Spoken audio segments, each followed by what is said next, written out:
at a 10-year high to battle rapid price increases, which have plagued central bankers around the world at a time of stalling growth. So to discuss, my colleague Cynthia Kim, who is our expert in Korea economics, speaks with the Bank of Korea Governor, Ri Chang-yong.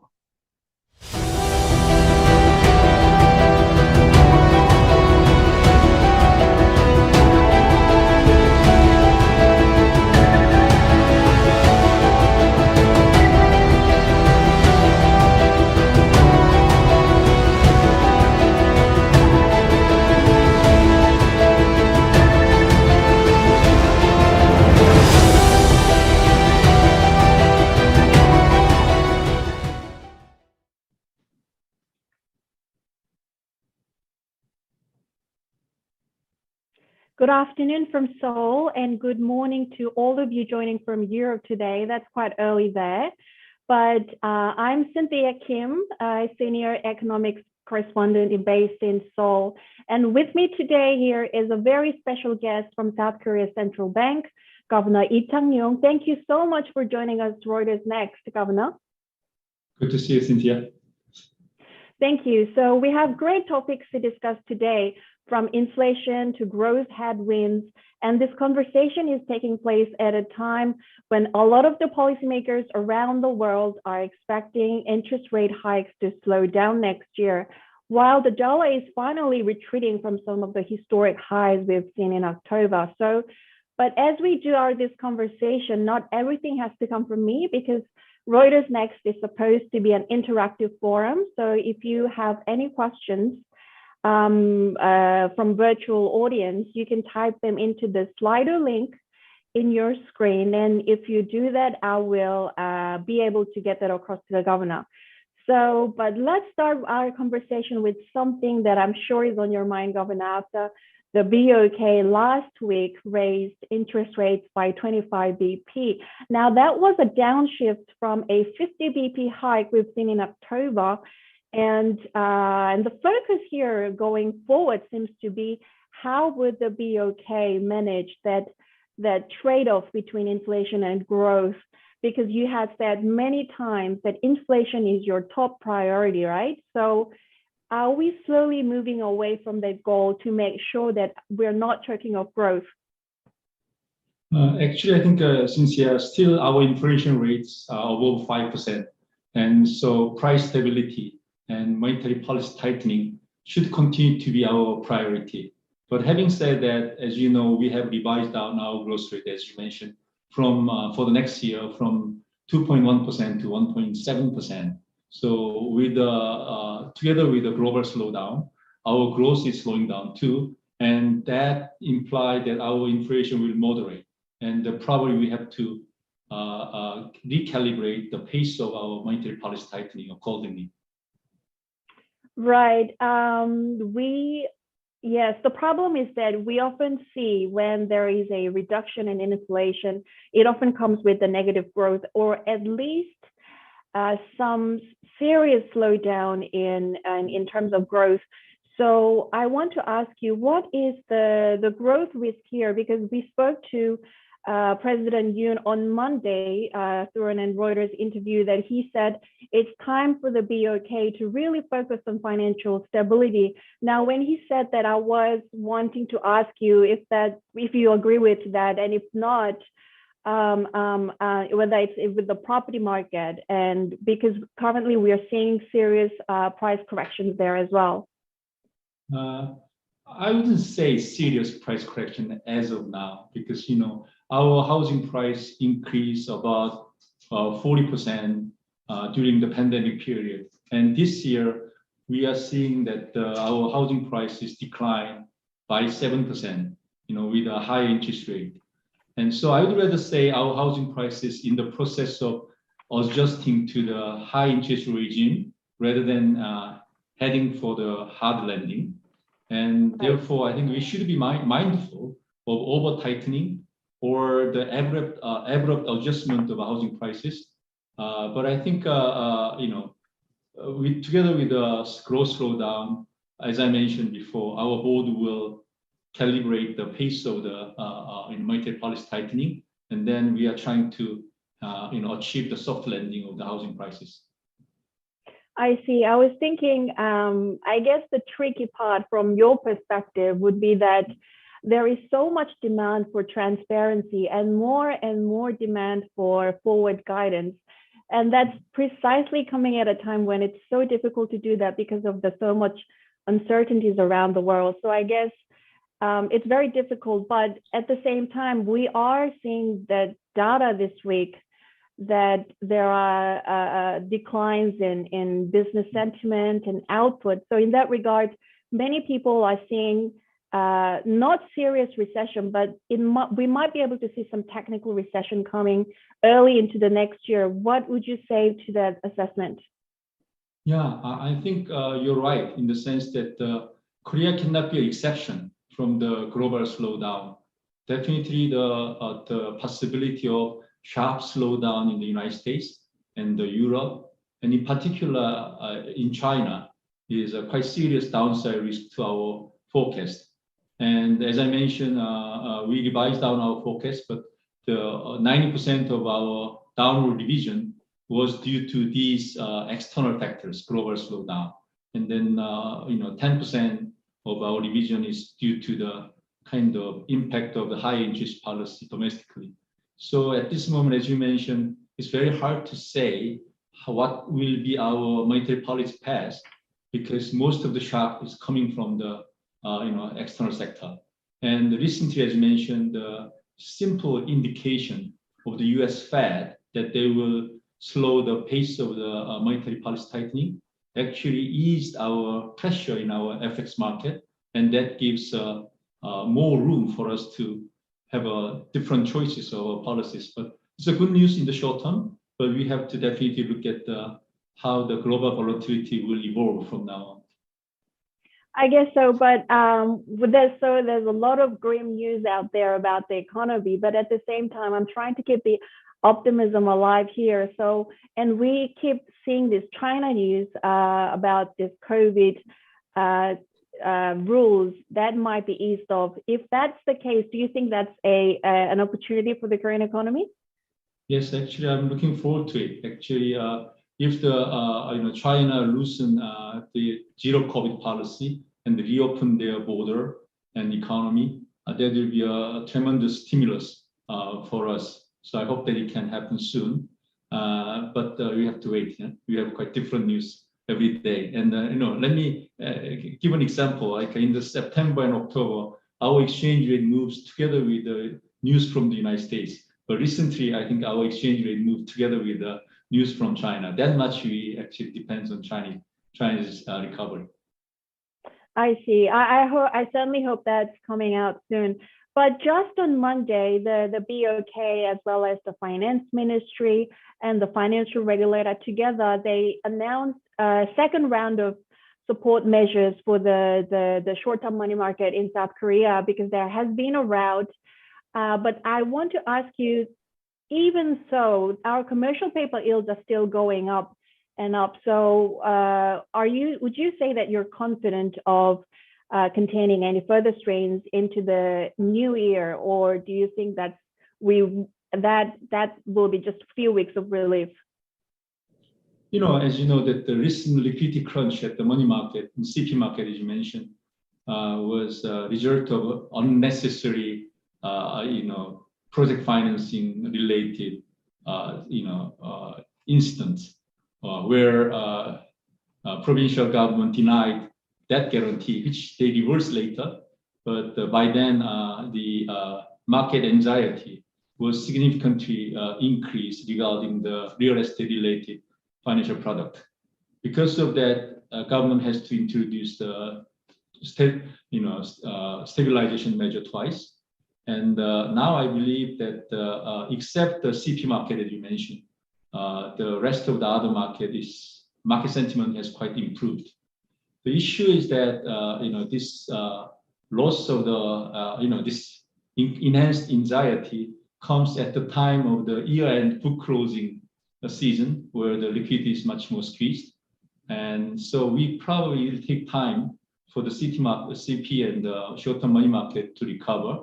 But I hope that with these two stabilization measure. I hope that things can be back to normal soon. Let's see how it goes. Right.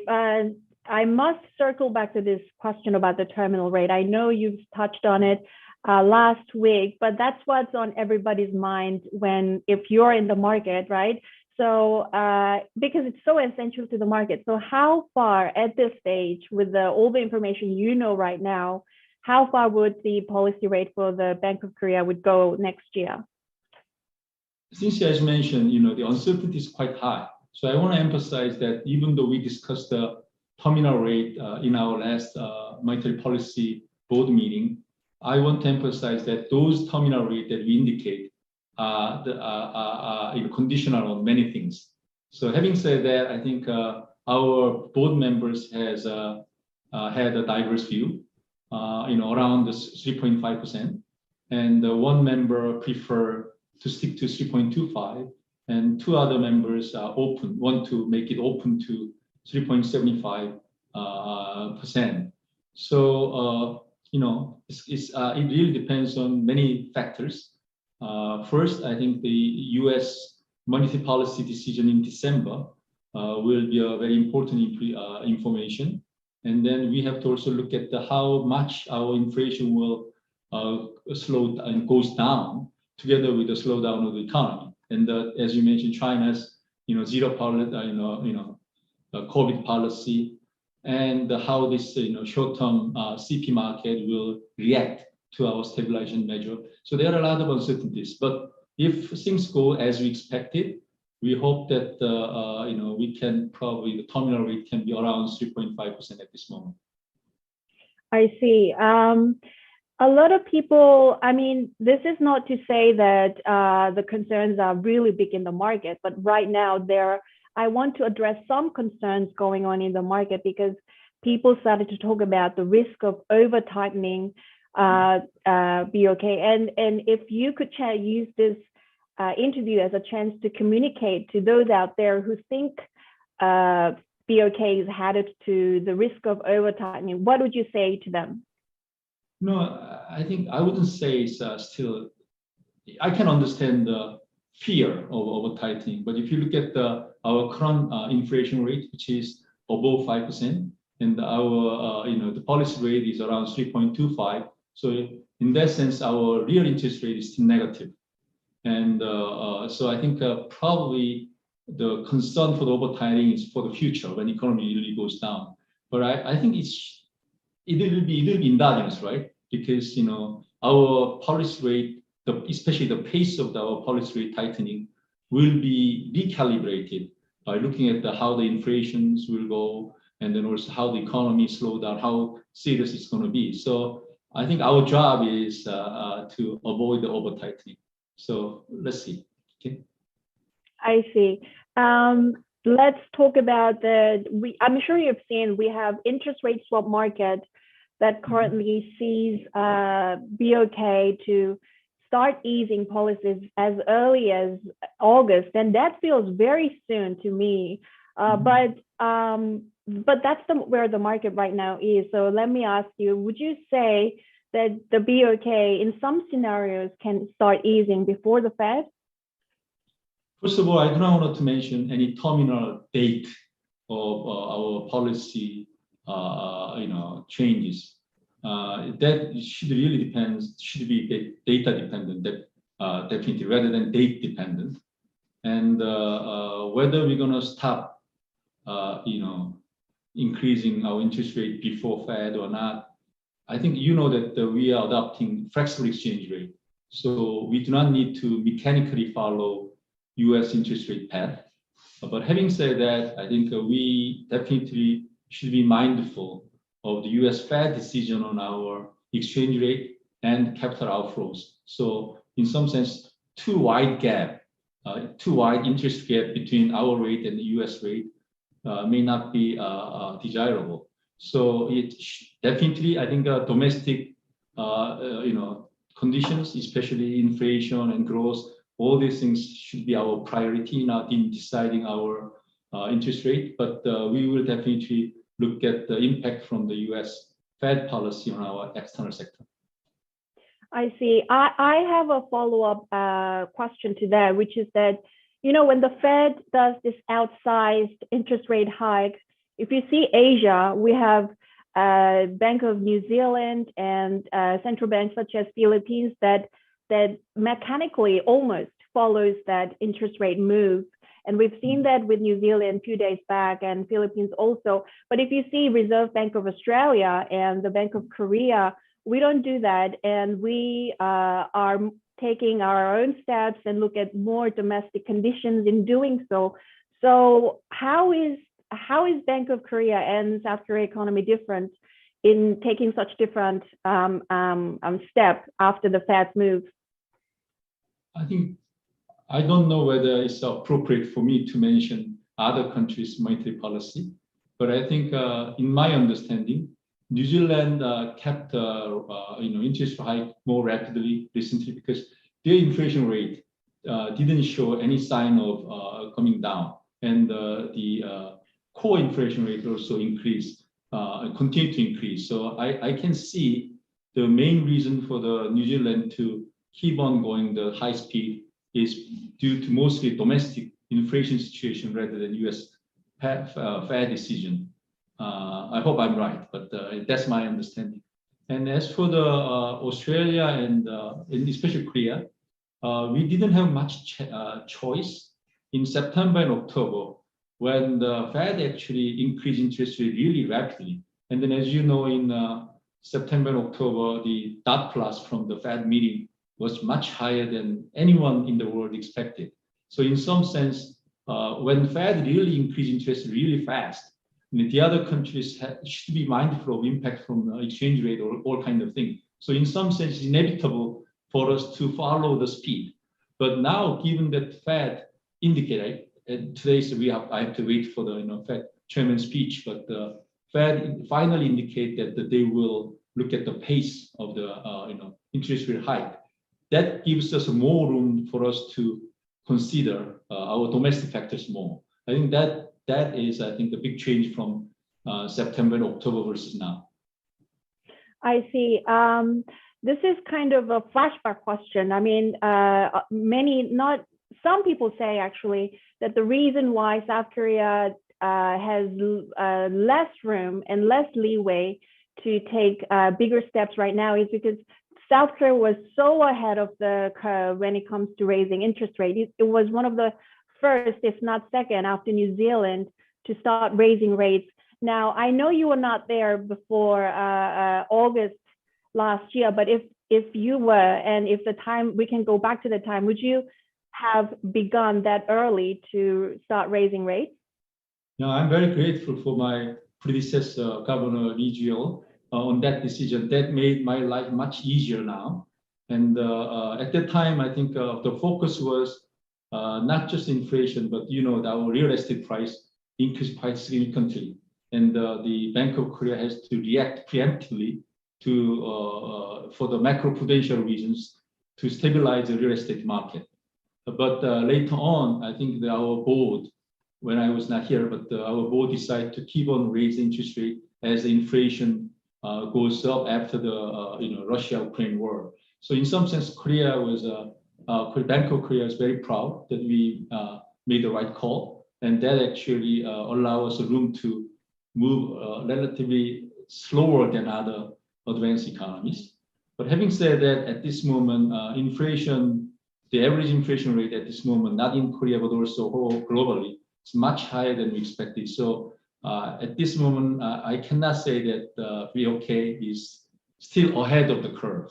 So we were ahead of the curve, but at this moment, inflation caught up us. So I think now as you mentioned, we are facing also the serious trade-off between inflation and growth, as in other advanced economies.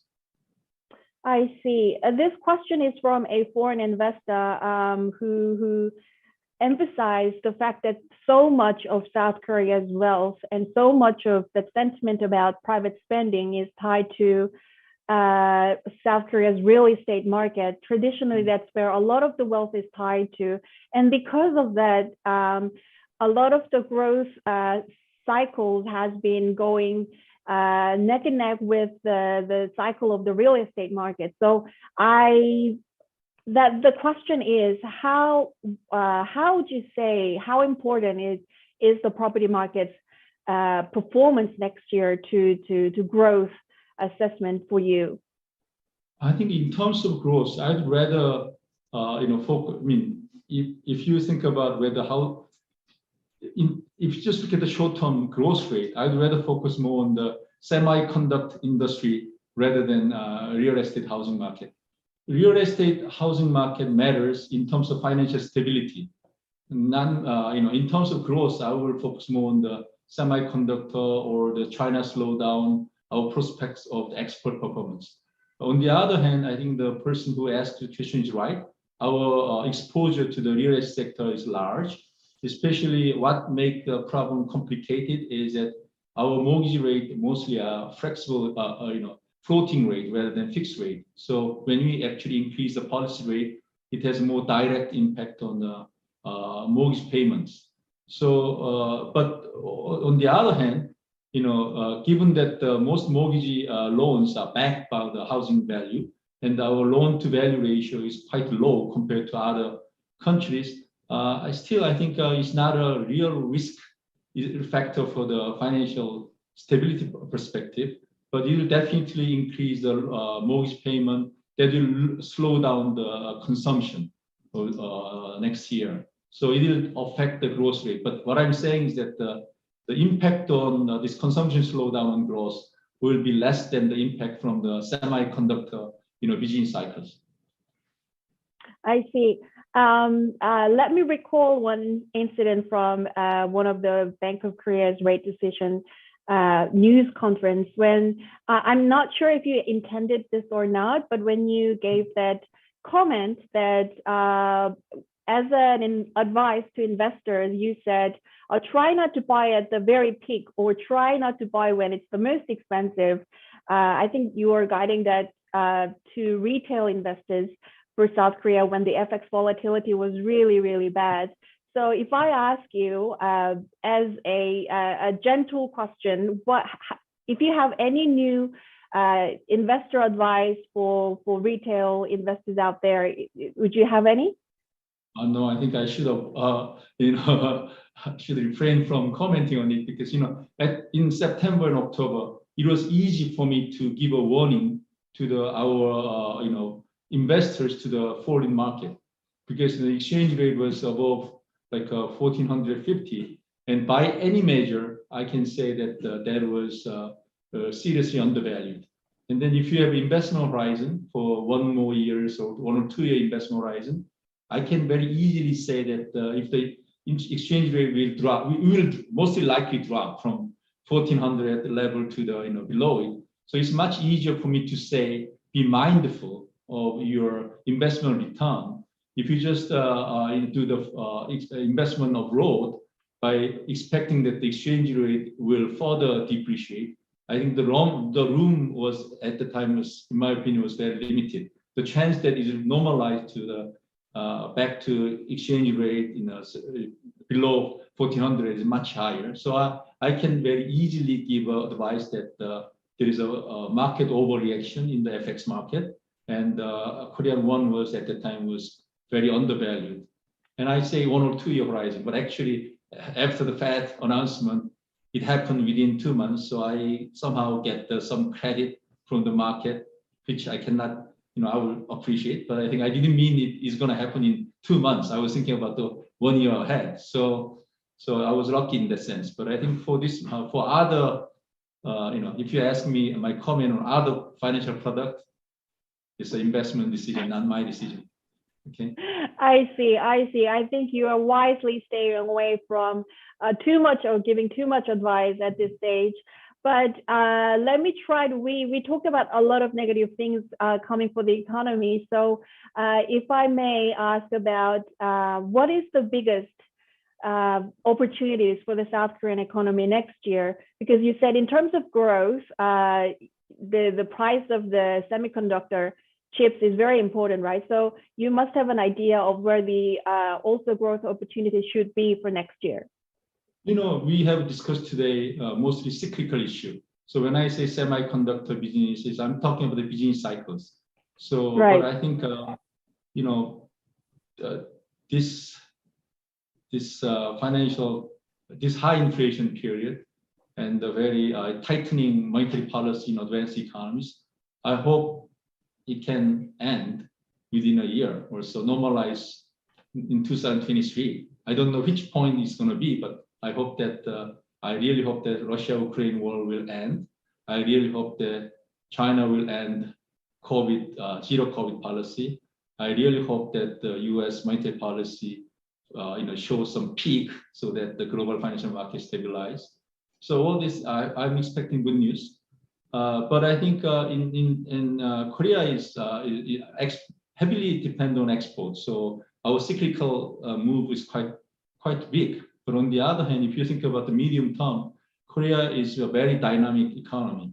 Yes, we have an aging problem, but when we see our youngsters and their energy and the dynamism, especially, they are really diversifying our industries. Now you can see Korea pop, Korea movies, and not only manufacturing, many things. And so I think I'm just advising the foreign investor to visit Korea, and you see many youngsters. Don't think about Korea as just manufacturing hub. Now you can see the many new business leaders, very young business leaders, very heavy IT oriented and high tech oriented, and many service sectors also good, is increasing quite rapid. So please come to visit Seoul, and then this is a new Korea. Thank you for that. So here is my last question, I guess, with the time constraint. I guess a lot of the pressures coming for you for next year will be from a lot of the government agencies, other government agencies, as well as investors and a lot of the households who are dealing with higher interest rate payment burdens. Those pressures will, I'm sure, coming to you to stop raising rates. Would you say you're confident of such external pressure to remain independent in your decision for the interest rate decision? I think our governments know the value of the central bank independency, and as long as the inflation rate is high, I think they wouldn't mind BOK address the price stability first, because with a very high inflation, everyone will lose. So there is a consensus among policymakers that this is a moment that we have to prioritize our inflation rate and price stability. Luckily, but as you mentioned, I think down the road, if our growth rate goes down more than expected, probably due to the more negative external factors, then we have to recalibrate, and then we will find the optimal monetary policy and the optimal pace of the monetary policy tightening. Thank you. So that was Bank of Korea Governor Lee Chang-yong there. Thank you so much for joining us today. And I want to say thank you for our virtual audience out there. You have a good day. Thank you. Thank you, Cynthia.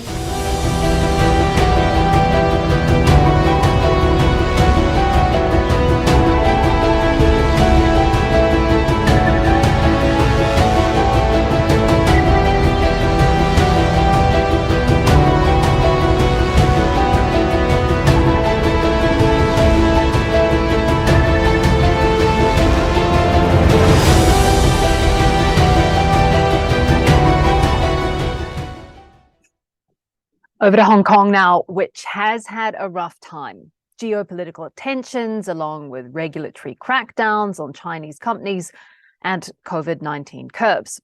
So how is Hong Kong navigating these challenges and trying to keep its status as a leading IPO destination? There is no one better to navigate this topic than Reuters Asia Finance and Markets editor Sumit Chatterjee, who's joined by HKEX chairman Laura Cha.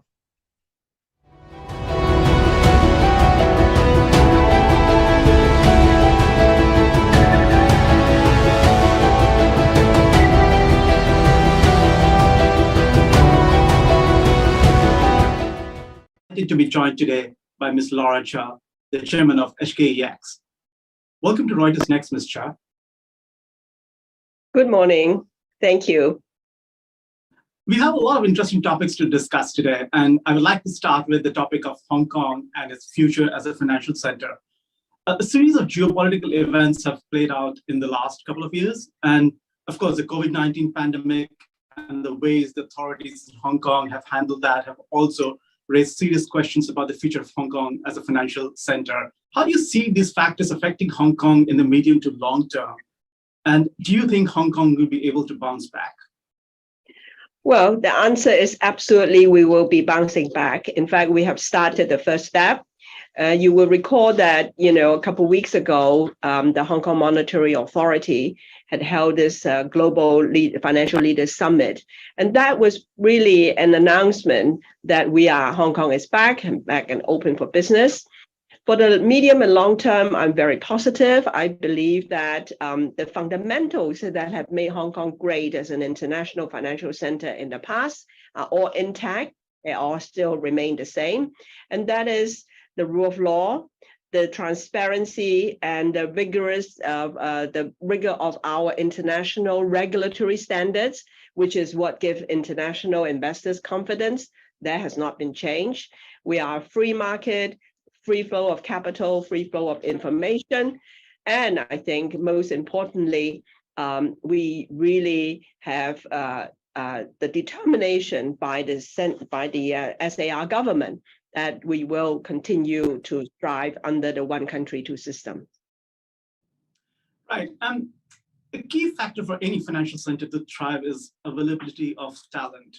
Yes. And we have seen and read about exodus of talent from Hong Kong in the last couple of years. How badly the local financial sector and indeed HKEX been hit because of that? And what are you doing to cope with that?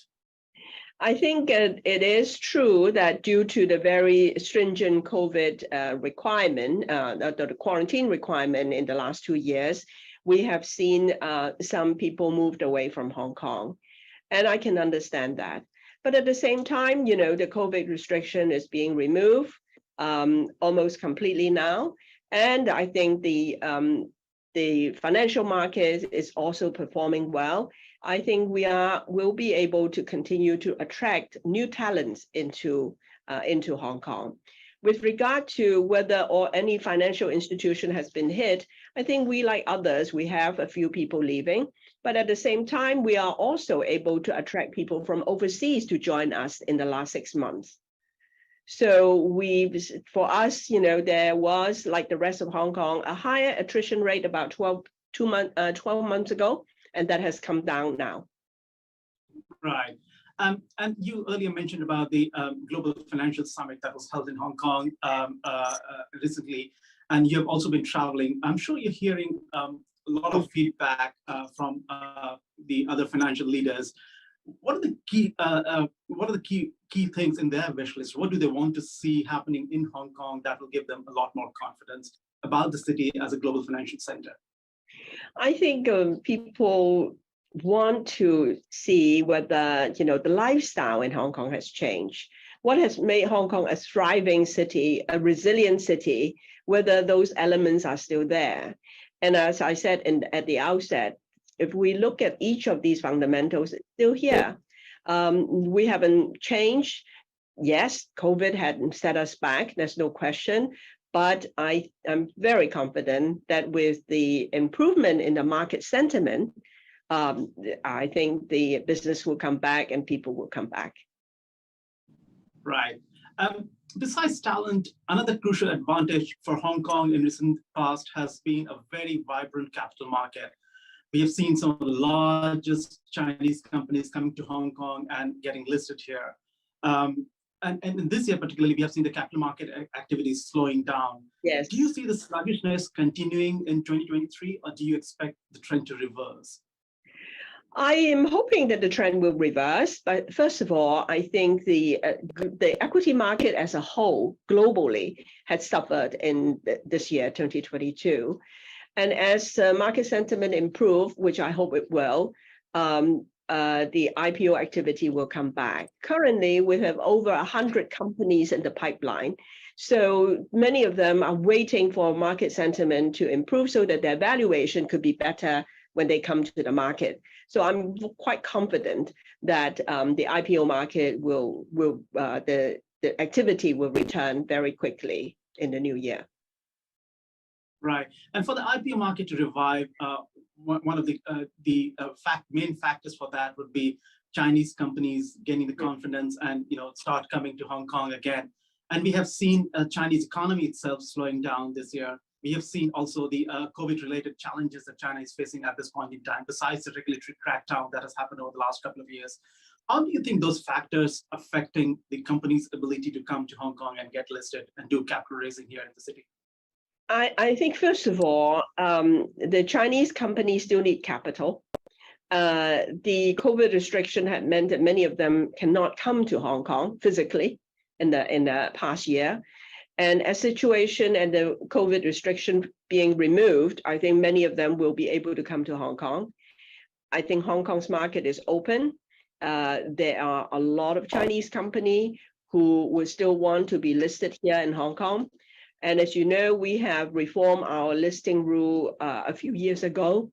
We have quite a lot of new economy companies, and we see that post-COVID, there are many more new economy companies wanting to raise capital. And we have made our regime very welcoming for that. And then secondly, we are also not only relying on the Chinese economy and the Chinese company sector. We are trying to broaden our international footprint in terms of the products that we are offering. We have recently made a trip to the Middle East, and we are hoping to attract capital, investors, and possibly future issuers to our market. And at the same time, we will also make a visit to this region in Southeast Asia in the coming months and try to really attract some of the companies to come to list on our market as well. In other words, we will make ourselves much more diversified, many more international companies, and I think that will be our strategy. Right, and I would like you to elaborate on the last very interesting point that you make. HKEX's main advantage is a role as a connector to China and to the rest of the world. Yes. Do you see the scope to do more to strengthen linkages with China in the near to medium term? You talked about some of the earlier schemes that you've launched. There's been some Connect schemes that have been launched and which are doing pretty well. What more you can do on that front? I think on the Connect scheme, we are expanding the coverage. We are introducing more products into the Connect scheme. As you heard, we are going to have international companies who are listed in Hong Kong will be admitted to the Connect scheme. This will be a first. That will attract more international companies coming and at the same time make our market more attractive to the domestic investors. So that's one. We have ETF Connect. We are going to have Swap Connect. And we already have Bond Connect. So these are all products area that we are using Connect as the model, but expanding it. And then, as we say, Hong Kong is a super connector. We connect China with the world. We connect East with West. And it's a both-way street. It's in addition to the Chinese company and the Chinese issuers, etc. We're also attracting international companies and international investors. At the moment, about 42% or more of our investors on the equity market are from international investors. In fact, on the derivative market, that percentage is a lot higher. So we are already international in nature, but we will continue to expand that. And what do you need to do on that front to expand it? Exchange business is very competitive globally. There are many large global exchanges that are vying for the global capital. What HKEX needs to do going ahead to get a bigger share of both the companies looking to do IPOs as well as the international capital? I think first and foremost, we need to maintain the quality of our market. It is the quality of the market that attract investors in the first place. And also the quality of the market also attract good quality companies to come. So maintaining the right regulatory balance for our market is an important aspect. What else are we doing? We really, in the past, perhaps we haven't have enough, foray into the attract international investors. And that we had wanted to do in the last few years, but we were interrupted by COVID. In fact, our first attempt to go to the Middle East actually was 2020. We had the trip planned in April and May of 2020, but as we all know, it was interrupted by COVID. And so it is something that this year we are picking up of where we had wanted to start. So that is an area. And, Middle East was just our first stop. There will be other areas that we are going into. Right. Are there any areas of expansion that you see for HKEX going ahead, both in its role as a connector to China and the rest of the world? Oh, I think, we have plenty going on. The connecting part is really, I think, in this world where, we're talking about fragmented world, we're talking about regionalization. But, even if we look at regionalization, the regions need to be connected. So we feel that in this backdrop, Hong Kong's role and HKEX's role as a connector will be even more important. And also we're reaching out, to some of the people say the smaller companies have not been serviced. So we are looking into that as well. It's too early to say what we will do, but we definitely are paying attention to the demand of the investors in all sectors. Right. And how do you think inorganic growth opportunities would fit into those ambitions, Ms. Chia?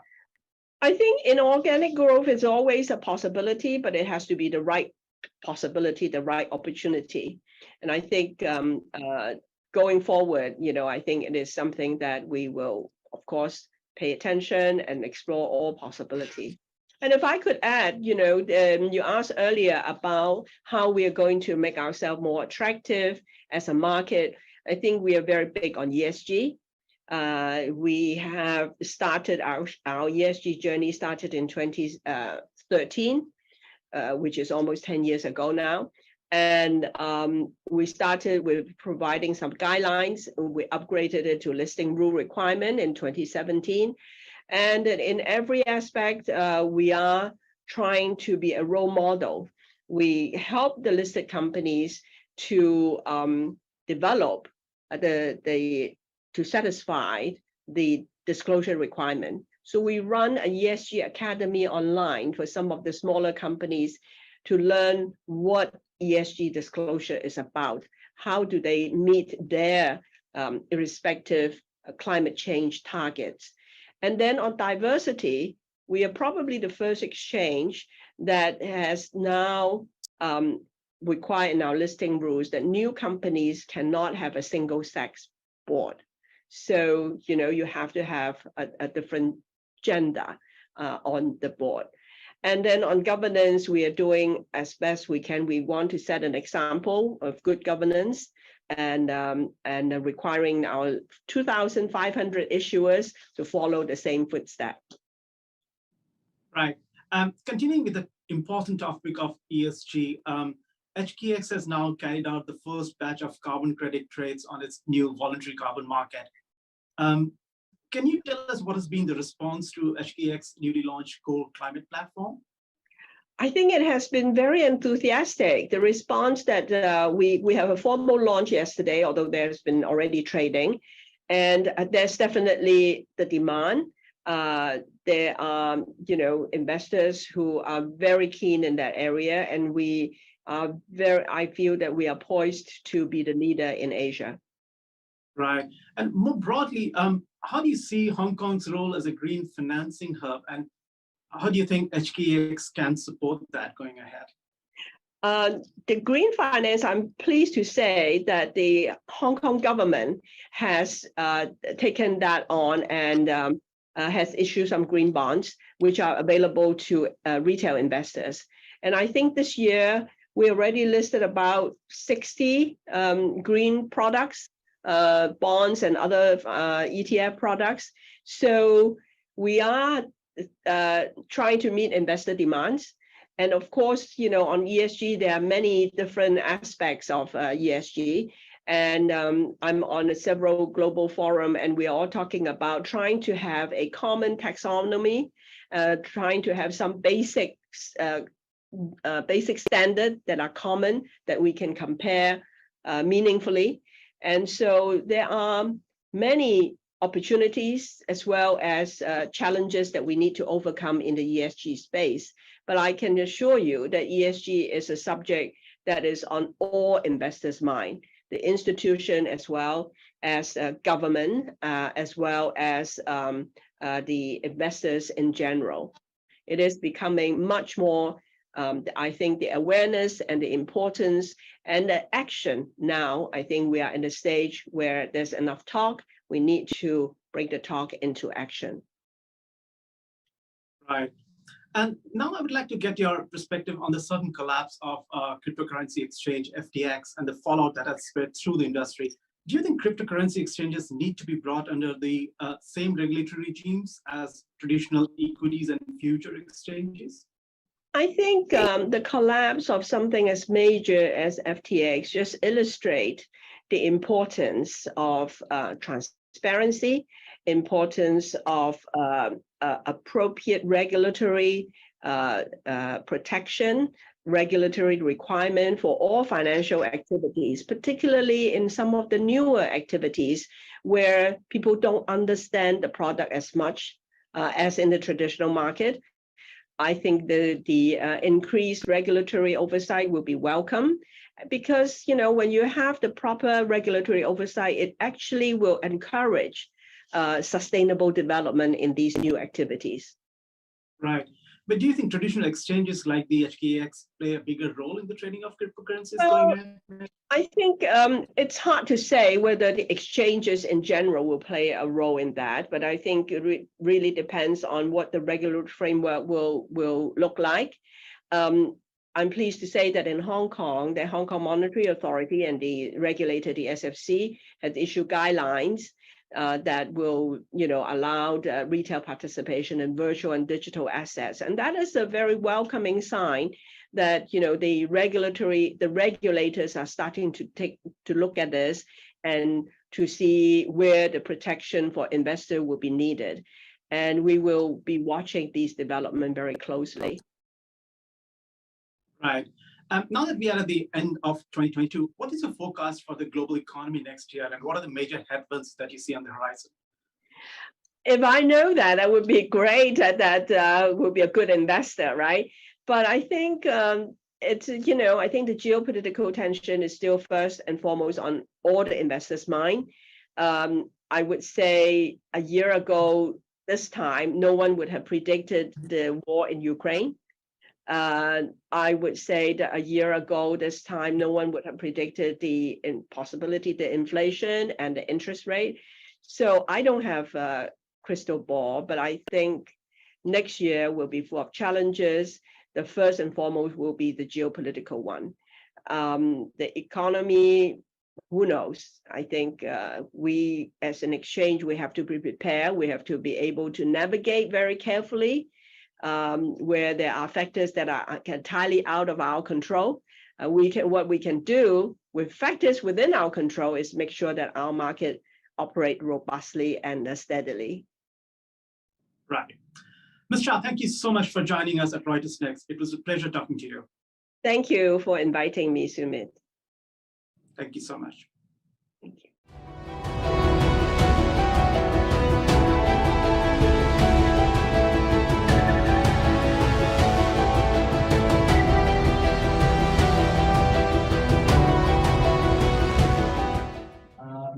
Great to see the optimism there about Hong Kong's bounce back. We are going to take a quick coffee break, and I'll see you back here at 7 GMT. We'll be discussing misinformation in Southeast Asia and how one traditional lender in India is hoping to capitalize on a period of rapid change.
Welcome back. India's banking sector is undergoing a period of rapid change. There is a fast-growing payment sector, which is dominated by consumer tech companies. But Kotak Mahindra Bank, that's a traditional lender, is creating internal startups to meet demand. With that, let's pass it over to Una Galani, Reuters Breaking Views Asia editor, with Uday Kotak, the Chief Executive Officer of Kotak Mahindra Bank.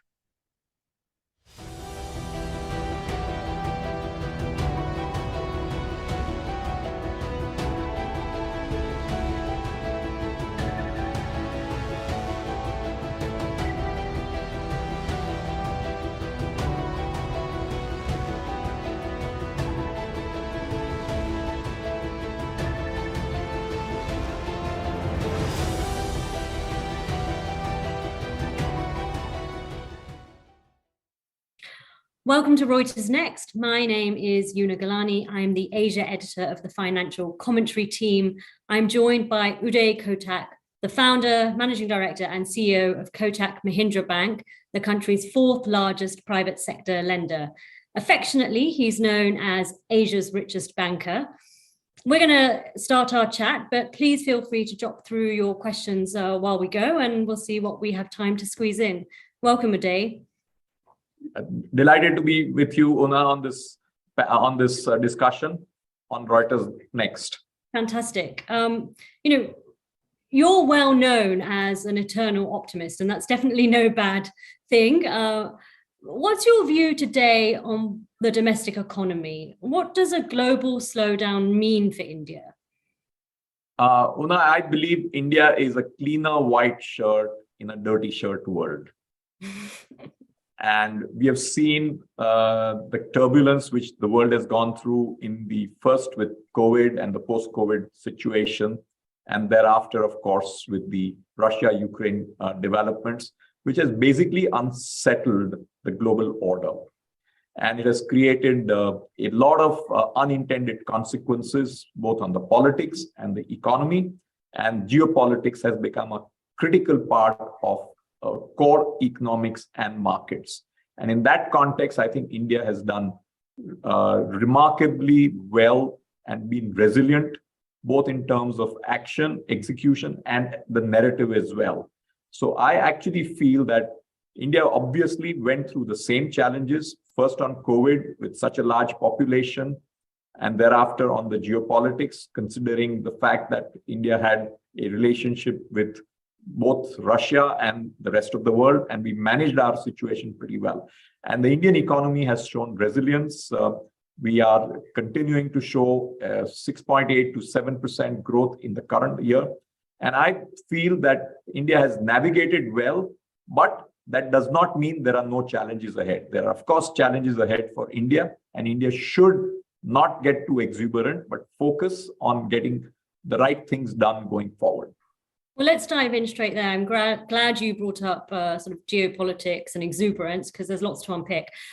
I noticed that a lot of investors, I'm here in Mumbai, I noticed a lot of investors are visiting India for the first time. Some of them have been to China, some of them have never been to China, some of them are coming here for the first time, second time perhaps. They see India as a place that can capitalize on these changing geopolitics in various ways, either by pulling in investment flows or being home to new manufacturing units. What do you think about decoupling first place? Do you think it's a super trend that's here to stay? Una, I think we should not assume decoupling. We should assume that global winds will also affect India, and India needs to get a continuing focus on resilience. But I do believe that India, with a large domestic economy, a stable polity, and overall handling the crisis of COVID and the Russia-Ukraine situation pretty resiliently, India is better positioned to deal with uncertainties and volatility. Therefore, decoupling is not the answer, but a responsive approach by business and policymakers to the changing times is the way to go. Yeah, I mean, when people are talking about sort of this idea of China plus one and the need to diversify their supply chains, I mean, what do you say? I mean, you mentioned policy, but what exactly do you think India needs to do to shore up its attractiveness as a destination in its own right and not just as a fallback option? I think first, Indian business must now show a little more animal spirits and really get going. But yes, of course, interest rates are going up. There is global uncertainty. There is pockets where there may be slowdown in exports. There is increasing import competitiveness. But India, with a 1.4 billion population, Indian business should be really investing much more than we are. And I think taking those investment calls and being bold at this point of time is the right thing for Indian business to do. And policy is pretty supportive. A lot of actions have been taken on PLI schemes, supporting Indian manufacturing.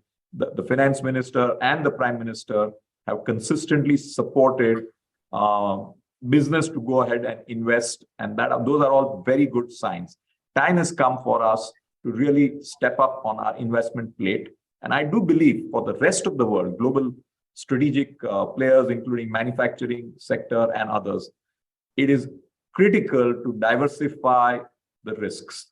And India is a good place for global companies and investors to get greater diversification in core foreign direct investment and setting up business in this country. Yeah, I mean, we'll come back a little bit to the sort of animal spirit specifically about India corporate boardrooms. But the other thing that foreign investors observe when they're looking into India is that valuations are sky high. You know, even with all the global doom and gloom, Indian stocks trade at something like 20 times PE. It's above a 5-year average. Is that a concern? I think, Una, whenever you look at valuations, it's really two parts. One, to the extent to which you have seen interest rates go up, that obviously brings things back to a present value impact, which the world seemed to have forgotten over the last 2 years. So I think that's a good sign that there is cost of money and therefore the present value of future earnings has to be appropriately priced in. But there's a second part to it. And this is the beauty about the Indian story. I would encourage global investors to think about the India story bottom up, not only top down. And there are wonderful companies here who will be able to show consistent, long-term, sustainable earnings and growth. And those are the kind of companies which investors must focus on, not just look at what happens in the next quarter or what is the current balance sheet and P&L, but how will this play out over the next 3 to 5 to 7 years, despite higher interest rates as the headwind to valuations. And if you look at bottom up, India always has offered great opportunity bottom up. Do you think that India is a market that will have a premium sort of going forward? Is it sort of is that sort of premium a sticky premium? Is it just bound to be an expensive market? I think we should never take a premium for granted. Investors will pay a premium if there's a good reason for it. And India needs to ensure that the good reason remains. Therefore, a large domestic market is a plus. India needs to get sharper on our current account, which means between exports and imports and services and remittances, we need to make sure that we keep an eye on our current account deficit.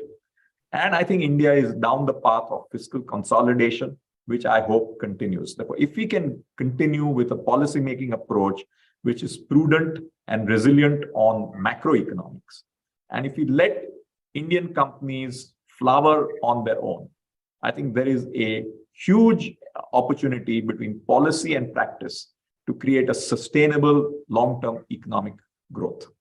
Yeah, I mean, you mentioned the fiscal deficit and the importance of keeping that in check. One of the sort of key ways to do that is privatization. Obviously, privatization is another buzzword that foreign investors love to hear about. We've had Air India. Now we have IDBI Bank on the block. How ready are the other state-owned banks? How ready are they for sale? I would say that, first of all, India is ready for privatization. The government has been bold enough to say that we will call a spade a spade. We are not going to any longer call it disinvestment as India used to do in the past. We're calling it privatization. And therefore, I think accepting and embracing that privatization is one of the important tools to increase efficiency of India is a big plus. Now, in terms of sequencing and timing, you always have to keep in mind that there is economics and politics. Therefore, the sequencing will have to take into account both. And, finally, in a democracy, and we are not in an autocracy, in a democracy, governments have to ensure that they are also doing the right things by the people at large and also timing it right. And if that is the objective, the pacing of privatization and sequencing is going to be as important as the concept itself. I mean, well, that brings up a great point, which is, is there enough time to get the process rolling for more sales after IDBI? Let's assume this privatization gets done before the 2024 general elections. I mean, we all know that policy action tends to slow in the immediate sort of run up to the election.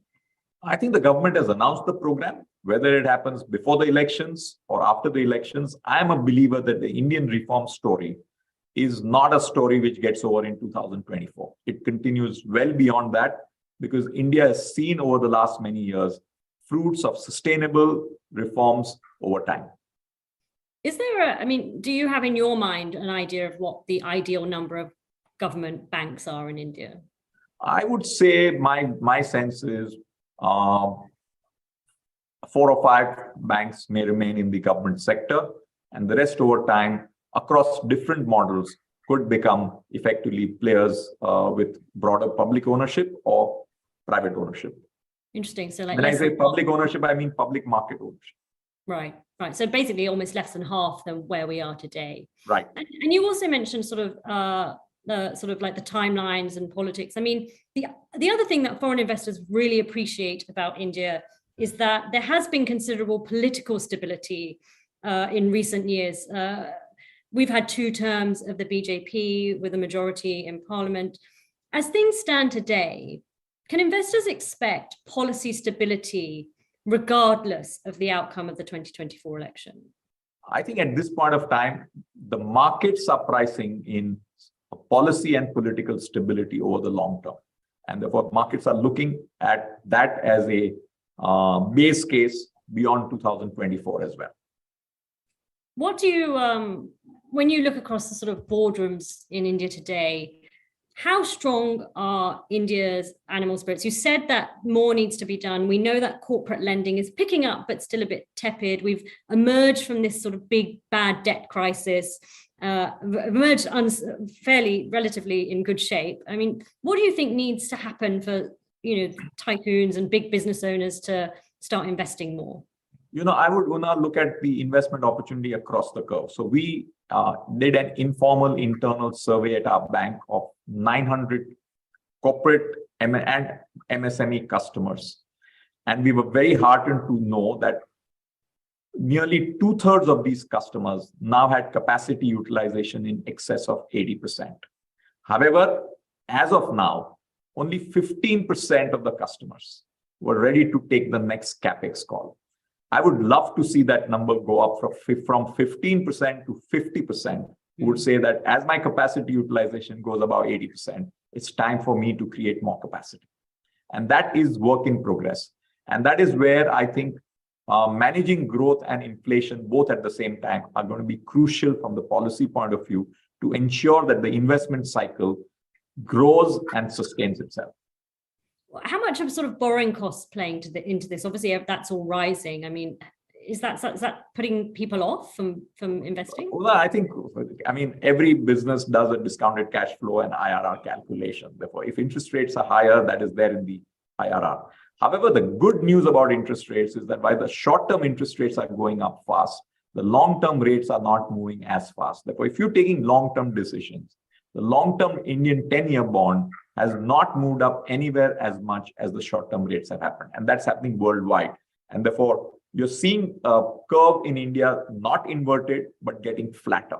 Therefore, a 10-year is at around 7.3%, 1-year treasury is 6.85%. Still a positive curve, but a much flatter curve and not inverted so far like you've seen the US curve. Is that also your own view on where the nominal rate will settle, or do you see a different rate? I think you've got to tell me what the Fed chair is going to do and what he's going to say tonight. And based on that, I can give you my next answer. But I think we are in an interconnected world. And therefore, if there is a very significant interest increase globally, that is bound to impact how India thinks. Having said that, Indian inflation is now below 7%. The US inflation and European inflation are much higher than what India is. And if you take the overnight rates, let's look at the Fed rate. It's currently at 3.75 to 4, with inflation at about 8%. India, on the other hand, we are at overnight rate of 5.9% currently, and inflation below 7%. Therefore, the gap between India's policy overnight rates versus inflation is much lower than what you're seeing in the US and Europe. Okay, so we'll have to wait and see, but that's encouraging for now. One place that we are seeing a lot of growth is in unsecured lending, sort of personal loans. Is that something that we should worry about in the industry? It's happening at your bank, but it's also happening across the industry. So right now, of course, in the post-COVID period, there is a significant opening up of the economy, which has happened. Customers are spending money. And I believe that overall numbers on retail unsecured as a percentage of the total lending book are still small. And therefore, there is still room to grow. Having said that, I've always believed to think about the good times in the post-COVID period as a little bit like Cinderella times. So we are still very far away from midnight. Maybe we are early afternoon or evening, but we need to keep a watch. And finally, banks and financial institutions must always focus on growth and return on the one hand, but have a clear eye on how risk is panning out. So this is still Cinderella time. I think we are afternoon to evening. We're still very far away from midnight, but we need to be alert and keep a watch. Well, how long can credit growth in general, or Cinderella times, as you put it, sustain if banks are growing deposits at half the pace of credit? I think what will happen is that you will automatically see this finding an equilibrium between the rate of deposit growth versus the rate of advances growth. And one of the heartening parts is that the domestic saver has also put in disproportionately higher allocation to equities. The systematic investment plan of mutual funds have been continuing to get flows through this entire period. And for a long time, the world was always saying disproportionate dependence on global investors. Indian investors have now stepped up on the plate to give the counter. But some of it means money moves out of deposits into higher risk assets. But as interest rates move up, we will see a balance and an equilibrium happen between risk assets and deposits, that is the fixed income side. And we will also see some equilibrium between the rate of growth of deposits and loans and advances. So we are probably in the next 3 to 6 months, we will see that equilibrium better. Oh, fantastic. One of the things, that companies are more likely to borrow and banks are more likely to lend when a country has an efficient bankruptcy process. India's bankruptcy reform has been a big success, but we all know that the recovery rates for creditors are trending downwards. What do we need to do to fix this? I think the concept and the process of insolvency and bankruptcy code as a format is outstanding. What we need to do is quicken the pace at which the judicial authorities, particularly the NCLT courts and others, take decisions and act. And for that, you need to have a significant increase in the number of judges and therefore the judicial capacity to be able to clear the backlog. I'm sure the policymakers are focused on this, but we definitely need to increase judicial capacity for quick turnaround of bankruptcy cases rather than the very long wait it's currently taking. Do banks also need to, do the financial creditors, the banks themselves also need to sort of develop a thicker spine? They're often willing to settle for lower values than often the commercial value of assets. Is this a sign that big business owners in India still wield too much power? My view is banks must do what is commercially right for banks. It should not be driven by how much they have provided in their books against a loan. It has to be on what is the fair value of the loan, assuming they went out to sell it. And accounting cannot drive commercial decisions. Commercial decisions must be taken on merit of commerce and economics, not accounting provisions. That makes sense. Obviously, we've got a question that's coming in from the audience. Does India's lack of condemnation of Russia's war in Ukraine risk its position on the world stage and investor confidence in it? I think each country has to do what is in its self-interest. And keep in mind, India has had dependencies on Russia, including on its defense readiness with some of its neighbors. Therefore, India's situation has to be looked at in India's context. And I do believe India has done what is right in its context. And as an Indian, I support the Indian position fully. And each country needs to do what is right for their future. And India has therefore balanced itself pretty well and not taken an extreme position on any side. Therefore, I in fact compliment the Indian government and policy for what they've done. And finally, I must ask you, you've been at the helm of your bank for 20 years. You're one of the last big founding CEOs of the big successful Indian private banks. You are due to step down from your position next year. We all obviously want to know what will Kotak look like, Kotak the bank look like without Uday Kotak at the helm. But how soon are you ready to announce a successor? Have you already decided what you want to do? So, Una, I'll answer this question in two parts. First of all, our family owns 26% of the bank, and we are committed long-term shareholders. We believe that long-term shareholder value comes from a long-term commitment of its shareholders. So we are fully committed as a family, as a 26% shareholder.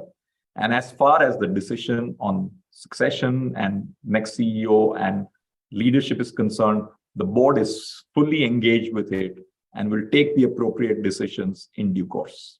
Do you think you'll have time to do maybe one big acquisition before you go? You've been one of the sort of rare banks to sort of put yourself out there and do proper old school bank M&A, but we all know bank M&A is changing. Do you think you could buy a fintech company before you bow out? Or Una, the decision at Kotak Mahindra Bank will always be based on what we think is right for the institution and not necessarily based on an individual. Therefore, the bank will take a call on whatever makes sense for the institution, and it's over time, institutional resilience and sustainability to do what's right for the firm is at the heart of who Kotak is. And therefore, I'm actually very proud of the institution Kotak is. It is building itself to be a sustainable institution over a long period of time. And that's what any shareholder, including our family, would love to see. Well, very nice. And I mean, obviously, as you say, like the real test of leadership is how well the institution stands after a leadership transition. So we wish you all the best with the year ahead. Thank you so much for joining us today. And thank you everyone for joining us and watching Reuters Next. Thank you very much, Una, and delighted.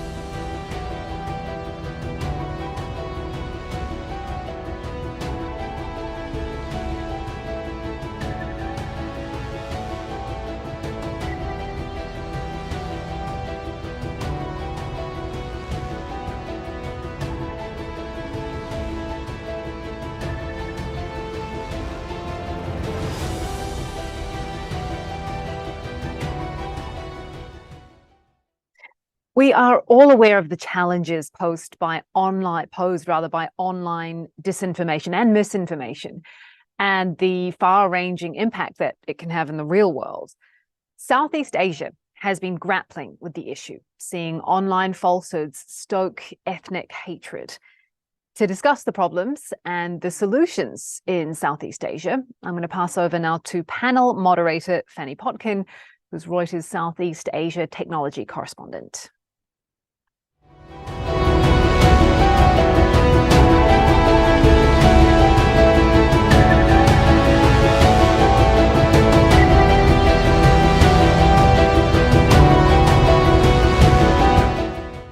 To our panel on how media disinformation is being tackled in Southeast Asia.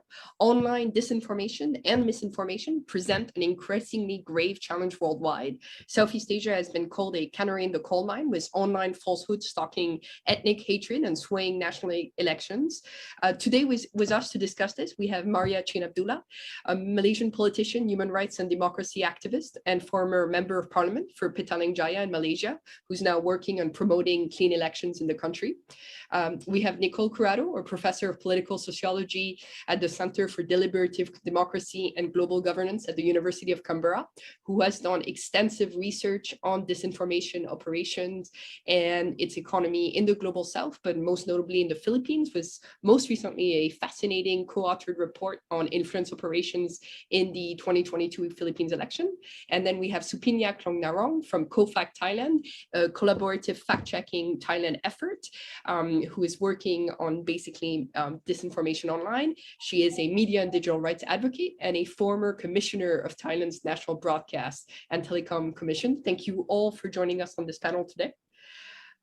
So before we get into the crux of how to tackle media disinformation in Southeast Asia, I'd like to start with a brief discussion on what the state of media disinformation is in Southeast Asia, in your countries in focus as well. So in this case, basically both in Southeast Asia and in the Philippines, Thailand, and in Malaysia, both in terms of legacy/traditional media and in terms of social media. Southeast Asia stands apart globally because journalists, researchers, and civil society have tracked extensive evidence of coordinated disinformation campaign online in Southeast Asia. It's definitely true for Philippines, Thailand, and Malaysia. So, with disinformation and misinformation, just a brief definition for our audience before we start. By disinformation, we mean false information that's deliberately and covertly spread with the intention to mislead, while misinformation is incorrect or misleading information, but where it's not always clear, the intention is not necessarily clear. Nicole, given the breadth of your research, I'd like to open the floor to you first to speak both on Southeast Asia and on the Philippines, which has consistently been at the forefront of disinformation operation, to the point that even a senior Facebook executive once referred it as patient zero in the global disinformation epidemic. Yes, absolutely. I'm smiling, but really I'm crying inside if you can just imagine the extent of disinformation happening in the Philippines. And you're right to point out that the Philippines has been considered the patient zero in the global disinformation epidemic, referring to the electoral victory of President Rodrigo Duterte in 2016. And for many scholars, that moment was used as a touch point to see how influence operations of companies like Cambridge Analytica and their local counterparts actually have the power to shape electoral outcomes. And in fact, one can say that disinformation has become the seductive explanation for surprise electoral victories happening around the world. And I think one of the descriptions for Southeast Asia is always this metaphor of a laboratory or a petri dish to test out disinformation tactics in a country like the Philippines, for example, where the regulatory environment is a bit more loose compared to other countries. And that makes it a really good laboratory because of the high use of social media and poor regulatory environment to test out some of these tactics. Fast forward to 2022, the Philippines had a peaceful transfer of power from Rodrigo Duterte to Ferdinand Bongbong Marcos Jr. And I think the main issue here now is that we're not just looking at disinformation anymore, the way you defined it, but it's really the consolidation of narratives that are based on falsehoods. So in the Philippines, for many journalists and historians, the election of Marcos Jr. as president just demonstrates how disinformation can create this narrative that distorts history, that the dictatorship of Ferdinand Marcos Jr.'s father was apparently the golden age of infrastructure of the Philippines. It was apparently a time of peace and order, and human rights violations were not an issue. And this framing has really shifted the understanding in the Philippines right now. So I think my first key takeaway for this panel really is that in the Philippines, at least, the language of disinformation has actually shifted to actually constructing a different public sphere where people operate, where different people have different sources of facts and premises on how we organize our political life. No, that's absolutely fascinating. And I think the specific example of the Philippines election where, obviously social media played a crucial role. And as you were saying, this is a campaign to rebrand the Marcos family that's been decades in the making, is a very crucial warning of what's to come for social media. given that the Philippines election was just a couple of months ago, I think a good time to pass the same question on the situation in Malaysia to Maria, where the election in Malaysia may be concluded, but its results are not. At least at the time of our recording, it is unclear on what the future of the Malaysian government will look like, and where ethnic and religion tensions are extremely high online and in media. So I'd love to hear your thoughts on the situation in Malaysia, and specifically the situation on Malaysia right now in terms of media and online disinformation. Thank you very much, Fanny. And a very good evening to all my fellow panelists. Thank you for this opportunity. I think that in Malaysia, the growth of the social media started way back, maybe about 2008 onwards. Yeah.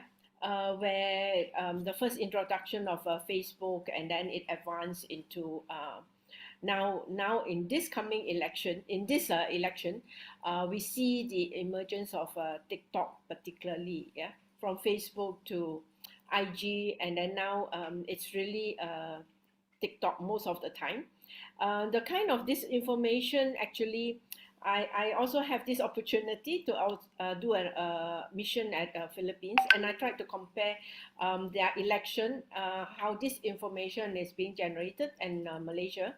The red tagging is there, yeah, where we do have a Democratic Action Party where they have been red tagged as being communist. Worse, the racial biasness is there. Racialized politics are being used very much, and it appears even more on TikTok because it moves so much faster. Yeah, so it's no longer so much of Facebook, which we used to use it quite a lot, but now it's short messaging on TikTok and also on WhatsApp. In fact, in Malaysia, 89% of our population actually enjoy the internet penetration.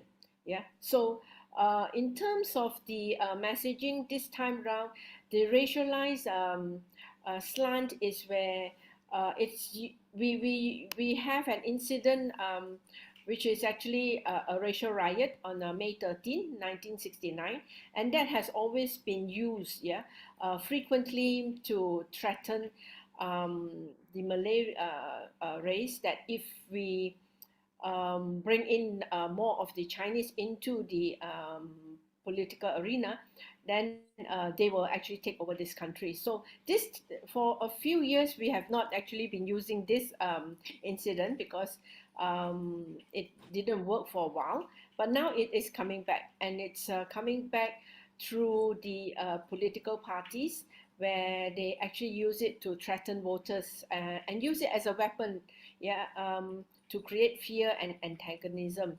And in fact, it is actually used by the Islamic Party, yeah, the leaders, where not just the political leaders, but they have actually extended to the artists, yeah, actors and also singers, who actually are key amplifiers of the race-based narratives, and it actually dominates the political rhetoric on the social media, particularly TikTok.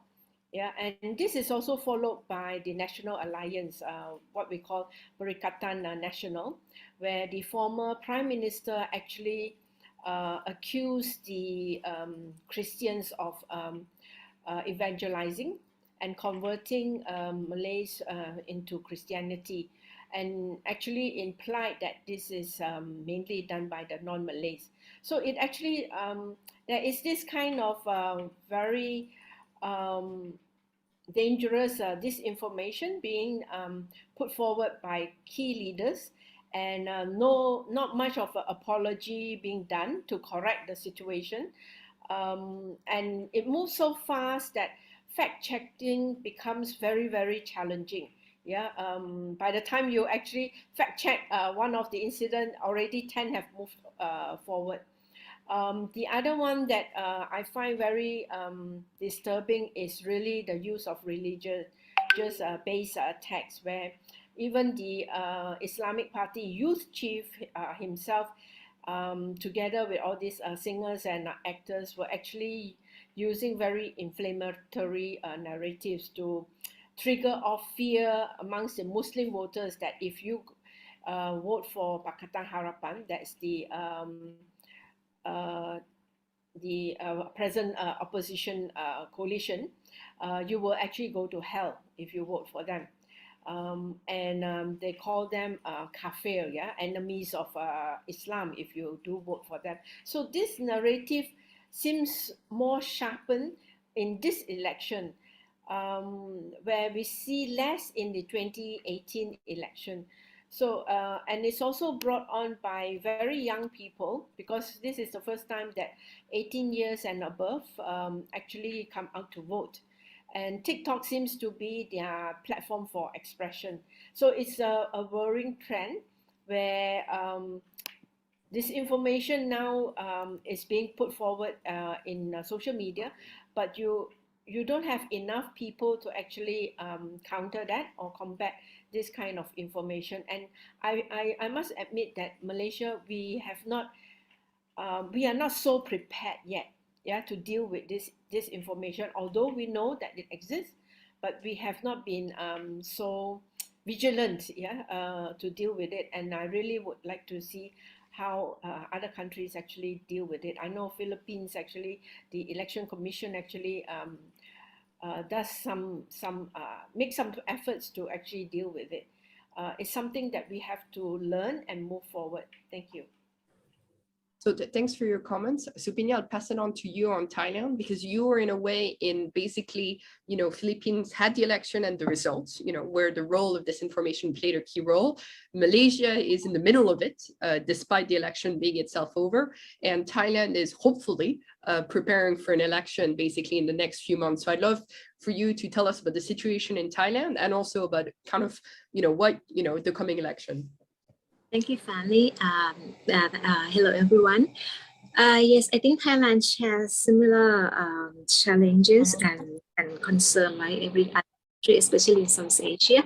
But may I elaborate a little bit that somehow it may be different in results so far, but let's see what's happening in the future. What I would like to say that in Thailand, the government always using the word fake news or disinformation against media, against the critic. So in Philippines, other countries seem that this information is somehow being successful in favor of the authoritarian or conservative or whatsoever that you mentioned. But in Thailand, I would like to say that social media, such as Twitter, being a tool for young students to advocate and to publish some of the opinions or the story that maybe they could listen it from television, radio, especially the issue that you cannot talk in Thailand, for example. So that's why the government in Thailand exercise a lot of legal sanction, and they even set up anti-fake news center run by the government to verify source information. And those anti-fake news center under the government being attacked a lot by the progressive group and people. So that's why if you talk about fake news or the information in Thailand to the progressive one, they would be skeptical that you being like government using this tool to silence the critics, for example. But if you talk about this to the conservative, they also complain because they're upset with people using Twitter, publish something against the establishment or the power that be, that they believe that they should not be criticized, something that happening. But of course, they are happening from both sides, because Thailand is polarized as the Philippines, but maybe different contexts. And people always have confirmation bias, alternative fact, and in echo chamber like everywhere else. So they tend to believe what they want to believe, even though it's verified or it's fact checked. So the challenge for Thailand on political disinformation, similar to maybe Malaysia and Philippines, that how to really convince people so deep at a deep level, because even though you provide them with fact and information, but they want They don't want to believe if it's really not what they believe, and they tend to believe the conspiracy theory fit their own thought before. So I really don't know how we could really challenge that. Of course, we talk about media literacy, we talk about open dialogue, we talk about open data and fact check, but somehow I see a bit of challenge when you want to challenge people with information, with fact, but they still don't want to believe the fact that we provided. No, I think that's very interesting. And I think a common theme, two themes that come across your comments is both how we're seeing all narratives, touching or using ethnic hatred or religious hatred that are being recycled and modernized. I think, you're seeing it, you saw it, red tagging, which appeared very much in the Philippines, in Malaysia, and in Indonesia as well. Calling someone a communist is a very cheap and easy way to try to target them. Calling someone a Chinese, or basically having a secret CCP agenda, and also a common one in the Muslim countries, or basically in certain countries in the region. In Thailand as well, you see its own version of that's happening, and also a younger generation that does not necessarily remember, that might have been too young to remember race riots, that might be too young to remember the Marcos dictatorship, or basically past Thai governments of the authoritarian governments of the past, or basically in both good and bad ways, a younger generation that's quite different in the information that they have access to, and with a challenge on reaching them, but also positive, as Supinya was saying, for Thailand, with a younger generation that is also coming, in that case, much more critical. That is something that I'd like to come back to. There's one aspect of this that I think is very specific, or at least very, broad scale in Southeast Asia, is that there is a real political economy of disinformation in Southeast Asia, basically with trolls from hire, click farms, and where you find different names for those people throughout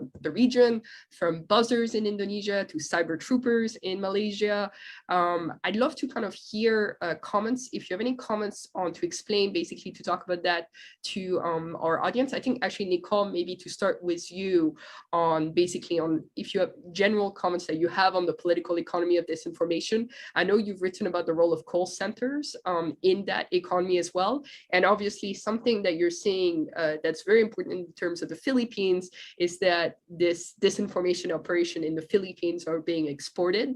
But for example, in Indonesia as well, I've heard about people in Indonesia working on disinformation operations in Malaysia, and then in Thailand as well, hiring abroad. So it's clear that there is a real economy at work, and being a troll can be very lucrative in the Philippines and Malaysia and in Indonesia and Thailand. It's a white collar job that's much better paid than most. So yeah, if the three of you have any comments on this before to kind of explain to our audience just what is also powering the disinformation epidemic in the region. Yes, and I think this is the reason why we should also avoid metaphors describing the region as laboratories or a petri dish for disinformation, because disinformation actors in the region are also very creative and have their own ways of reshaping how disinformation operations are actually happening. In a way, the region is not a passive recipient of global trends of disinformation, but we actually have a very vibrant community of disinformation actors. And you're right, in the Philippines, at the very least, one could argue that there is a generation of very tech-savvy millennials who are finding it very difficult to make ends meet, primarily because of the nature of service industries in the region. These are not permanent jobs with very few benefits, and people have to find alternative entrepreneurial ways to make money.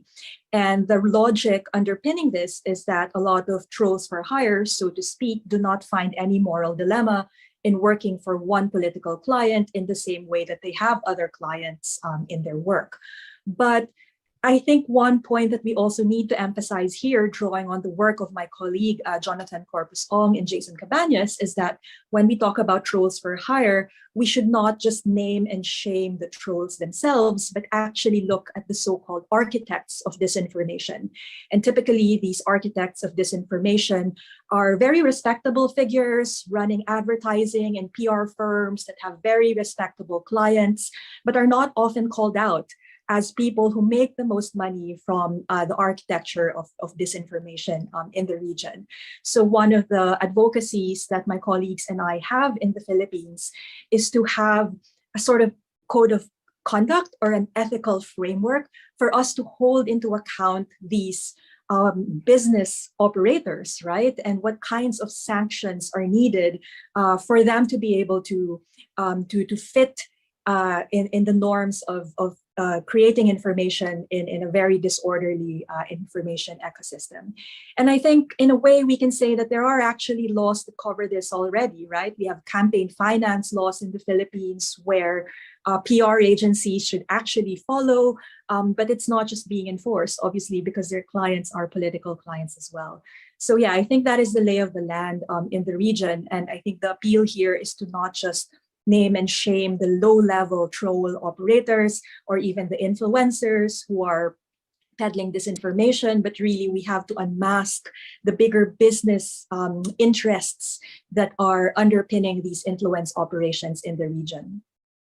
Absolutely. And I think something that you can see, I'd love to hear your opinion, Supinia and Maria, on this, is that, but definitely true in the Philippines and Indonesia, is that you see PR agencies who have basically trolls for hire branches where they will give them instructions of hashtags to retweet videos to share during specific panels, political debates, big event, to try to manipulate the conversation. I've myself basically interviewed a troll who has worked for multiple presidents in Indonesia and on dozens of elections. He opened his phone and he had more than 300 fake Twitter accounts, some of them more than 10 years old. And he would update them regularly with real pictures from his life, basically. So one of them was a young woman with a kid. This guy is single, doesn't have any kids, but she would post coffees that she would have in Jakarta, and they would be his coffees. And then he basically sells that account both to politicians for elections, but also to brands. So when there's not an election in Indonesia, that account is sold to advertise to young parents on Twitter, on Facebook, etc. So real crafted personalities that are years in the making. Supinia and Maria, I would love your comments as well on what you see as the kind of the economic backbone that's powering, the disinformation in both of your countries. Yes, I think the same happening here. We call it information operation. That is getting much bigger, and it annoys people who are participating on even Twitter or Facebook dialogue. So that's why I think many people are leaving social media platform because they get tired with this kind of trolls, which both, I think the professional one that hired and maybe just volunteer one, but they're being influenced later. So I mean, there's two types. The one that they start new account and there's like automatic, like a robot. That's very easy for you to notice, right? Because they just work like a robot, mechanical. But the another type is very challenging because maybe they started as a normal Twitter users, but since they get more followers, and then they turn to be influencers, and they could get approached by any site, and then who knows, they get paid later on, and that's very difficult to prove and accuse, right? And that makes and people just don't realize that they are being paid, and this is. This is a difficult solution, but of course, for the previous one, the solution would be the duty of the platform, like social media platform like Twitter or Facebook has to do something with this particular. And I learned that they're trying to do something to prevent this, or to delete the account, or to get verified. But of course, you know that Twitter now, so getting controversial. So we don't know because the social media platform themselves, they need a job to do to help this, but since they are getting bigger and bigger in so-called political economy for their investments, so it's a mess for them as well. So that's who's going to be hope for this. So that's why COFAC, what we're working in Thailand, finally we think that everyone has to be a fact checker, and we have to really target individual community to raise awareness and to debunk, to help debunk misinformation and narrative. And we even like the idea that I learned in Geneva from a meeting 3 years ago. They have a project called cyber mediation. So that you need to really build up the community of also good influencer that to really help to be like the leaders of the influencer to debunk disinformation, to counter narrative. You also have to mobilize as well. Otherwise, the cyberspace will be dominated by those trolls. But I really don't know how to do that systematically and to cover all, because you will have to follow the same strategy, which I don't know which will be the aim of this journey if both gonna be mobilized and fighting each other based on, of course, good view or bad view. Yes. Yeah. I think that besides, of course, looking at the corporate sectors, yeah, as playing a role in terms of being hired out to do the social media and even trolling, we also need to hold political parties and also government responsible as well. Why I say that this time round,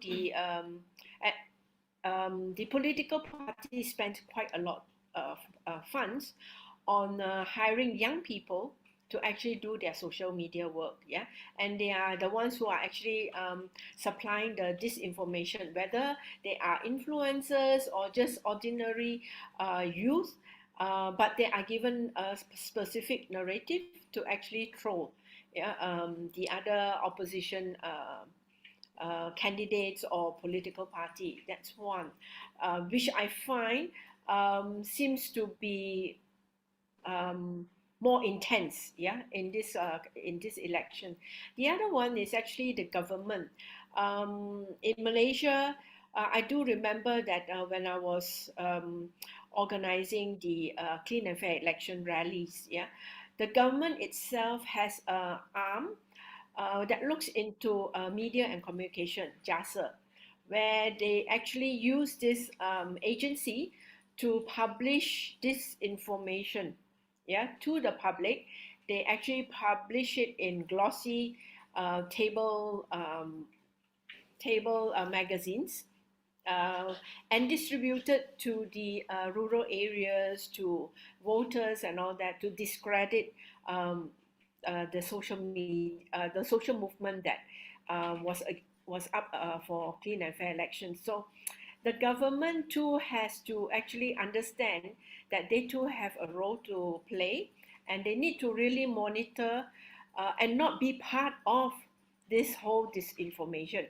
Otherwise, we will not stop, because if we keep on pointing fingers at corporate being hired, we forget about the government's responsibility too, because within each of the in Malaysia, within each of the agencies, they have their own media platforms, yeah, and how they use it sometimes is for the good, and sometimes it's actually giving intentionally giving not so accurate information to the public to actually dominate a particular narrative. So that has to be understood by the government, that we need much more systematic, much more effective monitoring mechanism, that the government can actually work with corporate, with civil society, with even the political parties, because this one is not something where one agency can solve all, but it needs a multi-dimensional approach, so that everyone understands that they each have a role to play, to monitor and to curb disinformation, because I think that it is becoming a trend where the disinformation seemingly, when it's put out, it looks as though it's the fact. Yeah, and it's sometimes accepted as facts, and it gets passed on, and by the time you fact check it, there's like another pile of disinformation that is being put out. So we really need to think of much more effective way, because I know fact checking we try to do as much as we can, but we can't catch up. Are you I don't know. any push Yeah. in the government to make this achieve? Because, and this is a point that I want to take to the rest of the panel as well, in terms of what is the role of the government, speaking as a former member of parliament, and that will be an interesting question as well. And what is the role of regulators? You've written in the past that Malaysia has enough regulations to tackle this, but that there's occasionally been coordinated disinformation campaign that led to the failures of policies. Do you feel, and that there needs to be just to summarize your current point, like cross-party push at the government? Is there any willingness to do so? Do you see politicians currently in the government who are pushing or who are willing to push for this? Or do you think this needs to come from the population or the citizens demanding this of government officials or of politicians in general? Well, put it this way, there was a push to actually form an independent media council to actually deal with this disinformation and also the harassment faced by journalists. Yeah, but unfortunately, that was when the Pakatan Harapan was part of the government. But because we lost the government, the previous government doesn't seem to be moving towards any effort to try to deal with the disinformation. In fact, they are actually part of the disinformation to a large extent, through their own political parties. So it's something that I feel is not new in Malaysia, but it's under spoken, not so well discussed yet, and it's usually the civil society that are leading the discussion. So I'm afraid that actually it seems that this has been such a fascinating discussion that we're already at 30 minutes. So I think no worries. I think it's been an interesting panel, and obviously there's so much ground to cover on this. So what I suggest is if we could basically go, Maria, because you just put some very interesting ideas on what the role of government is. If basically, Supanya, you could talk about what you see as the role of civil society and regulators, given your expertise in tackling disinformation. And then Nicole, I'd love to actually have you speak on what you see as researchers, online citizens, and bribe guiding and kind of canceling campaign working to tackle on this. And then we will unfortunately already call it a day. Oh. Okay. Okay. Go ahead. I'd love to, kind of what you see, you talked a bit on fact-checking initiatives. What have you seen that has been, that has worked in terms of fact-checking? And do you believe need for more regulation in terms of online disinformation? In terms of the government or regulator, I would like them to do more open data. That would be a very main idea of how the disinformation effectively, because in Thailand we don't have that much. But for civil society and media, I think traditional media and online media will play a very important role. I would like to see media in Thailand get together, like in the Philippines, and do collaborative fact check together and help to debunk. Because when you work together, it's very, very powerful in order to counter the disinformation. And not only fact checking, but to counter the narratives which combine fact and opinion. That's the most challenging, as I mentioned before. I think we need some dialogue and we need safe space and open space for dialogue and tolerance and between different groups. I think civil society needs to that more often in Thailand, like online or offline, to get people to talk openly, even though they have different opinion, in order to get not a consensus, but we a common ground based on collaborative fact-checking that CoFact trying to do now in Thailand. Nicole, I'll leave the ending note to you. Yes, I think our role as researchers, academics, and teachers also is to think about ways on how we can equip ourselves and our students on the civic skills needed for a digital age. And by this, I don't just mean learning how to fact check, but also to learn how to talk to people whose views are very different from our views.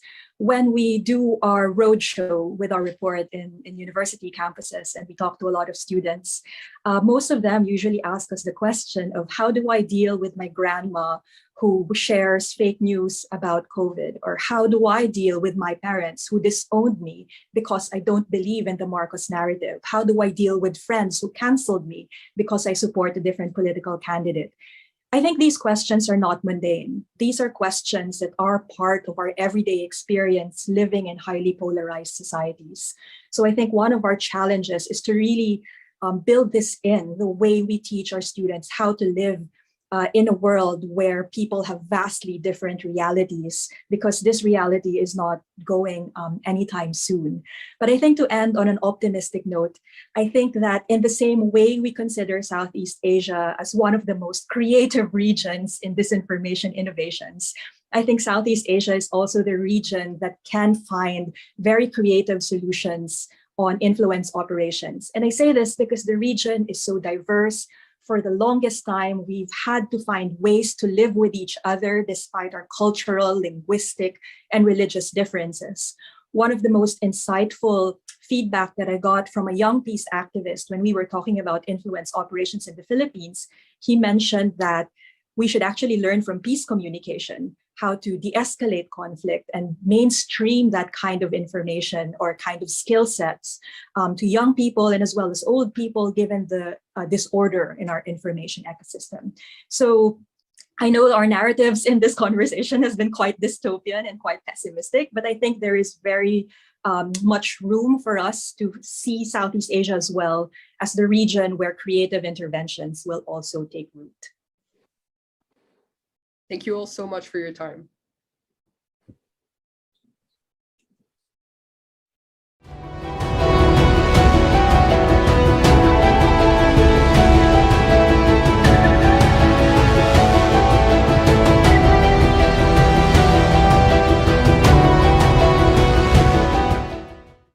Okay, there is already a lot to digest. So we're going to take a little break and be back at 8:30 GMT. But do stay with us, because after the break, we are continuing our journey around the world.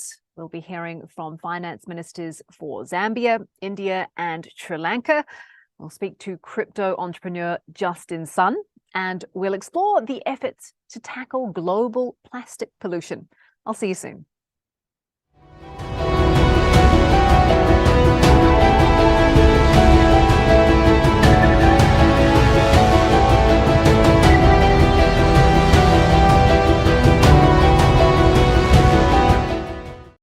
South Korea was the first country to launch a 5G mobile network in 2019.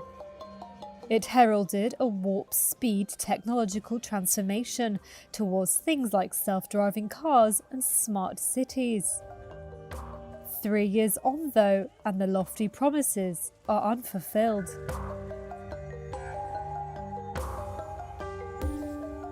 Some 45% of the population of South Korea is now on 5G, one of the highest rates globally.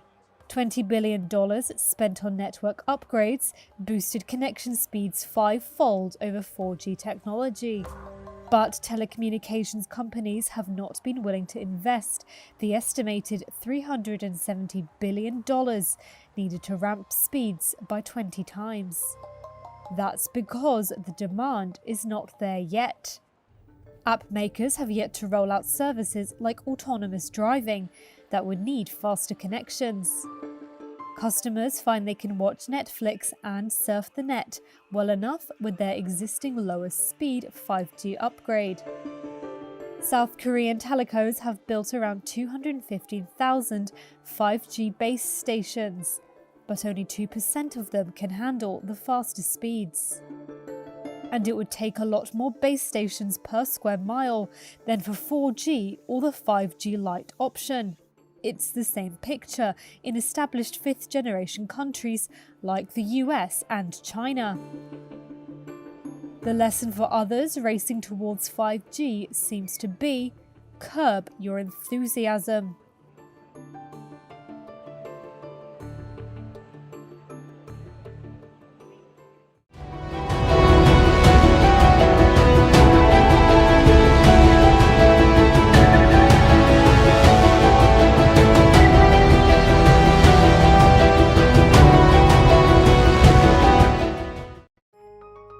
We see collisions happening, we see these debris clouds, it's only going to get worse. We can't ignore this problem, we have to act now. A UK-based mission is set to remove junk from space. Using a giant claw, the CLEAR mission will remove 2 large pieces of space debris from low Earth orbit, in what is the first attempt to ease the dangerously congested space environment.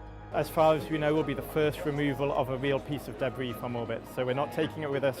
We're going to get this kind of 2-meter large old launch adapter and pull it safely down out of the way.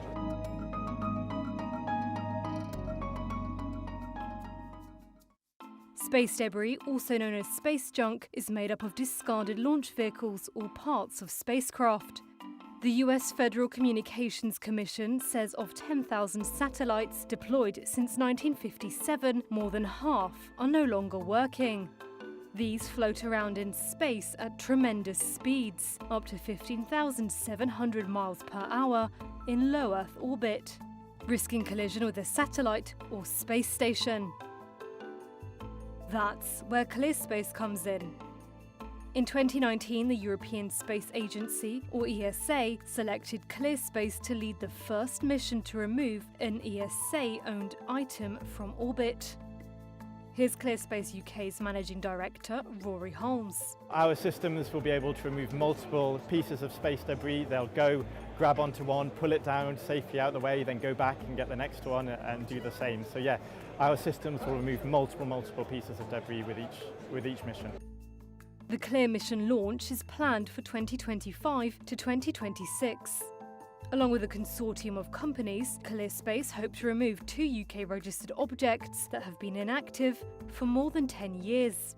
They all get close to them, navigate close to them, and then attach, grab onto them, give them a big hug with our robotic capabilities, and then pull them down out of the way and let them safely burn up in the atmosphere, and prevent them causing trouble or crashing or interacting with other space objects. Cleaning up debris is expected to be a huge growth area for what's being called in-orbit services. It's a new sector, which is estimated to be worth more than $14 billion by 2030. That's not all. ClearSpace also want to improve sustainability in orbit. They say this is about keeping satellites operating as much as removing the waste. So if you think about a car, if it breaks down or runs out of fuel, we do something about it. We fix it, we refuel it, we use it again. In space, we don't do that. We treat satellites as a single-use item. We use them once, we discard them, we leave them to clutter up space and interfere with future space operations. So that's unsustainable. We need to do something differently. There's already loads of junk up there, and we keep adding to the problem. We really need to think about how we make sure our space activities are sustainable. So one side of it is services like ours, debris removal, but the other side is when we launch things, we should think about that end of life, and we should build in end of life capabilities to make sure they're not ending up as junk after they've finished their job.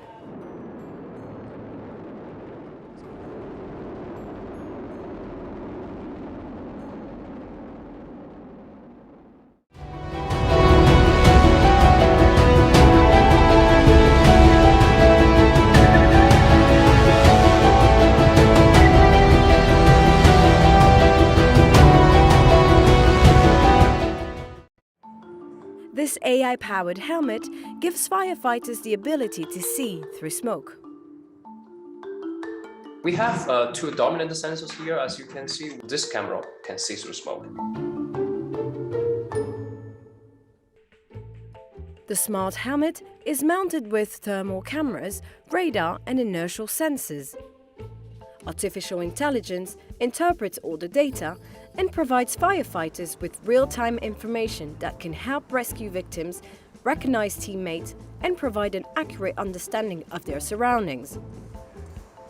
Leading the research at the University of Edinburgh is Dr. Chris Liu. We use a cutting-edge kind of deep learning-based methods to interpret this kind of a multimodal sensory data and automatically extract the victim's locations and estimate the firefighters' locations to give them. The project has received help from the National Robotarium, a new world-leading centre for robotics and AI, hosted by Heriot-Watt University and the University of Edinburgh. Recent field trials were conducted in partnership with the Scottish Fire and Rescue Service personnel at its training facility in Scotland. Watch Commander Glyn MacArthur was impressed by how the helmet could support firefighters. Doesn't affect any performance. Very lightweight in terms of the equipment on the helmet compared to what we currently use in terms of a handheld thermal imaging camera. With a handheld, it obviously takes away our use of one limb, really. So to have this integrated within either a visor or a helmet would be a massive advantage. The next step? Building a new prototype helmet with all the sensors integrated inside, according to Dr. Liu. He says he also wants to give the helmet the ability to generate 3D maps and an embedded display, giving the wearer even more spatial awareness.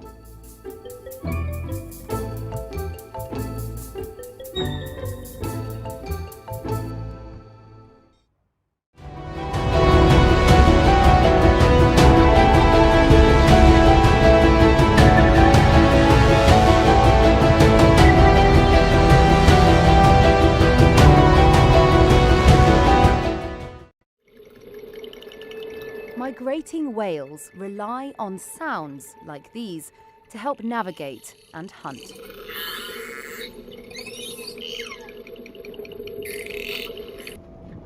Above water, these high-tech smart buoys being installed off the coast of Chile will have one main job: to listen to the whales and, using artificial intelligence, help them avoid colliding with ships while migrating from Antarctica to the equator.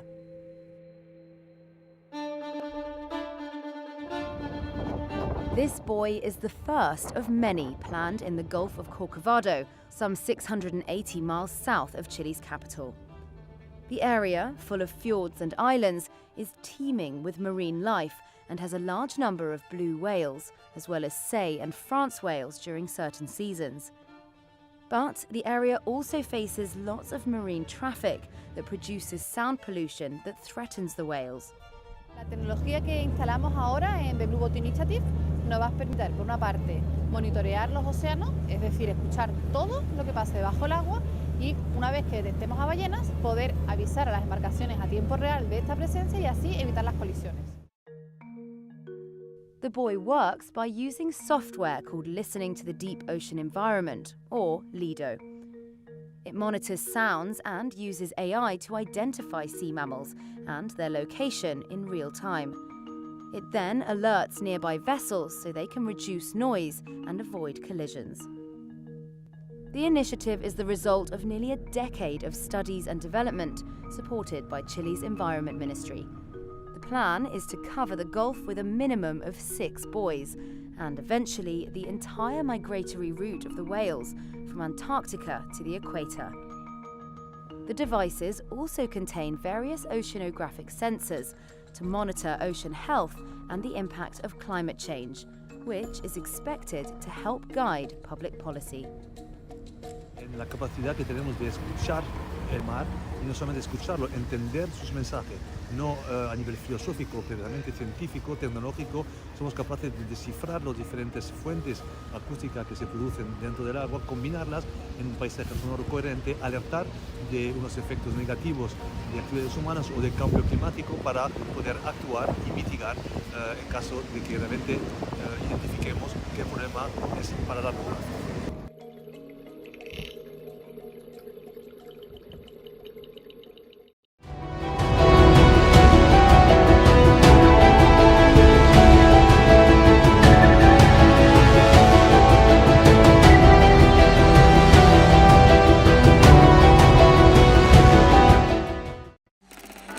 Tesla has an ambitious plan to deploy thousands of humanoid robots within its factories, expanding eventually to millions around the world.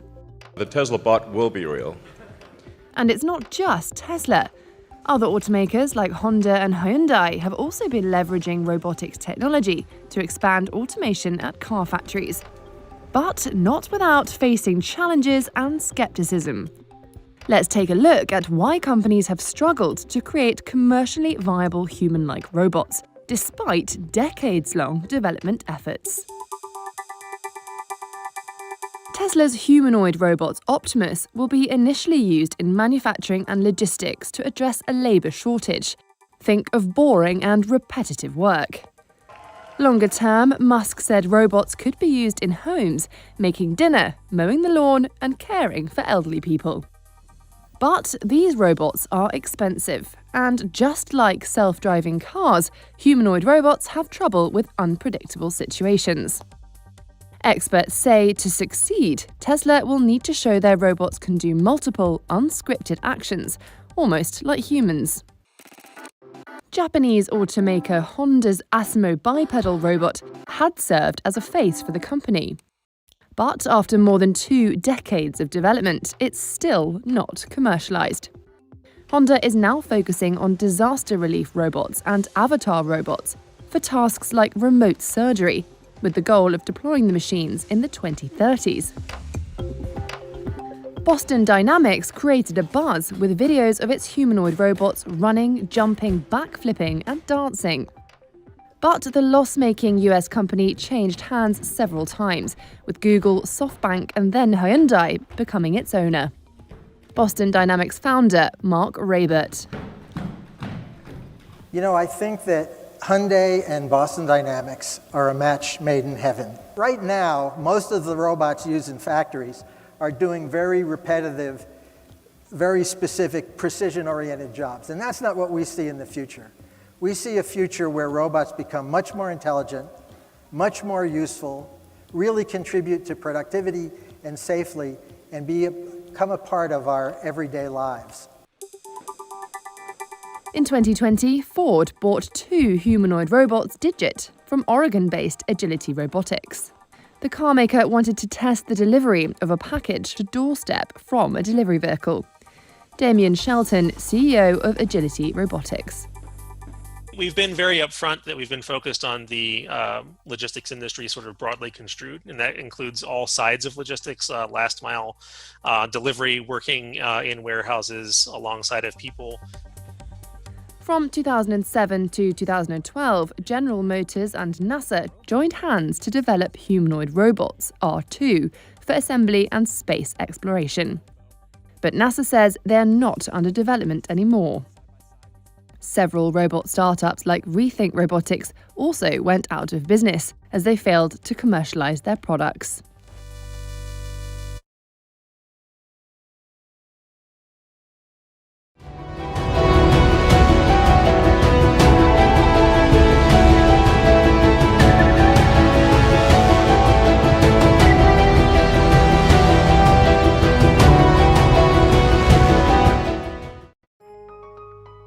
I'm noticing myself that ice isn't as thick as it used to be. Climate change, we're seeing that the temperatures are not as cold as it used to be. Rex Holwell has spent his life on the sea ice that forms each winter off the coast of Newfoundland and Labrador in Canada. Like other Inuit, he learned to hunt seals and fish over the sea ice highways. But he fears climate change is about to upend it all. As droughts last longer and heat waves, flooding and storms intensify, the Inuit are doing what they have always done: adapt.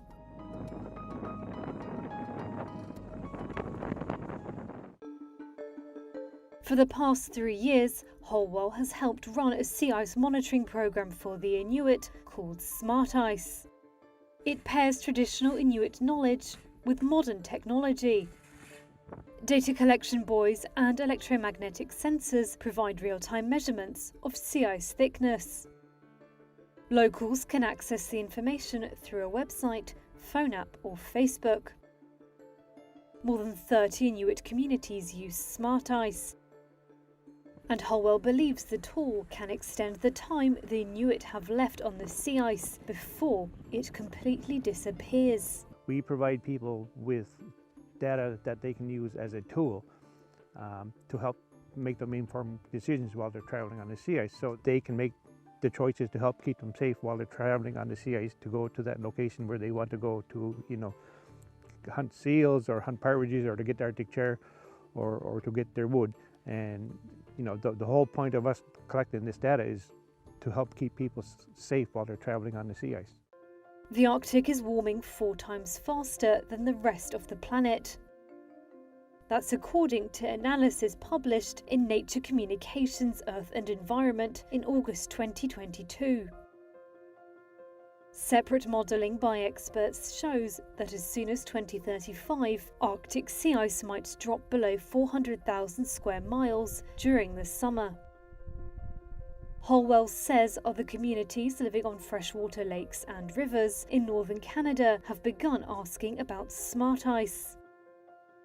For now, the focus is on Canada, but he says Sami caribou herders and others in Sweden, Finland, Iceland and England are also interested in the technology. Over in his tiny Inuit town, the effects of climate change are being felt every day. It has a huge role in our mental well-being as well, as Inuit people to be able to go out on the sea ice. And, with climate change happening what it is, it's going to have a huge effect in the future on those generations who can't go out on the sea ice and practice their traditions and keep their culture alive.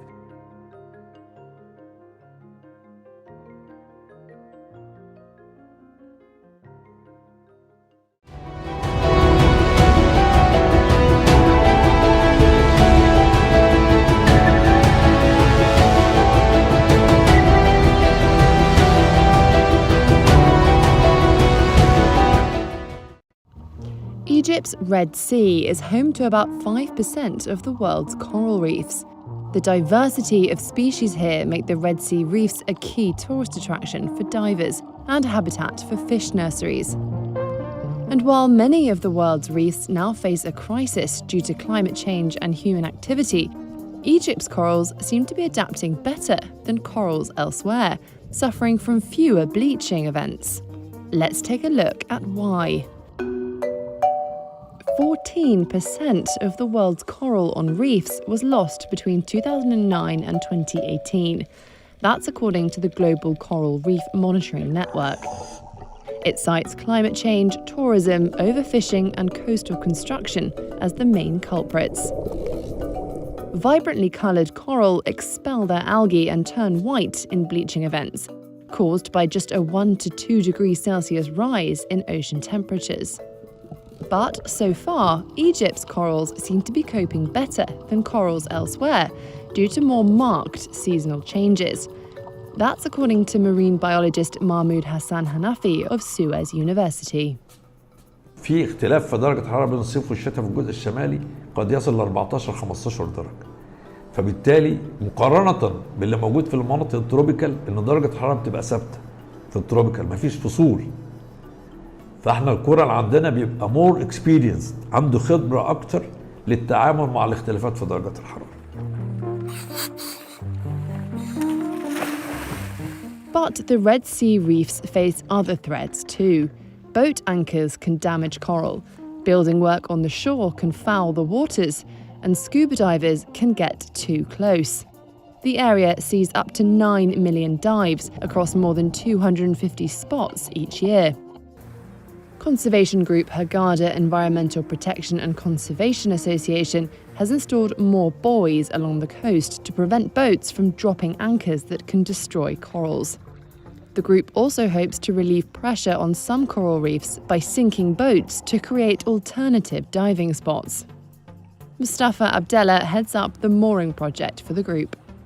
احنا عندنا معضلة، احنا عاوزين عدد السياحة يزيد لكن الكباستي بتاع المكان محدود بحجم الشعاب المرجانية. فابتدينا نعمل كمان قصة تانية وفكرة تانية ان احنا ابتدينا نعمل اماكن للغوص جديدة، مقترح ان ننشئ اماكن غوص جديدة.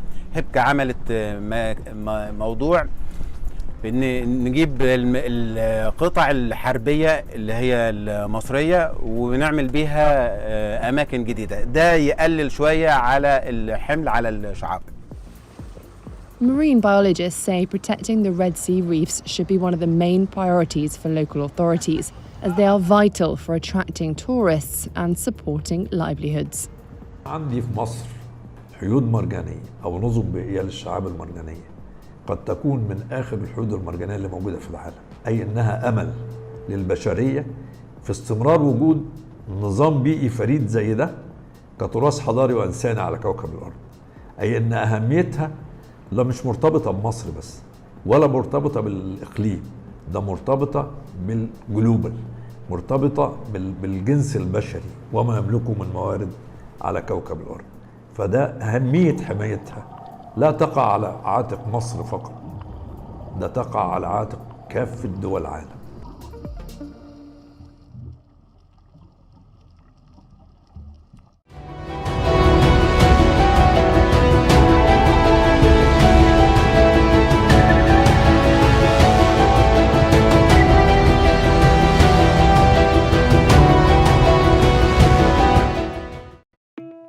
Switzerland has recorded the worst melt rate of its glaciers since monitoring began more than 100 years ago. It was really shocking and surprising to see how much melting actually can occur. Swiss glaciers lost 6% of their volume in 2022, far exceeding the record set in 2003.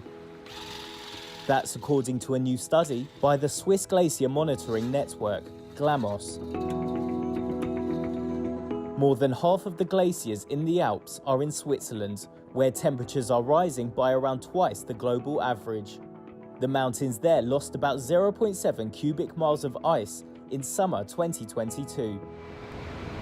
The heavy losses are the result of exceptionally low winter snowfall combined with back-to-back heat waves.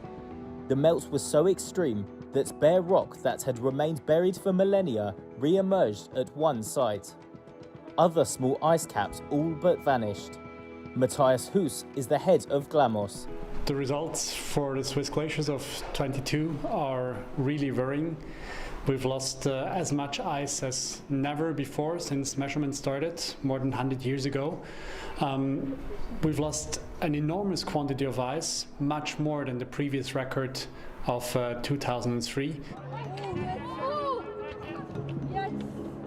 If greenhouse gas emissions continue to rise, the Alps glaciers are expected to lose more than 80% of their current mass by 2100. Many will disappear regardless of whatever emissions action is taken now, thanks to global warming baked in by past emissions. That's according to a 2019 report by the UN Intergovernmental Panel on Climate Change. We knew with climate scenarios that this situation would come at least somewhere in the future, and realizing that the future is already right here, right now, this was maybe the most surprising or shocking experience of this summer.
Welcome back. Sri Lanka is in the grip of a dire financial crisis. The island's foreign exchange reserves ran so low, it struggled to pay for imports which keep the country running, things like fuel, food, cooking gas, and medicine. It's looking to formalize a preliminary debt restructuring bailout agreement with the IMF. But to do so means securing financing assurances from key creditors. I'm going to pass over now to Swati Bhatt, that's Reuters' senior Treasury correspondent. She has comprehensively covered Sri Lanka's difficult decline and efforts to ensure it doesn't return to crisis. Swati is speaking to Sri Lanka's State Minister of Finance, Shehan Samasinga.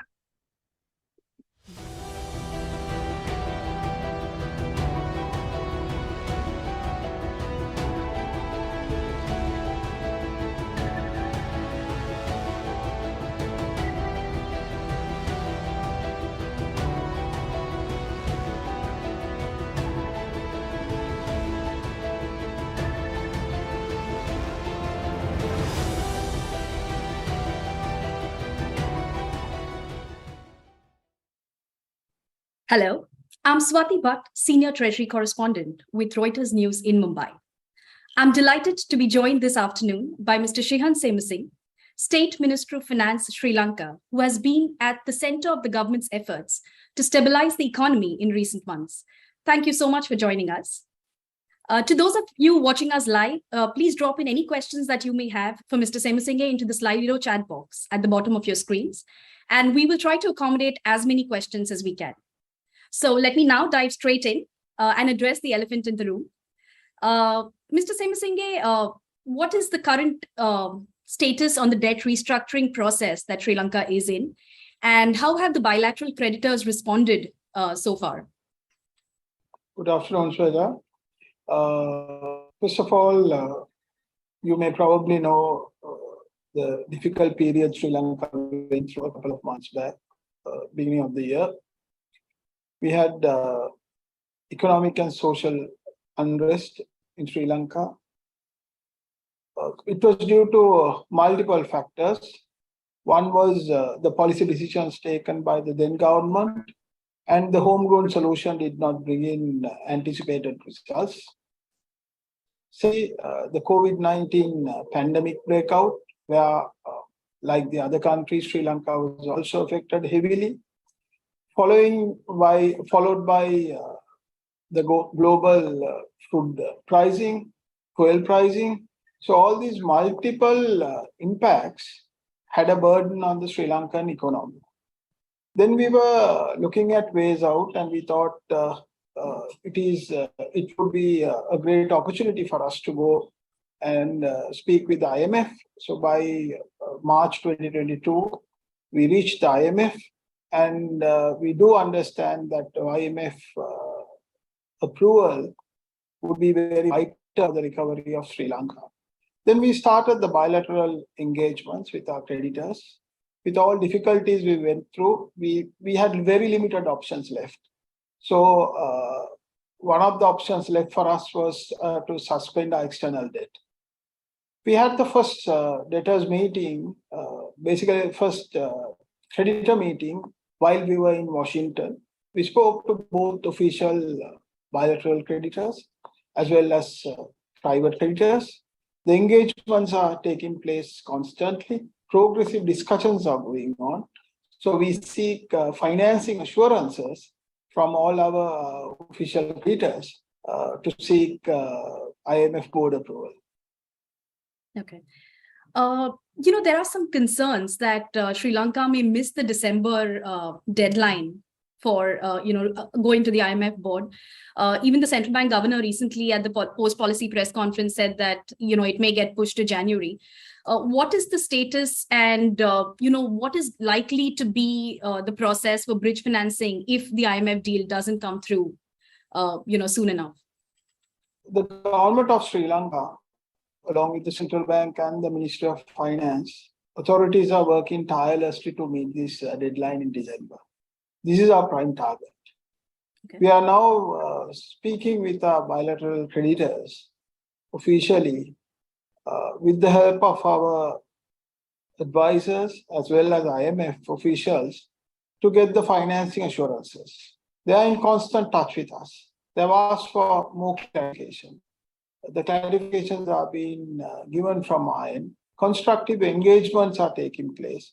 So we are looking forward for a positive response from our creditors. Yes, if we miss the December deadline, we will have to go in for January.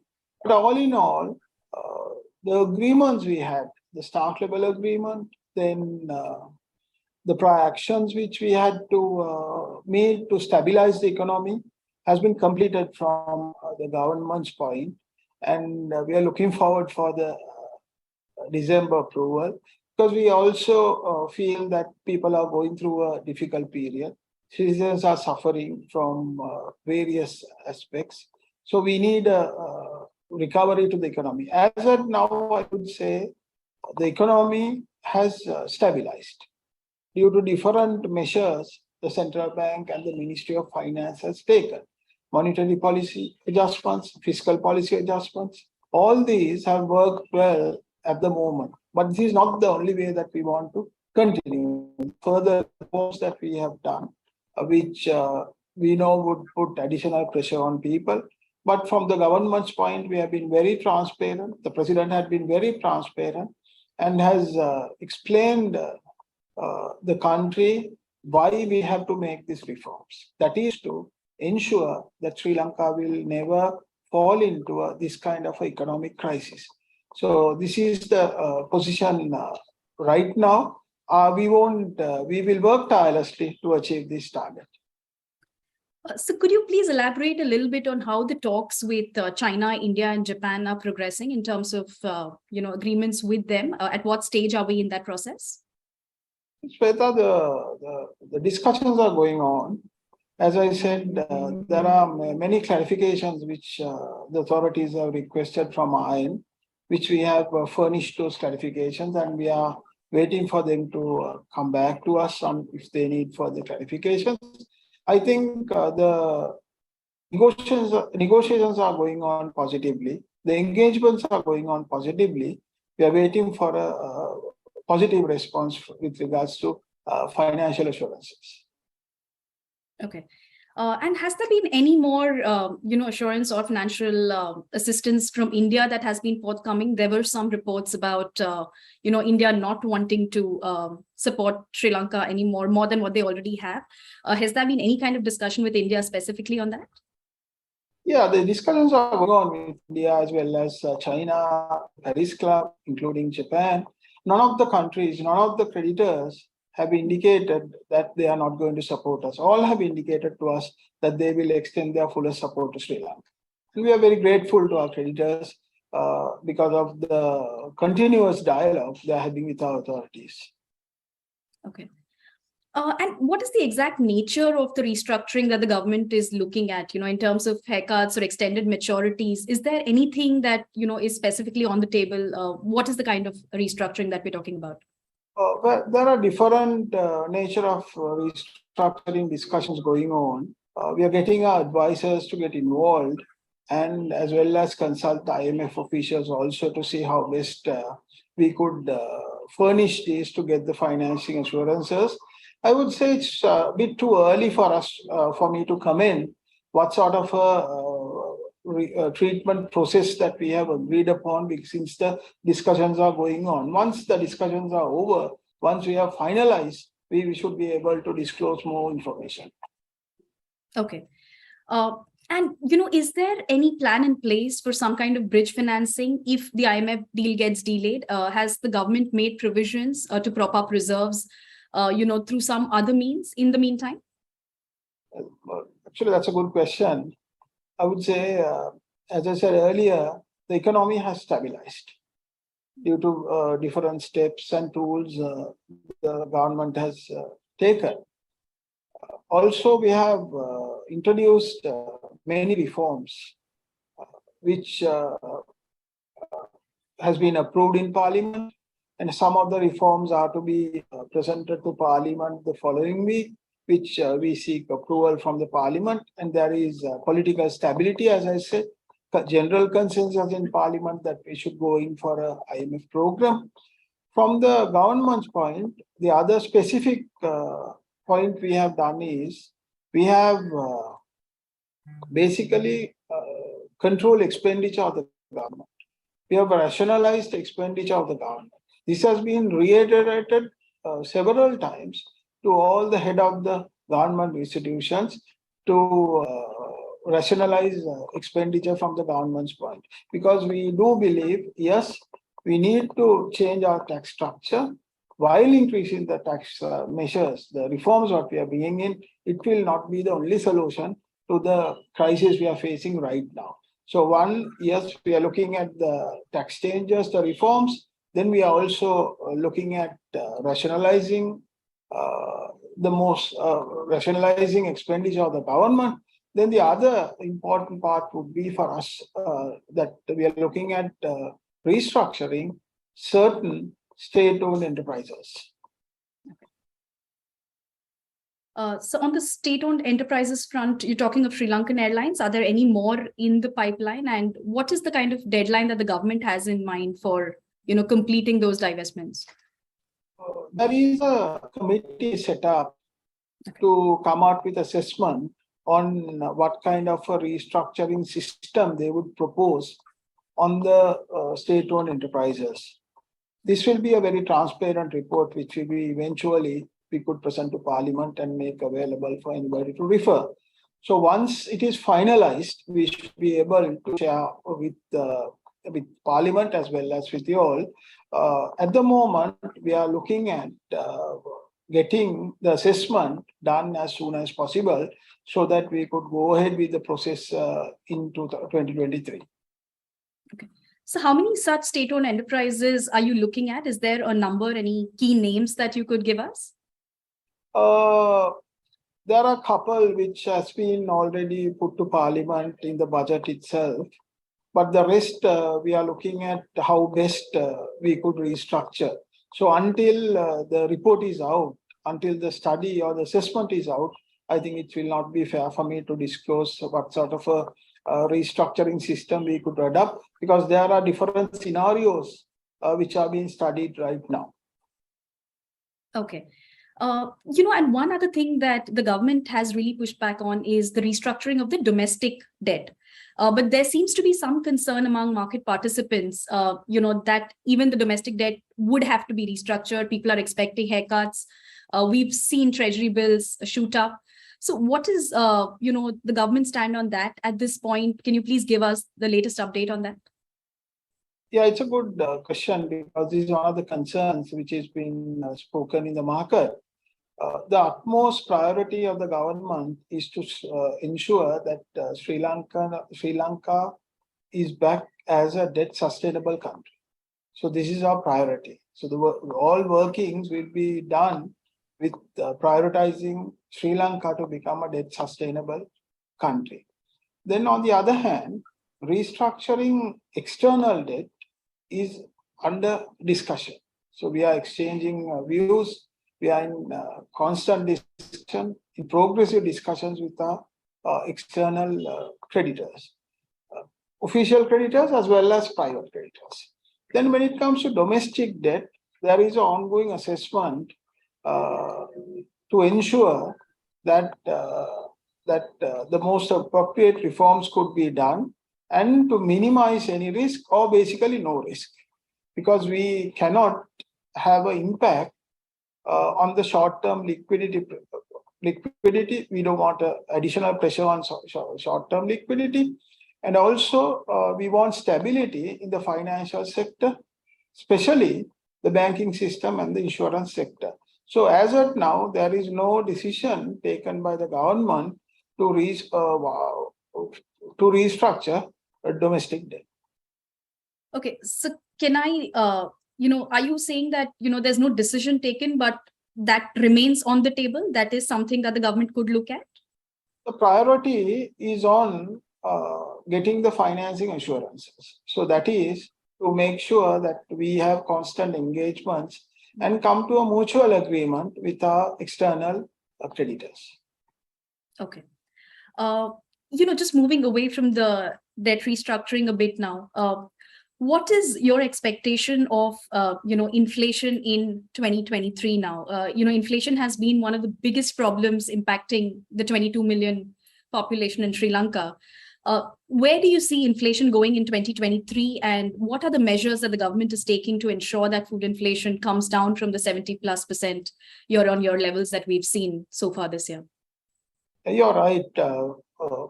Rate of inflation is around 70%. That is why the general public is feeling so much pressure.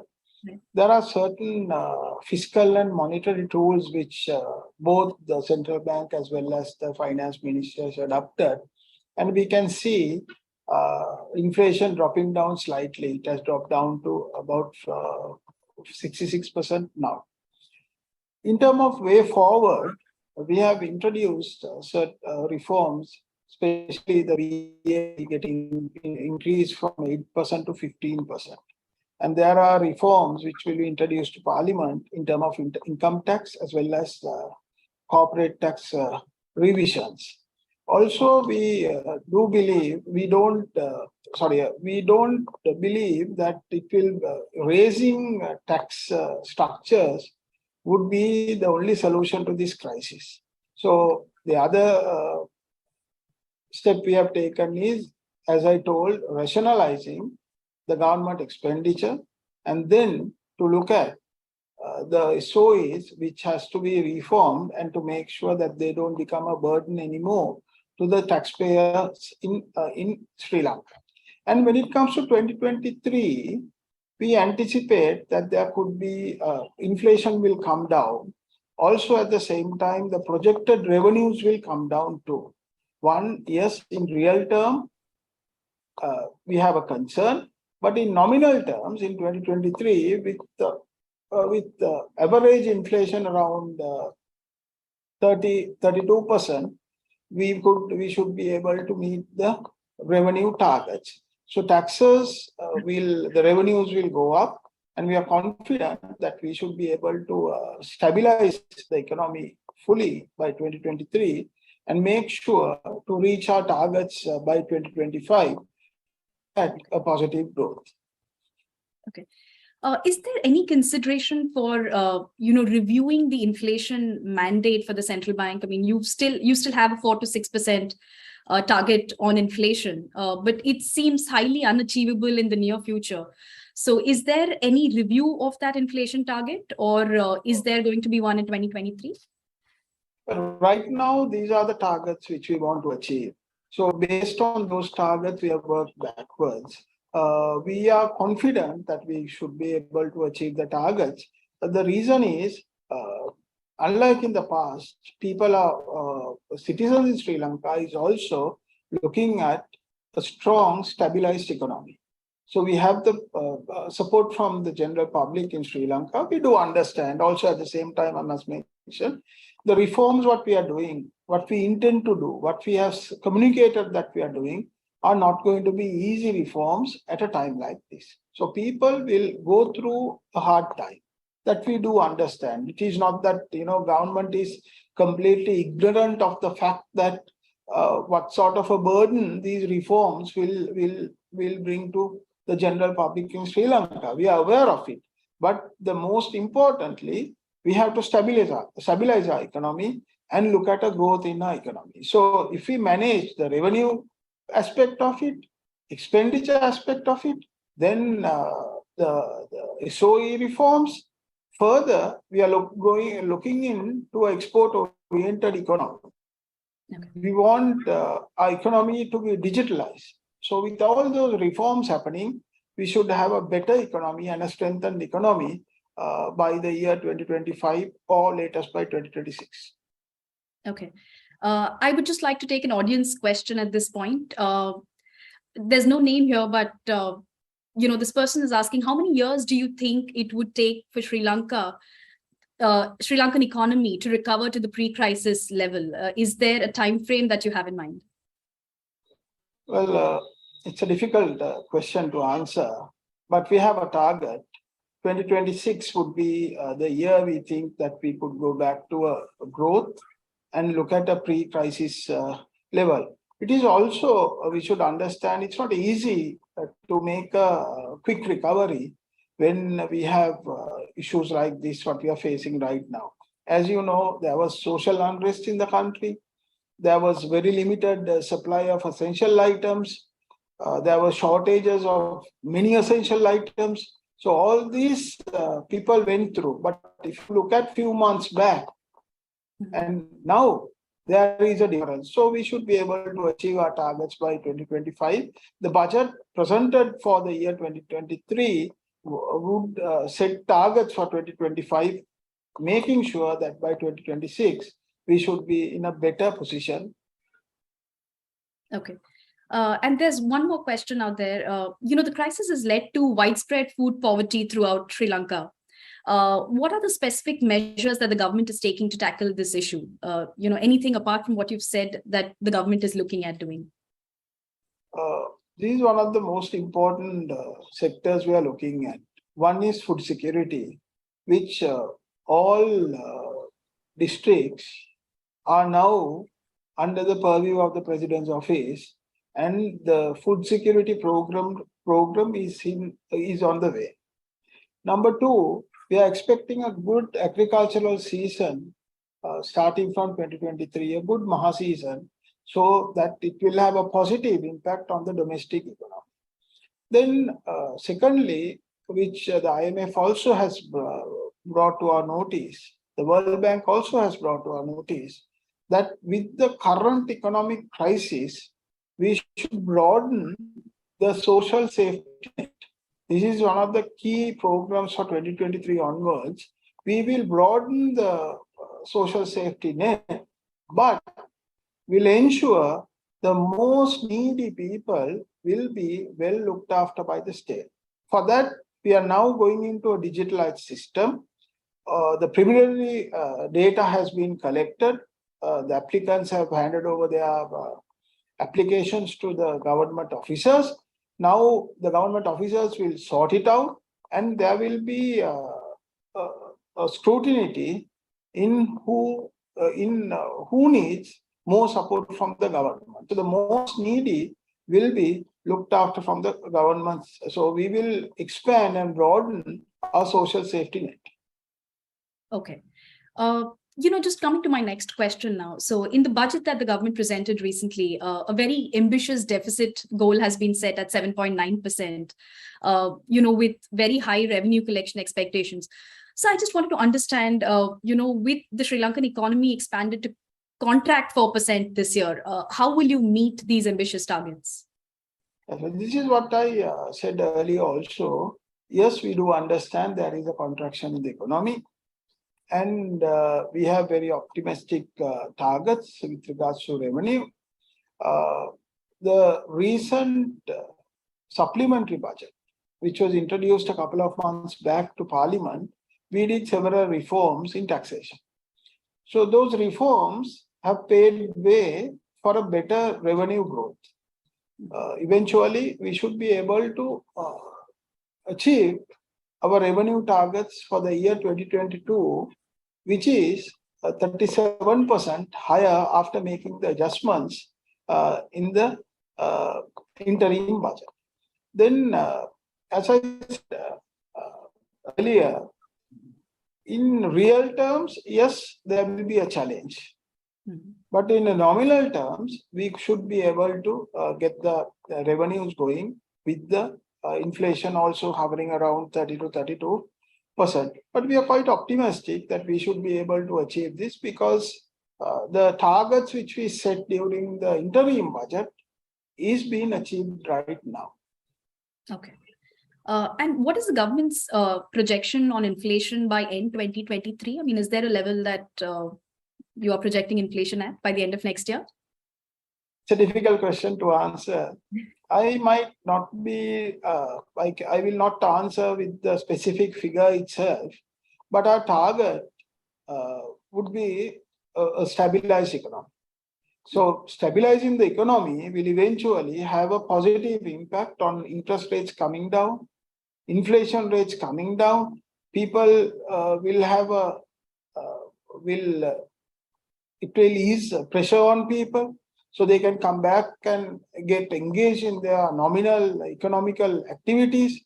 So I think if we progress, when we progress on the proposed structural changes, we should be able to look at progressive growth. And by 2025, as I said earlier, would be one of the key years for Sri Lanka. Okay. The budget speaks a lot about key economic reforms going ahead. So can you please elaborate, what are the key reforms that you're looking at, say, in the first half of 2023? And also, how can the government strike a balance between the political stability aspect and economic reforms, like the public sector reforms that are in the pipeline? Politically, the government is stable and the country is stable. Economically, the country is stabilized to a great extent. We have some more room for improvement. Then I told you about the social safety net, broadening of the social safety net. Therefore, we have introduced the social security contribution levy, which we will be able to use it for expanding and making sure that the most vulnerable people are being looked after by the state. Then the tax reforms, what we did, has brought in results in the interim budget. So it will be the same when it comes to next year. The most important few changes will be done. One would be, we are focusing on exports. It will be an export-oriented economy that we want to shift into. And the tax net to be brought. We brought in the regulations of all individuals at the age of 18 and above to register themselves. Taxpayers' compliances will be enhanced, where we want the entire system to be digitalized. And we are also looking at how soon we could look at automated payment system, all government payments to be automated. And secondly, there are a few structural changes what we are looking at when we are going in for, because we want the FDIs to come back to Sri Lanka, and we will create a new agency which will comprise with the BOI. It will also have the few other institutions, which a single window approach will be taken. So this could be one of the key changes we will do in the budget, where we will have a better investor friendly atmosphere in Sri Lanka. Okay.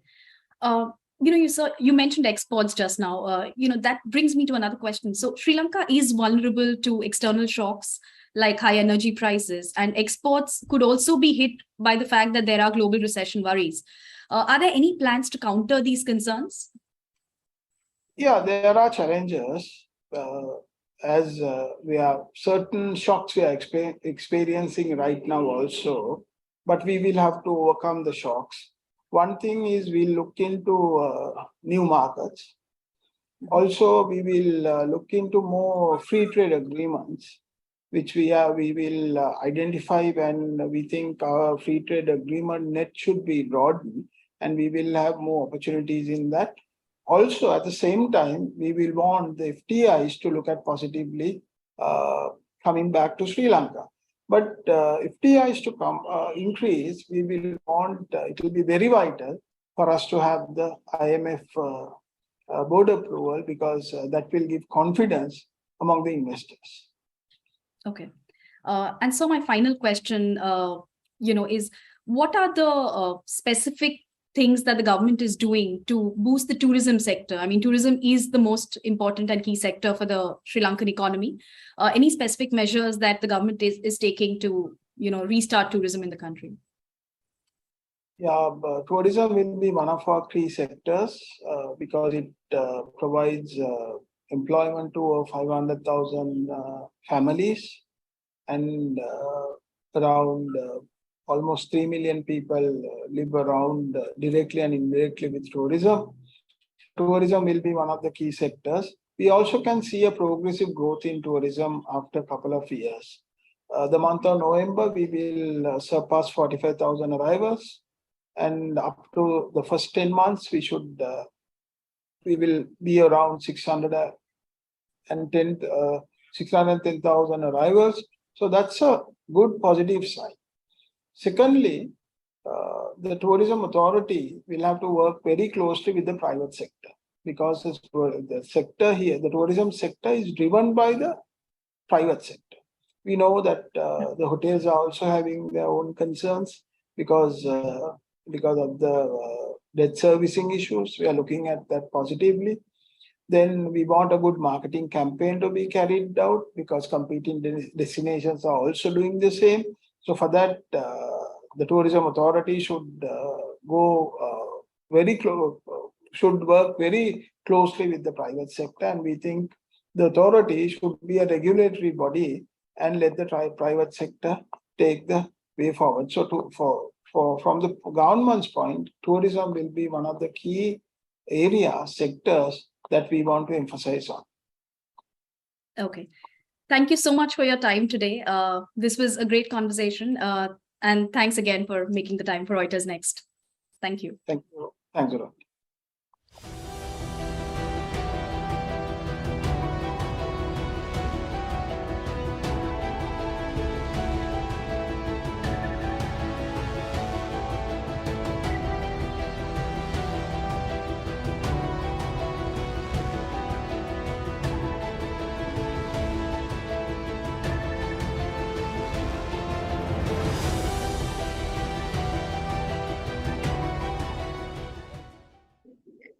It's time now to talk about learning. More than 90% of children across the world had their education interrupted by the pandemic. But what about the places that already had wide gaps in learning equity, inclusion, and quality? Now we have Reuters Breaking News Company's editor for EMEA, Josephine Mason, with Vikas Pota, the founder and CEO of T4 Education.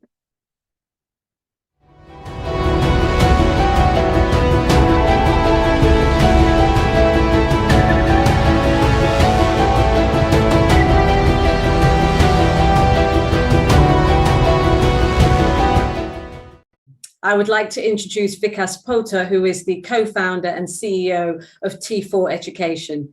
Thank you very much for joining us today. Thank you for the invitation.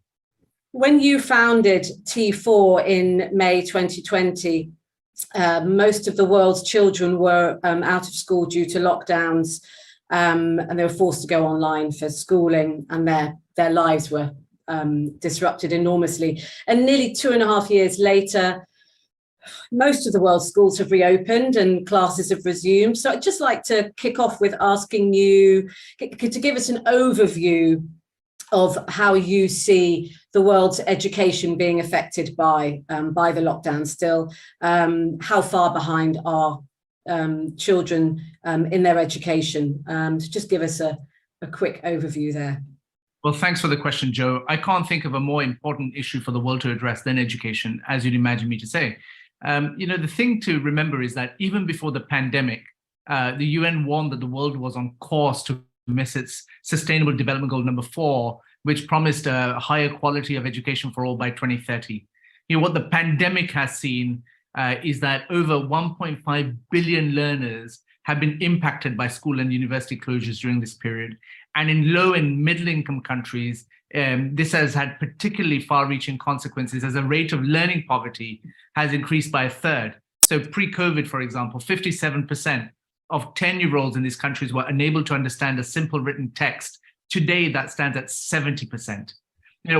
Furthermore, learning losses were also higher among those from lower socioeconomic backgrounds. And as such, both within and between nations, COVID has increased the global learning gap between the rich and the poor, and that makes the goal of universal quality education just a humongous mountain to try to climb, and it's become a lot more steeper. My firm belief is that we can't just sit around and wait for governments to act on this global learning and education crisis. They've been talking about it for decades. What we need is a different way of attempting systemic transformation. We need better grassroots solutions to be surfaced. And what I've learned is that governments in particular need to learn from the knowledge and experience and expertise bound up in our schools as is teachers who are at the coalface tackling the education crisis day in, day out. And it's schools that need to learn from one another the solutions to the challenges that they've faced. For my part at T4, we launched the World's Best School Prizes to provide schools with that platform to surface the best practices and not only share with them, with their peers around the world for improving education, but to show governments that everyday techniques that are changing children's lives and how they might start systemizing what works. So can we talk a little bit about that, I suppose, Vikas, because it'd be interesting to hear from you about what are schools, parents and governments doing to try to make up for that lost time? It sounds like your work is speaking very much to that. Can you talk a little bit more about that? Sure. So if I take the example of the Escuela Emilia Lascar in Chile, which just won our World's Best School Prize for innovation, it realized that it could overcome the challenges brought by the pandemic by harnessing the power of TV to entice its students to focus on their studies. The school is a large public school that caters to over 1,000 children from kindergarten to primary. And in its 80-year history, has mostly taught children who come from less privileged backgrounds.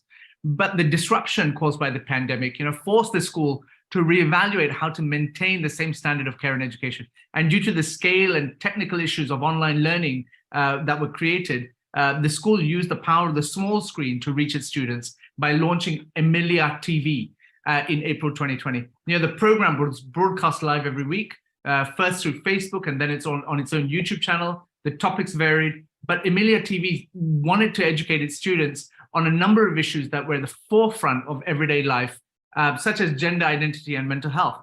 And the content that was created and published was as a result of the close collaboration of students, teachers, parents, and support teams.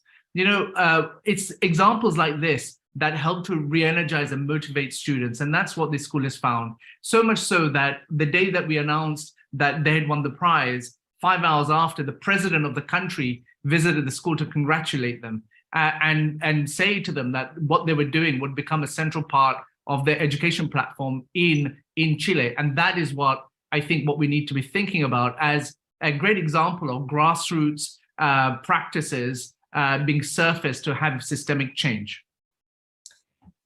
That's a great example, and I suppose have you seen a specific impact of that? Has the school been able to measure the impact of that of the TV program on their children? For sure, and if you look at if you just have to visit the school's website, you'll see that they've won quite a few awards now. They've been regaled. And of course, no government is going to take a solution that hasn't been proven to work and scale, and that is what the task is at the moment. When we look at the function of education and actually the engagement of our communities, this is a great example, is what I'm trying to illustrate, of how a school has led the fight and driven solutions to make sure that its community prospers even during these challenging times. And can you talk a little bit about the funding around those kinds of programs? How does it work? Government budgets are increasingly tight. We're facing a global economic slowdown. So how does the world of education cope with tighter budgets? Yeah, there is no two ways. There is less money in the pot to spend on things like this. It's no surprise that in times of such economic crises, governments look to rein in spending. And it's often education budgets that are the first to cut. And this is a serious issue for national policymaking, but also for development aid as countries like Britain shrink from their duties on the world stage. We cannot afford to ignore education. It underpins everything from tackling poverty and inequality to training the scientists and leaders who will answer, some of the greatest challenges we face, from climate change to pandemics and food insecurity. We forget about education at our peril. The World Bank, UNESCO, and UNICEF found this generation of students risk losing $17 trillion in lifetime earnings in present value, or about 14% of today's global GDP, as a result of COVID-19 pandemic-related school closures. Governments absolutely have to prioritize education spending in the face of this kind of economic slowdown. It's not only morally right, it is economically right as well. Investing in education is investing in economic growth for all of our futures. You make a very good point there. So, and I suppose the other, your example of the school in Chile speaks to a little bit of this as well. But it would be good to hear from you about the social and emotional impacts on students from the lockdowns has been enormous too. It's really taken its toll on mental health and violence against children, rising obesity, increases in teenage pregnancy. Are there ways of measuring? I suppose, how can the world of education measure the impact of these issues? Is there a way of doing that? Yeah, it's a really great question, Jo. Studies can show these figures in raw terms, but to really understand the social and emotional impact of the pandemic and successive crises on students, we need to listen to what teachers are telling us. What they are reporting back from the front lines is truly shocking. To take just one example, in the UK, we now hear teachers reporting unprecedented levels of hunger and deprivation in our schools. We hear stories of kids coming to school with nothing more than moldy bread in their lunch boxes. 100,000 children may be missing out on free school meals because eligibility hasn't risen in line with rocketing inflation. Teachers are the canary in the mine. They're the first ones to tell us there's a crisis because they see it every day. And it's governments that need to now start listening. The time is now.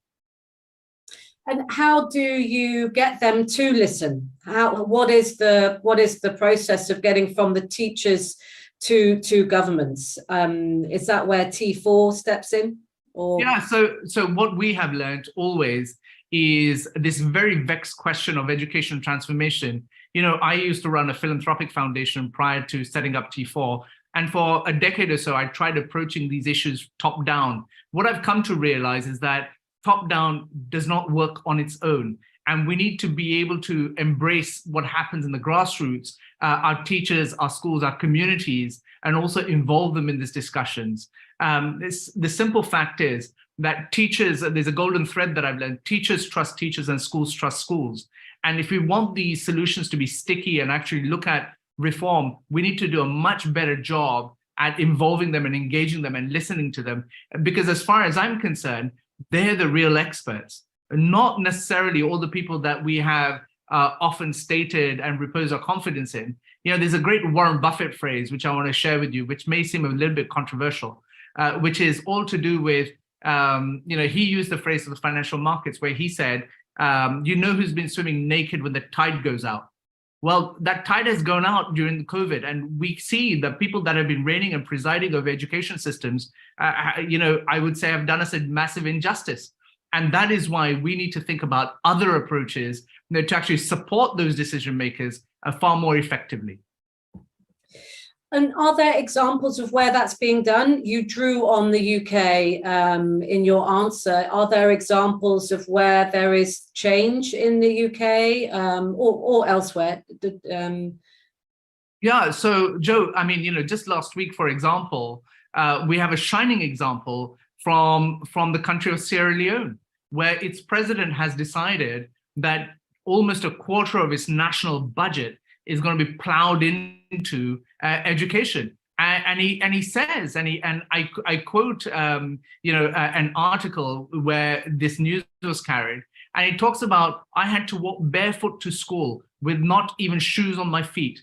For me to come to this level of leadership, I think education has played a very important role.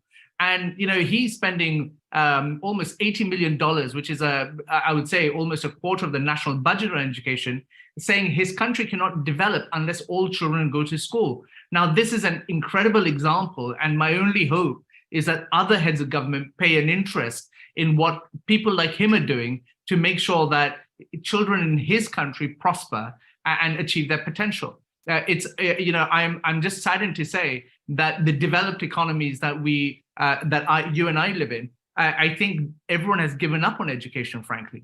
That is why we find ourselves in, at best, a middling position in international league tables if they're to be trusted. And so that's why I think we need enlightened and committed political leadership to the subject of education? Well, looking ahead to 2023 then, Vickers, I suppose it'd be good. What is your biggest hope for the next year ahead? What are you hoping to see change in the world? And I suppose this, I imagine more. Well, I won't answer the question for you, but you've hit at some big points there in your Sierra Leone example. But looking ahead to next year, what's your big hope? So look, there are some silver bullets, as I call them. Not that there can ever be any in education. Don't get me wrong. I don't mean to trivialize in any way, but I make the point that I think we need to double down on things like teacher professional development, teacher rights, teacher status, all of these issues. Like, we know that by investing in the workforce, will stand us probably in the best stead when it comes to making sure that we improve learning outcomes. For far too long, we have ignored and actually let the teaching profession, this very noble profession, be derided to so much to the point where today no one wants to become a teacher. If I take the UK, or if I take any major economy, we have a recruitment and retention crisis when it comes to teaching.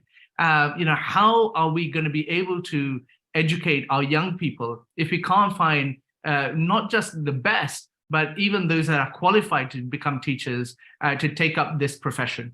And that's what I think we need to turn our heads to. And my hope is that people realize that we have to invest in teachers because that is critical to the furtherance of all of our goals.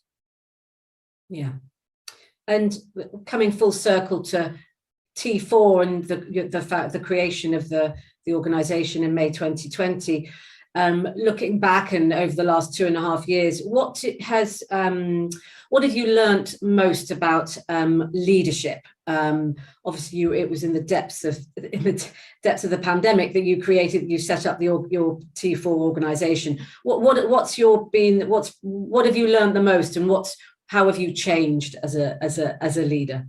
Yeah, so I would say that I assume if you ask this question to a lot of leaders, they'd say what I've learned is the importance of communication and being really good at that, and to make sure that I can carry people with me and my message and my organization, which is absolutely true. But the thing that I've learned the most is the concept of listening. And actually what I've learned through listening has resulted in the birth of T4. And we have set our minds on the importance of creating the world's largest community of teachers in schools, because we believe fundamentally in the concept of community as a way of serving each other and helping each other and collaborating with each other to actually advance all of our educational goals.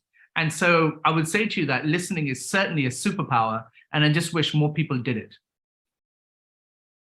Very wise words. Thank you very much, Vickers Potter. It's been delightful talking to you. Thank you for the opportunity.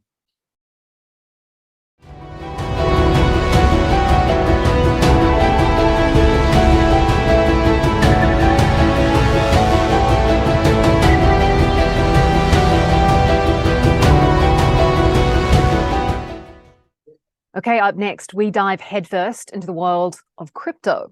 Our crypto team has reported extensively on the series of scandals which have sent market values plummeting, not to mention the multiple exclusives published on the collapse of FTX. One of those star reporters is crypto correspondent Elizabeth Howcroft. She'll be speaking to one of the most interesting characters in the crypto world coming up, Justin Sun. Then we'll explore plastic pollution and the global efforts to tackle it. There will be a panel discussion moderated by my colleague John Geddy, who's written a series of deep dive stories into the global plastics industry over the past several months. But first, we go to Zambia, which was the first African country to default on its sovereign debt amid the coronavirus pandemic. Now, Zambia remains embroiled in a complex, drawn-out debt restructuring. To discuss, we have Rachel Savage, who is our Africa Senior Markets Correspondent. She's speaking to Zambia's Finance Minister, Situmbeko Mosokotane.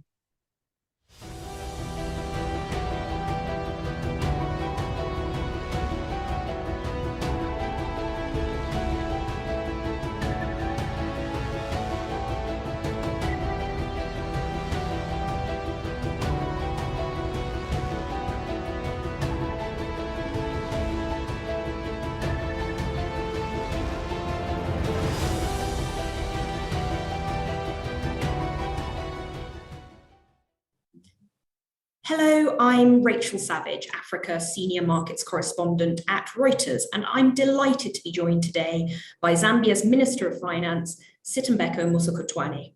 Welcome to Reuters Next, Minister. Thank you very much. Equally delighted to be here.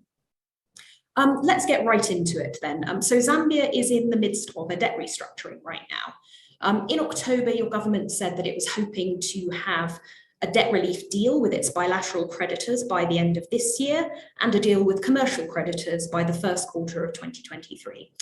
Is that still the timeline that you're working towards? We are pushing hard to get to debt restructuring within the first quarter of next year. We still have meetings to be held before the end of this year.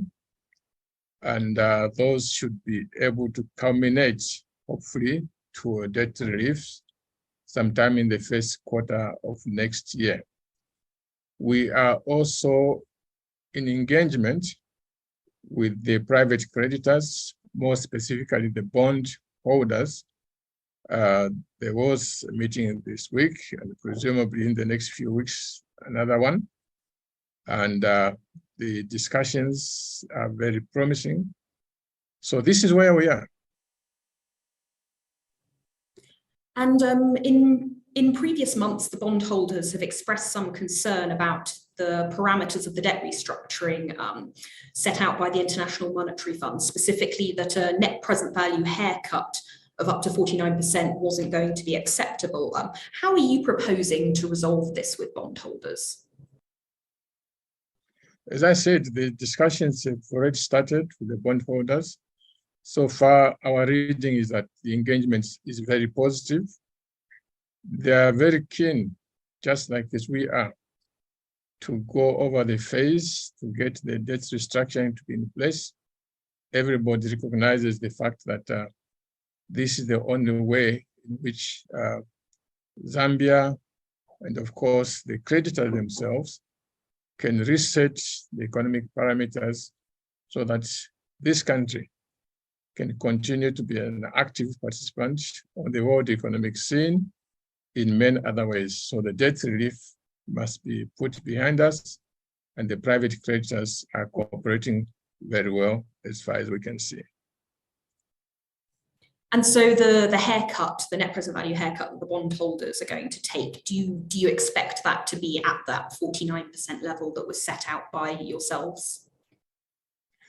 We are in discussion with the bondholders and the other private creditors to come to some agreement. Of course, the most important thing here is that we have to recognize that Zambia is under debt stress. And the whole purpose of doing what we are doing is to get the country out of debt stress. And then those investors who are thinking of coming to Zambia, whether they are in mining, whether they are in agriculture or tourism, they can freely come without the overhang of the debt crisis. So everyone is positive about that because in the end, it will be a win-win situation. And coming to the bilateral creditors, and your largest bilateral creditor is China.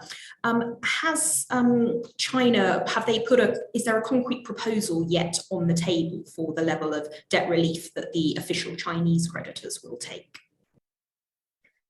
With the Chinese, we are in active engagement also. They are asking a number of clarifications, which us and the IMF are providing to them. And don't forget that China was pushing very hard last year for the official creditors to give that stamp of approval that opens the door for the Zambia to get to the IMF program. And that level of interest still remains.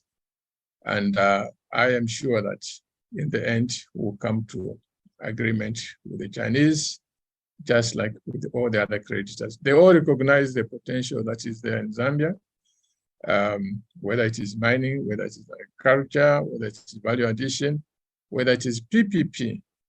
They all recognize that potential, and we don't want this history to hold us back. You said that the Chinese are seeking some clarifications. Could you give us an idea of what these clarifications are that they have been asking for? Well, the discussions are actually between themselves and the IMF and, of course, the Zambian people, the Zambian government. The clarifications are basically about just to understand better what the GSA says. Basically, it is about better understanding of the debt sustainability analysis, so to say. There are also a number of commercial Chinese creditors, other banks. Is China Exim Bank representing their interests and the debt relief that they will be negotiating as well, or are you going to be speaking with the commercial Chinese banks separately? The Exim Bank of China is the one that has been designated to be the lead negotiator for the Chinese interests, and these are the ones that we are discussing with, and we'll keep it that way. Thank you, Minister.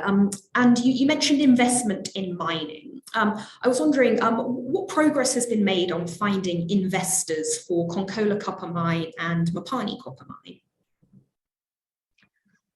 Mine? There is discussion right now with the previous board of Konkola Copper Mine, but we are also discussing, obviously, with other people, just in case you don't want a situation whereby you put all your eggs in one basket and that basket drops, then you're in trouble. So we are discussing with all those people. For Mopani, we are also in engagement with various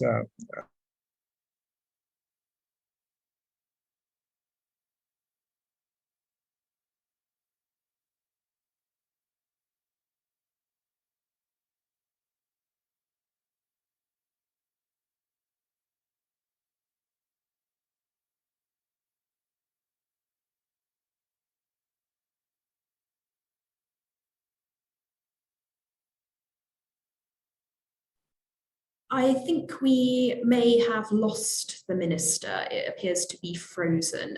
We'll just wait a bit and hopefully we'll have the minister back with us very soon.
And I'm back with Minister Masoko Twane here. We were just discussing finding investors for Konkola and Mopani copper mines, which are a big part of your government's strategic push to increase copper production.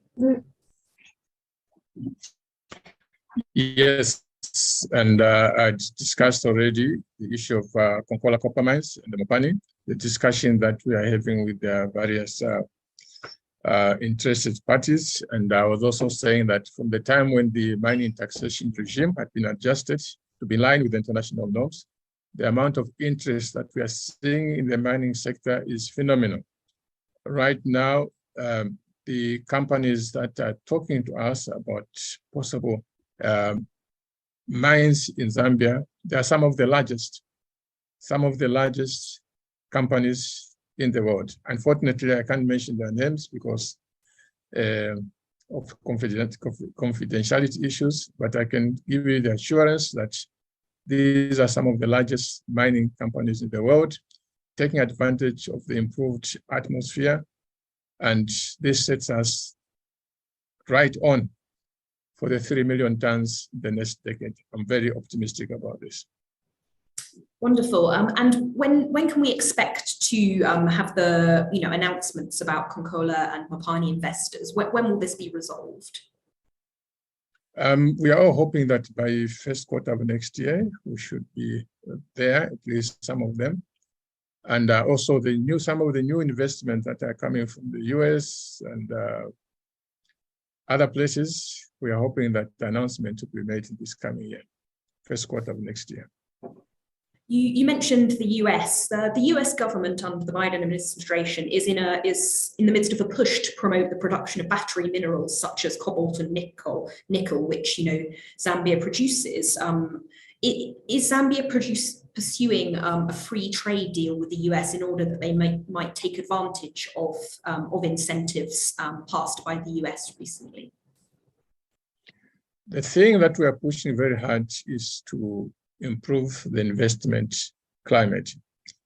Of course, regarding the trade protocols with the US, I don't believe that this is something that is an obstacle right now. What has been the obstacle was the investment climate, issues of proper taxation, issues of transparency in the issue of how licenses are given out, mining agreements. And this is what we are pursuing because we believe that is more critical to attracting the investments in the country. You mentioned recently that there will be, or your government recently proposed a golden shares for the mining industry. Could you give us a little bit more specifics about this policy? So when will this be implemented? How will it work? And will this be for the entire mining sector or just certain strategic companies? Obviously, we have to discuss with the individual mining companies because circumstances differ. So there are some that we are discussing that. So far, there's no problem. Something that they accept, that the golden shares must be there. But in the quest to look at different circumstances, we are also open to that. So really, all I can say that Zambia is back into business. Zambia is open for business. Those who want to come and invest in the mining sector, those who want to invest in the agriculture sector, where we are also opening up quite significantly so that we become part of the solution to this food crisis that is taking place in Eastern Europe. We offer ourselves as a solution to this crisis. And in terms of Zambia being a solution to the issues of food security, how are you planning to sort of introduce incentives for investors in agriculture? Could you give us a little bit more details about these plans and when they're going to come into force? The incentives are already there. Some of the best incentives in the world, I would say. The issue has been about how can we create space for large-scale investors in particular to come and take advantage of the incentives. The space is, of course, there because we have low population compared to the land size, but mere space is not enough. that space must have the enabling infrastructure, in particular, roads leading to these empty spaces, electrical power leading to these empty spaces. And I can assure you that right now, we have the money. It's part of the new loans that we acquired with the World Bank under very concessional terms, $300 million to open up these spaces so that when the investors come, whether they want to do sugar, whether they want to do fruits, whether they want to do wheat, whether they want to do corn or maize, all they need to do is to bring their tractors and equipment, because the space and the enabling infrastructure and the enabling legislation and the regulations will already be there. So we are ready for the investors, including those coming out of the UK. And do you have any targets for investment in agriculture that you would be able to share with us? You mean the target countries for investors? I mean targets in terms of money invested, in terms of the land available that investors will make use of productively. Yes. At minimum, we are opening up 100,000 hectares this coming year, 100,000 hectares.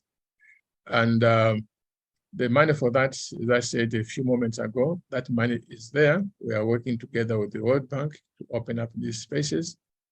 And what will remain now is for those investors with technology, management, with the marketing channels. Because if we are going to fill up the space that has been opened up by Ukraine and all these other countries, we need large-scale production. We need the best of the corporate world to come in. And of course, there's a formula of how they work with the local people. But the key thing is that we need these big corporate companies with the muscle to compete, because it's not mere production. You must produce competitively so that even after the situation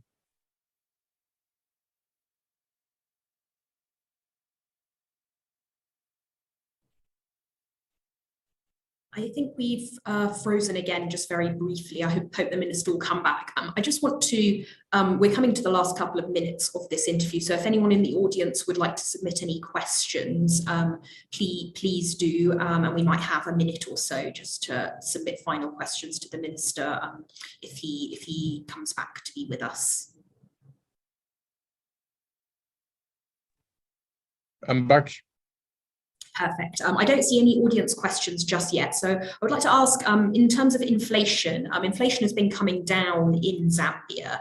However, it rose in November to 9.8% from 9.7% in October. What is your forecast for inflation over the coming months and next year? Is it back on an upward track again, or is it just going to be sort of fluctuating around this current level? We still maintain the target of 6 to 8% by the end of next year. We are now at 9.8%, and we believe that given where we came from, which was 24%, down to 9.8% within a year, we still believe that this is an excellent performance compared to what is happening elsewhere in the world. You know that inflation is now a global problem. We are one of the few countries that have actually managed to drive it down from 4% to 9.8%. So we'll push on so that next year we'll reach that target of 6 to 8%. So I believe that this is achievable given the trajectory that we've seen so far. Minister, I think that's our time up, although we would love to keep talking to you and hearing more from you about your plans. But thank you so much for joining us at Reuters Next. We really appreciate it. The pleasure is mine, and thank you so much for having me. Thank you. Thank you.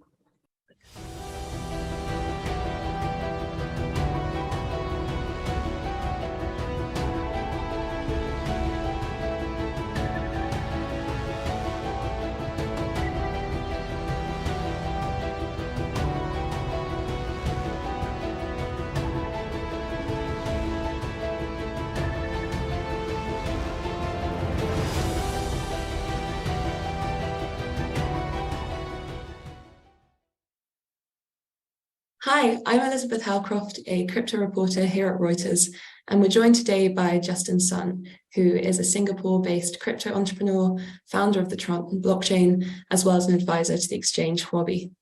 Thanks for joining us, Justin. Thank you. So for everyone watching online, you're welcome to submit questions anytime. You can do this using the link to Slido, which can be found underneath the live stream. Okay, so let's dive straight in. For those who don't know, the crypto industry and cryptocurrency prices grew enormously during the pandemic. Particularly last year, there was an explosion of speculative investment. But this year, there's been quite a dramatic turnaround.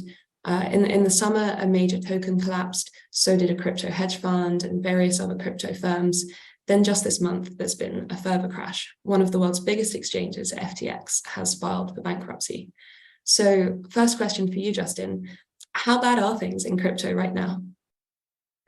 I will say basically the worst thing of most of the worst thing I think already happened. So I think right now I will call it a bottom of the overall crypto markets. And I believe we still need some time. I will see presumably 6 months to recover from like all the incident, like crash, losses, but I believe next year crypto industry will recover in a fast speed, and I believe like 2024 probably will be the start of the next bull markets.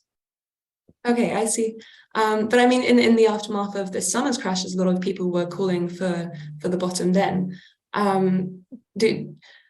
How do you go about making those assessments as to what constitutes the bottom for the market? I mean, how can you tell the security of the firms that you're interacting with? Yes, definitely. I think one of the key reasons for my judgment is based on leverage. So if you basically do a little bit analysis, you will find out actually lots of the token rally in 2021 actually is driven by leverage.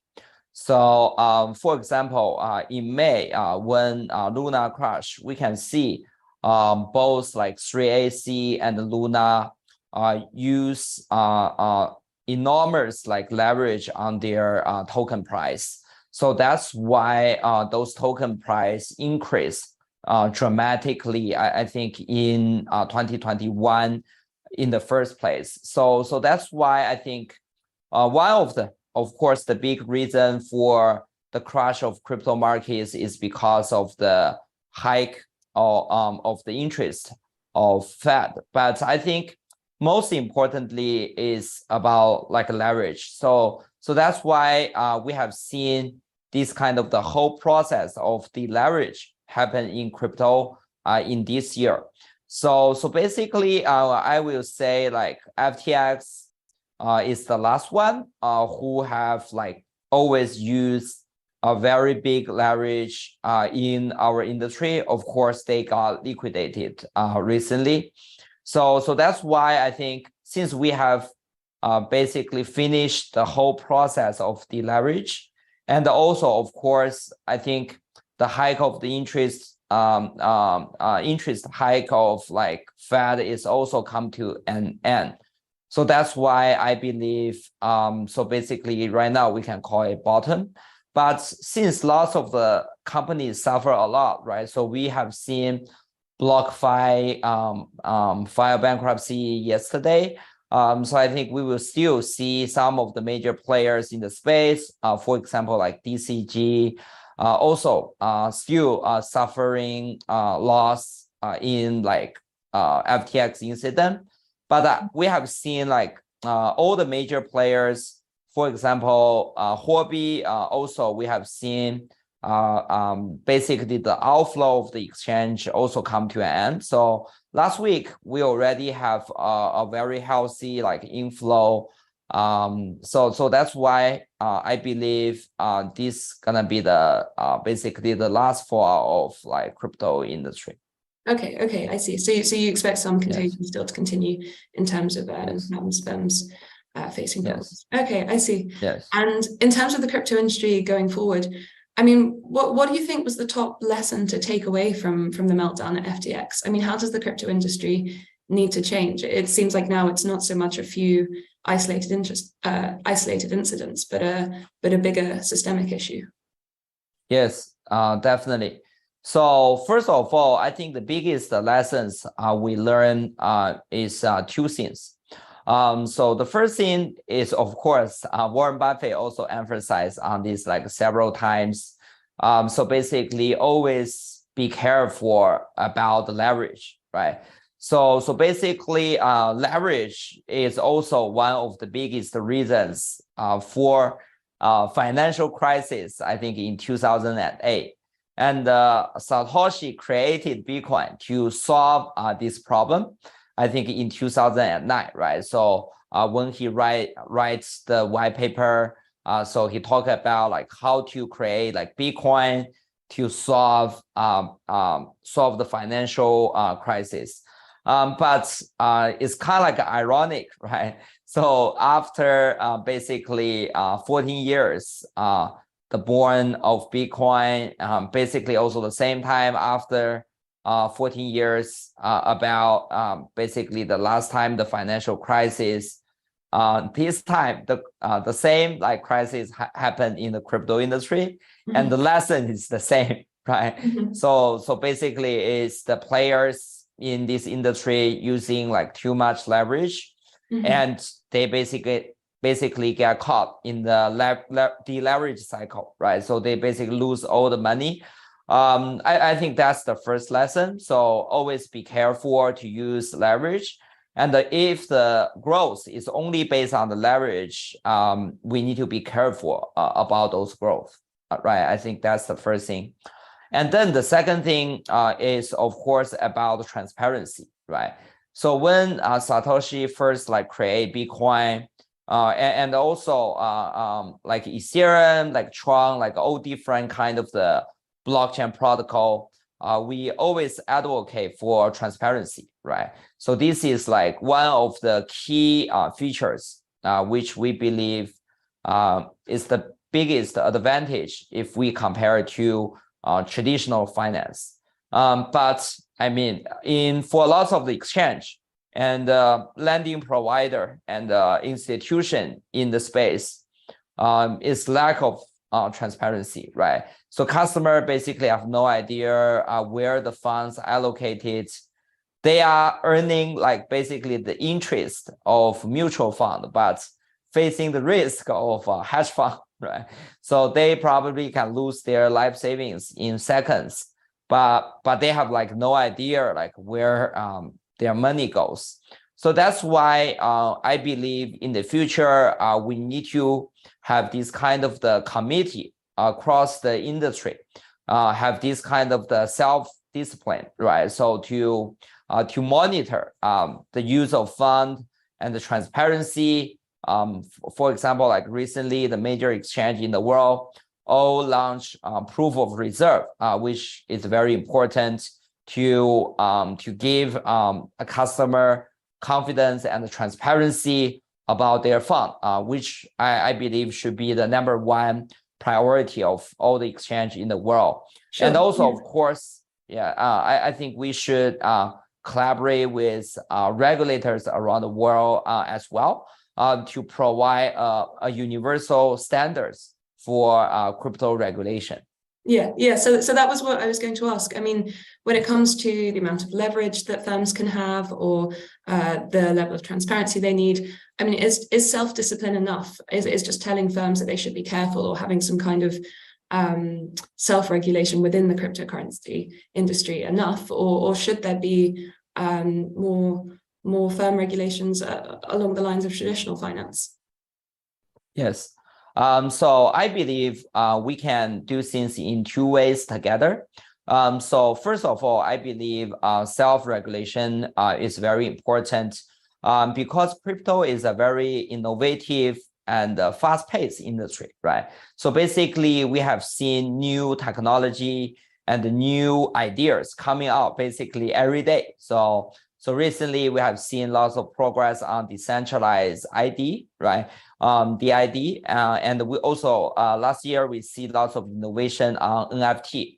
So basically, I think the industry players knows about the technology the most, and they know how to regulate themselves or basically their competitors, right?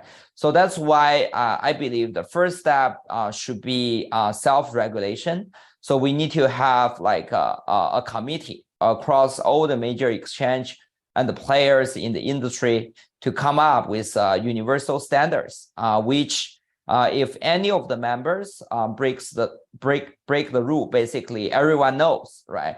So that's why I think that's like the first thing we need to do. And also, I think a good and basically reputable self-regulation also gives confidence to the regulators not to over-regulate the industry, right?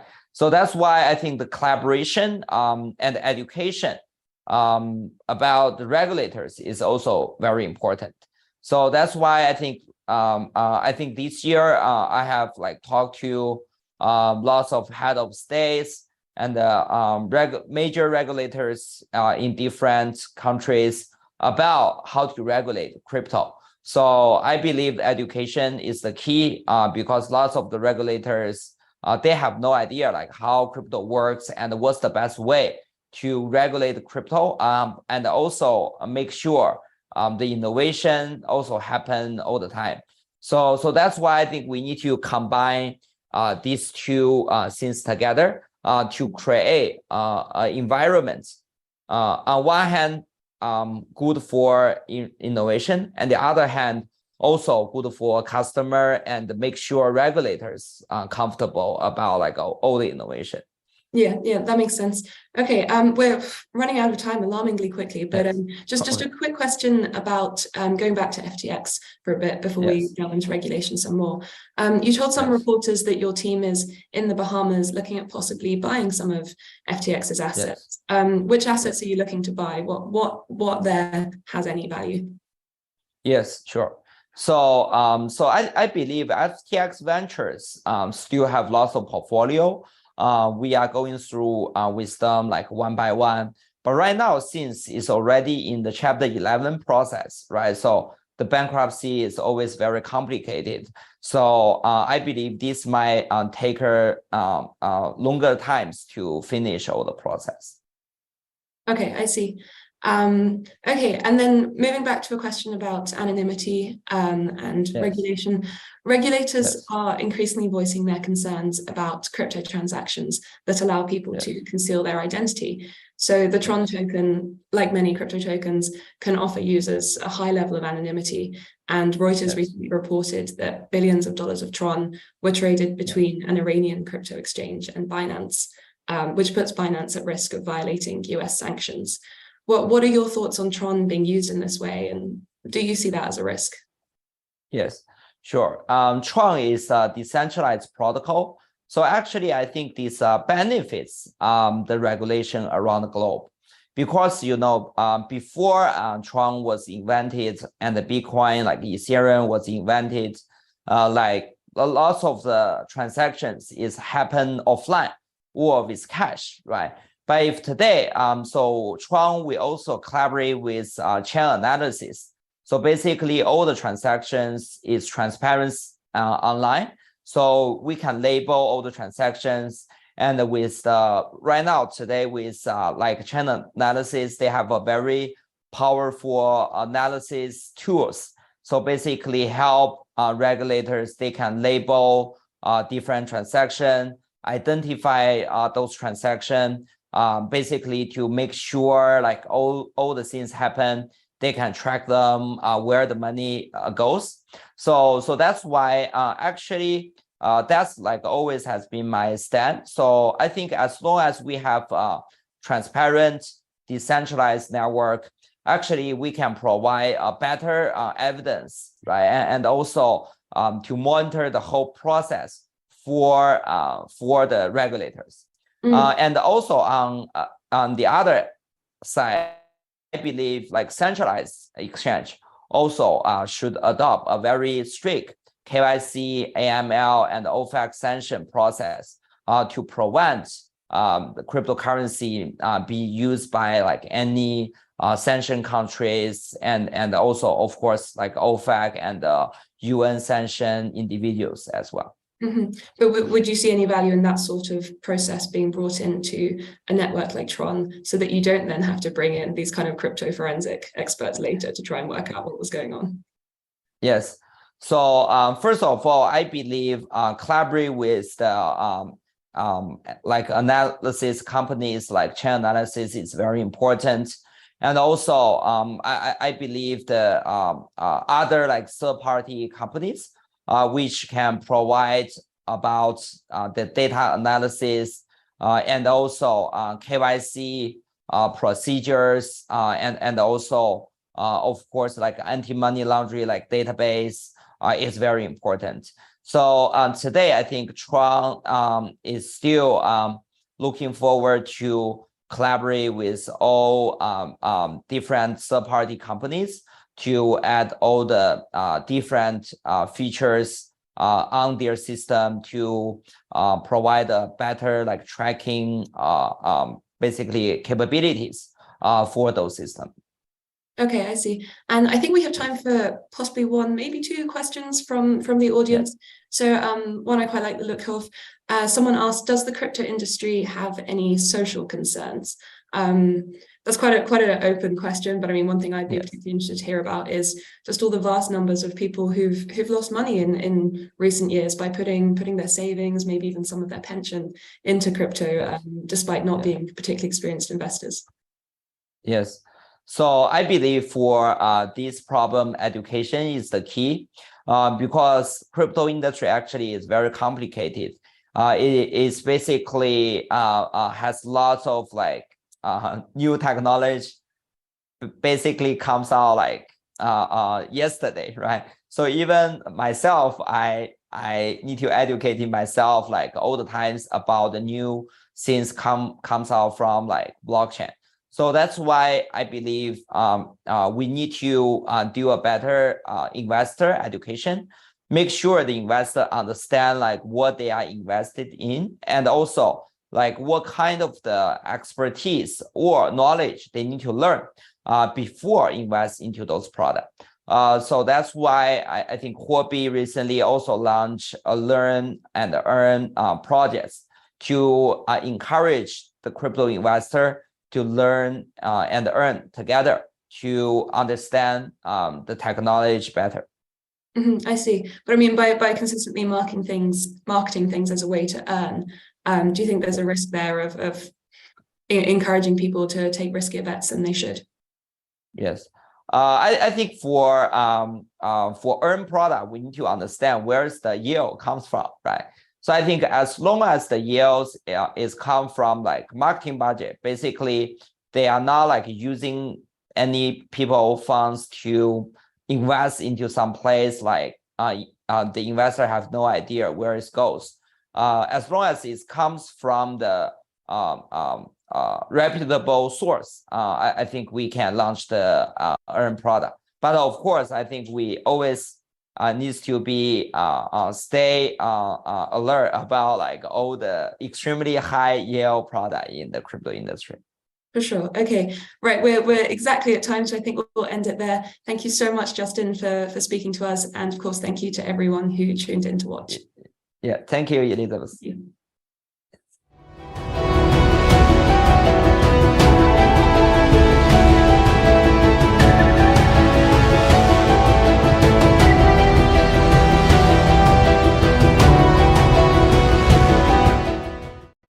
Hello, I'm John Geddy, a senior correspondent at Reuters who's been reporting on the plastics industry and the environmental crisis of plastic pollution. Thank you for joining us for this panel discussion on the ongoing effort to create the world's first ever treaty to tackle plastic waste. The proliferation of plastic waste has created serious environmental problems, polluting waterways and killing wildlife, and the situation is set to get much worse, with projections that the volume of plastic waste flowing into our oceans could triple over the next 20 years. The United Nations in February this year agreed to begin negotiations on a treaty to tackle this problem, describing it as the most significant Green Deal since the Paris Climate Accord. The deal is expected to be finalized by 2024. To discuss this issue of plastic waste and the treaty, I'm joined today by Hiroshi Ono, Japan's Vice Minister for Global Environmental Affairs and the country's lead negotiator for the treaty, Jody Roussel, Global Public Affairs Lead for Packaging and Sustainability at consumer goods giant Nestlé, which sells many of its products in plastic, and Stuart Harris, Senior Director for Global Plastics Policy at the American Chemistry Council, a trade association representing some of the world's biggest plastic makers. I'd like to dive straight into this and ask you, Hiroshi, to first give us a bit of context here. Why do we need this plastics treaty? Thank you very much, John, and good evening or good morning, everybody. And I'm Hiroshi Ono from Japanese Ministry of the Environment, as introduced. Let me briefly, answer your question and the context of plastic treaty negotiations. As John, as you suggested, that the plastic pollution is an emerging global issue, which is somebody says that it's comparable to climate change and biodiversity loss and others, and that this problem will grow if we do not do anything, and then business as usual scenario will not be workable. And there are many international conventions like Basel Conventions and other conventions. And also there are many voluntary initiatives to address plastic pollution. But, the increasing pollution suggests that they are clearly not sufficient to address the issue so far. Legally binding solution is now necessary to bring all countries on board and raise awareness of all stakeholders, including general public, and strengthen measures. So I think that's why we need a legally binding solution, and we would dive into the negotiations in next week in Uruguay. So I think that might, I hope that might answer your question. Yes, thanks for giving us that context. And I suppose a lot of people and what really focused on now is sort of what is going to be in this treaty? How are we going to tackle this issue? Because many people associate recycling as one of the solutions to this plastic problem. But, plastic recycling rates are flatlining and in some cases declining despite decades of promises to improve recycling. And big brands, including Nestlé, are set to miss their own plastic sustainability targets, according to a recent report by Ellen MacArthur Foundation. So, Jody from Nestlé, I mean, is there a need here to try to restore public trust in plastic recycling as a solution to this plastic crisis? Recycling we see as one of the solutions, but we recognize that it's not possible to recycle our way out of this situation. Plastic pollution is a serious global issue, and it's one that we're very much committed to being part of the solution for. And we look at this in terms of a number of different approaches, but basically you can frame it as less packaging, better system. And we have since 2019, when we passed peak plastic, as well as passing peak carbon, reduced our plastic use year on year. Now we're at 35% below our all-time high in 2019. We continue to look at opportunities to reduce. And when we look at the changes, you raised the question of the commitments. Those voluntary commitments, one of the challenges is they're voluntary. And when we made the commitment, one of the challenges was looking at not only what's in our control, which is designing packaging for recycling and reducing our use of virgin plastic, but the other side of the coin, which is the infrastructure solutions that are necessary to collect and to sort, and then either to reuse or to recycle packaging. Because whether we're talking about reuse or recycling, we still need to collect it and sort it. All of that infrastructure needs to be scaled up. And this needs to happen in countries around the world. And so we're testing a lot of different solutions. This includes reuse, where we've run over 20 pilots in 12 countries. And we recognize a lot more needs to be done here. And we're looking to increase and scale up with our retail partners in that domain as well. So to answer your question directly, is recycling enough? No. Is it one of the solutions? Yes. And we do need to be able to recycle the plastics that we're using and keep them in the economy and keep them out of nature. Do you acknowledge that people, that there's a sense that there's the sort of public trust in recycling as a solution has eroded, and that more needs to be done to sort of make people believe that it can work? I think it's important to show people how the solutions can work. It's important to demonstrate collection and sorting systems. It's important to show them how reuse systems or bulk dispensing systems can work. And it's important to show them where recycling works. We as a company, even though we're a food and beverage producer, we're not a recycling company. We've actually developed today 220 activities around the world where we support modeling how good collection and sorting systems happen. One of those, for example, Project Stop in Indonesia, where we've set up community collection and sorting systems in conjunction with the local government to model what does collection look like and how can we have a collection system that supports good separation of packaging waste. And our focus today is on plastic, but for us as a company, we use metal, we use paper, we use glass, and we also use plastic, and we use different types of plastic. And so when we look at the solution, we're looking holistically. Plastic is about 25% of our total footprint, but we have a number of other materials that we also use and we're equally concerned about. Stuart, maybe I could come to you. Do you have any thoughts on, recycling as a solution to this plastic crisis? Are people losing trust in that as a solution? So, John, just to build on Jody's point, I think that what we really need to do is use the advantage and the opportunity of this global agreement to increase the education. And as Jody said, building infrastructure for recycling, for reuse, all these things really requires engaged support from the public to make sure they understand how to use these various systems. I also would like to just circle back to a point that Ono-san made regarding the purpose or the need for the global agreement. One of the things that we see, and Jody mentioned this, there's a lot of collaboration across the plastics value chain. We're very much engaged collaborators in this process. And having a global agreement really helps to provide that North Star for all of us to really align behind and push toward. So whether you're a consumer, whether you're a brand company, whether you're a plastic producer, really having an understanding of the direction in which we're all moving really will help us to better align. And so getting to your point, in terms of increasing public engagement and awareness around recycling, I think it's a good opportunity for this global agreement to do that by helping us all align toward this ultimate goal, this North Star that we're aiming for.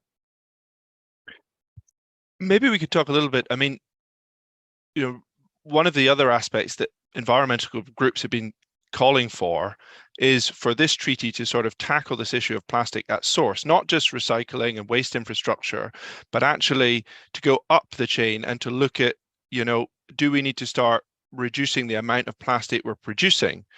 And research has shown that if plastic production continues on its current upward trajectory, then plastic pollution is also set to rise. So, are your members concerned that there may be within this treaty cuts to plastic production that would impact their business?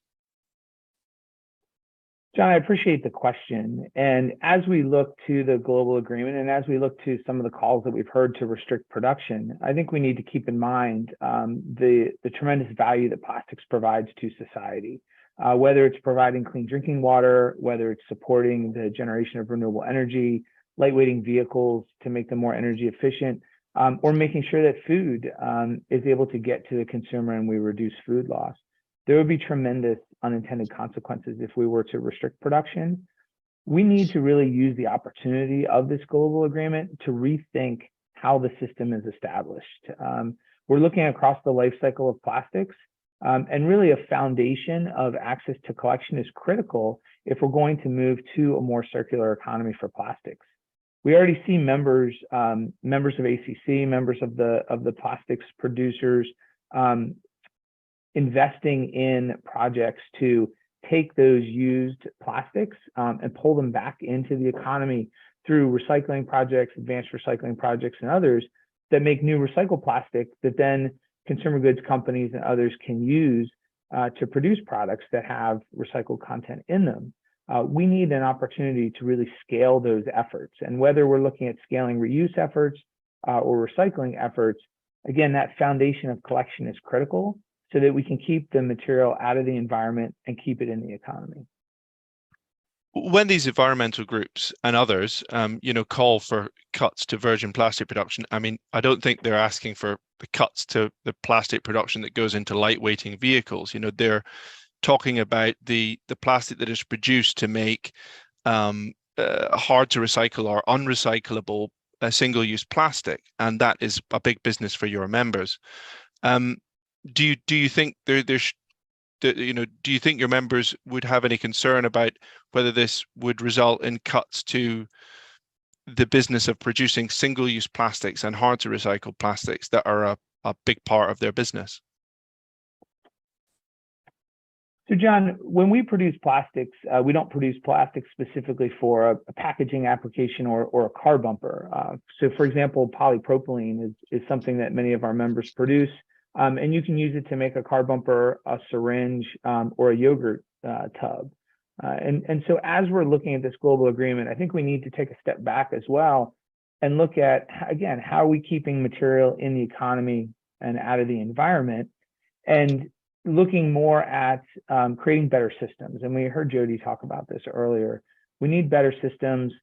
We need to look at product redesign. We need to look at delivery mechanisms for consumers across the life cycle of plastics and across the various uses. But when we start to talk about restricting production, it becomes very complicated because, again, that production doesn't go into a specific application per se. It has the opportunity to go into many different applications. And so restricting production of polyethylene or polypropylene or other different resins will have tremendous negative impacts on the economy. Maybe before we come back to Hiroshi, we could bounce back to Jody very quickly, because Nestle has been part of a business coalition that has called for restrictions to the production of virgin plastic. Why are you calling for that? I'll use an analogy to start, John, and that's imagine you come home and you see water spilling out your front door, and you open the door and you see water coming from the bathroom. You run to the bathroom. What do? You shut off the tap.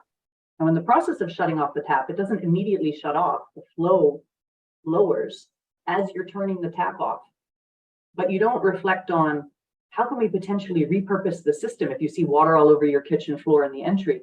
You focus on simply shutting off the tap and cleaning up the mess that you have in the kitchen. So when we look at the challenge ahead of us, we know that we need to manage the roughly 400 million tons of plastic that are being produced a year as a society. That has to be managed. And today it's not being managed in an adequate way. But this isn't a system that's possible for one player to fix. It needs governments, it needs business, and it actually needs all of us as a consumer every time we throw something away to also participate. But the onus of responsibility is on governments to set up a regulatory system, and then businesses to design the products and services that fit in that system that is permitted by law. And so when we look at the Business Coalition, which we're proud to be one of the founding members of, where we have over 80 companies that have joined, and we expect it to grow following the first negotiation round. 3 points. So we know we need to turn off the tap and reduce plastic production so that we can have a circular economy approach for the plastic that's in circulation today, which is a tremendous amount of plastic. We want to keep plastics in the economy and out of nature. I think everyone agrees on that. And we recognize that both reuse and recycling can play roles here, because reuse can increase with the number of cycles a reusable package is circulated, dramatically reduce the amount of recycling that needs to be built. And thirdly, prevent and remediate hard to prevent microplastics and macroplastics from leaking into the environment. And we recognize that there are some contexts in which more leakage is taking place, and we need specific strategies to address those. But national regulations today are unable to address this transboundary issue. We need a multilateral approach because plastic waste knows no borders. We seem to have two different takes here. Jody from Nestle calling for cuts to plastic production, and Stuart from the ACC obviously saying that would have unintended consequences. Hiroshi, can you settle this? Do we need measures in this treaty to tackle and to reduce plastic production? And do you think that we will get that? Thank you very much, and thank you, Stuart and Jody, for your excellent views. I pretty much agree with most of your, the comments. And I think the issue is not eliminating plastics themselves. It is essentially about circular use and circular economy. Sort of thing of plastics. In addition to finding viable alternatives to unnecessary plastics, if there is an alternative materials which is more environmentally friendly than plastics, so we need a kind of comprehensive, views on that. You're right that we are looking for a life cycle type of approach, which starts from the production and design of plastics towards recycling and waste management, as well as sometimes beach cleaning or something like that. So we need to look at the production side of the plastics if those are unnecessary or there are any other, environmental friendly alternatives. So we need to look into those specific issues, and we very much welcome and appreciate the views and information from industry side and business side on whether they can produce or make use of any alternatives to those unnecessary type of plastic materials or not. I think those kind of issues should be discussed and negotiated in the course of INC towards INC first one toward INC 4.5 or end of the reaching the agreement on the final legally binding instrument. Thanks. So just to clarify there, you seem to be on the side of saying we may need elements in this treaty that sort of restrict certain types of plastics or problematic plastics. Is that what you're saying? Yes, that's part of the negotiations. If there is a kind of microplastics, as Jody mentioned a little bit earlier, or had to recycle plastic with some hazardous additives in it. Those sort of specific types of plastics should be dealt with in the negotiation of the treaty. Stuart, we seem to have two of the panelists sort of saying we may need some sort of restrictions here. Do you want to add anything else there? John, I'm happy to add to the points that have been made. And I think a lot of this also depends on where you sit in the value chain or where you are in terms of the engagement process in terms of how we need to best address this issue. We really see this as an opportunity to move toward a more circular economy. And I think that's generally something that's accepted. And so liking the analysis that Jody's made on turning off the tap, I think we need to fix the plumbing. We really need to fix the way that the system works to make sure that material isn't leaking out into the environment, but we've got a way to capture that and bring it back into the economy. And we've seen a lot of innovations deployed across the industry, and an opportunity that we have in this global agreement really is to scale up those innovations. So for example, companies that are investing in production of recycled plastic are doing that with a lot of market uncertainty. And so having some measures that are developed by national governments as a part of the global agreement to provide that market certainty will help us to address that issue. To your point specifically on restrictions, I think we're really looking for an approach that catalyzes and unlocks investment from the private sector and other institutional investors, rather than something that is more punitive. because ultimately it's going to be a collaborative process between industry, government, and other stakeholders to really get this issue solved.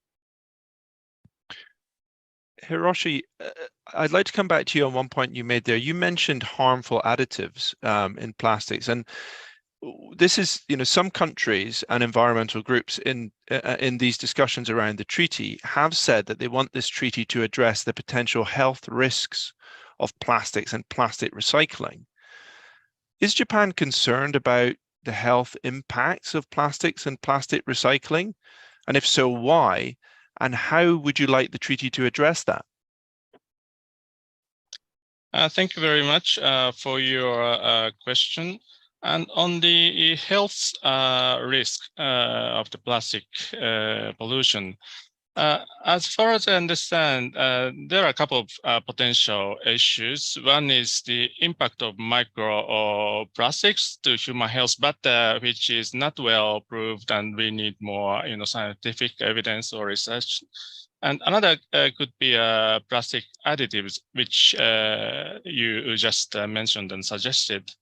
As far as I understand right now, we don't see a specific substances which is not regulated by other, conventions or other regulations, but quite hazardous to human health. There must be more scientific basis to deal with that. Essentially, quite hazardous substances are already being dealt with in other, conventions like POPs conventions and others, or national regulations. There are any other, additives or hazardous substances in plastics which have not been dealt with in existing, instrument. So if that's the case, we need to look into that. Jody, let's come to you, because you sell reams of products in plastic. Are there health risks around plastics that consumers need to be aware of? So listening to Ono-san, there are two reflections I wanted to share, John. So I'm not an expert on health risks of plastic or the details of what's been raised by other groups that you referenced. But for us as a food and beverage company, our focus is always on safe and healthy food and beverages. We use food grade plastics. These have their own requirements for safety. And so I'd like to raise a couple of examples of things we're doing on a voluntary basis that would be great if the treaty negotiators would pick up and help them move from being voluntary to becoming a baseline for future quality operations. So one of them is the national regulations around recycled plastics. We've developed our own in-house qualification program, which was done in lieu of an internationally accepted process. We have our own internal vendor qualification and approval process, our own quality criteria. These are designed to meet all of the existing global requirements or go beyond them. And as we operate in 186 countries, we need this because many countries, in fact, don't have their own requirements in place for recycled plastics. Another two areas where the treaty could take action. We have our own voluntary negative list, it's called. It's publicly available. And we're aware that many other brands and retailers also have a negative list of materials that are targeted for voluntary phase out. So some examples, oxo-biodegradable plastic additives, because they, when they degenerate, promote the generation of microplastics. Carbon black, which is produced in batches, it's a colorant, and ultimately it stops scanners and sorting systems from being able to correctly sort different types of plastics. With our design guidelines, we have our own internally, and we've also joined up with the Consumer Goods Forum for the Golden Design Rules. And those rules are designed to prevent problems in recycling, from preventing materials from being recycled, and also to ensure value in recyclable materials. And they have 10 different rules that have been released. They're all voluntary. They all do have a cost that's incurred by the company to change how their products are designed, but that ensures that the materials that we use are attractive to recyclers and ensure that there's value in recycling. So these are voluntary initiatives that exist today, not just with Nestle, but with other companies in the industry. And we're hoping to raise awareness of all of these steps that have been taken so that we can get to some international norms, and that doing the right thing is no longer voluntary, but it actually becomes mandatory for companies all over the world.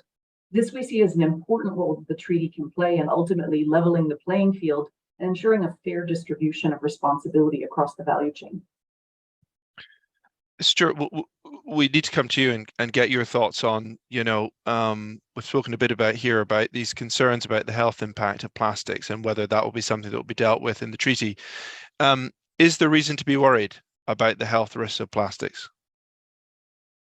So, John, I think this is another area where there's opportunity, and we certainly recognize that on the issue of additives in particular, there is a need for more information and increased transparency across the value chain so that companies like Nestle do know what is in products, and especially when we're looking at the recycling system, making sure that recycled plastic that would be used for food grade or other high performance application does meet those stringent requirements. And I think that's where there's an opportunity both for more information, but also for support, especially in developing countries where they may not have the types of systems in place to ensure that level of quality control.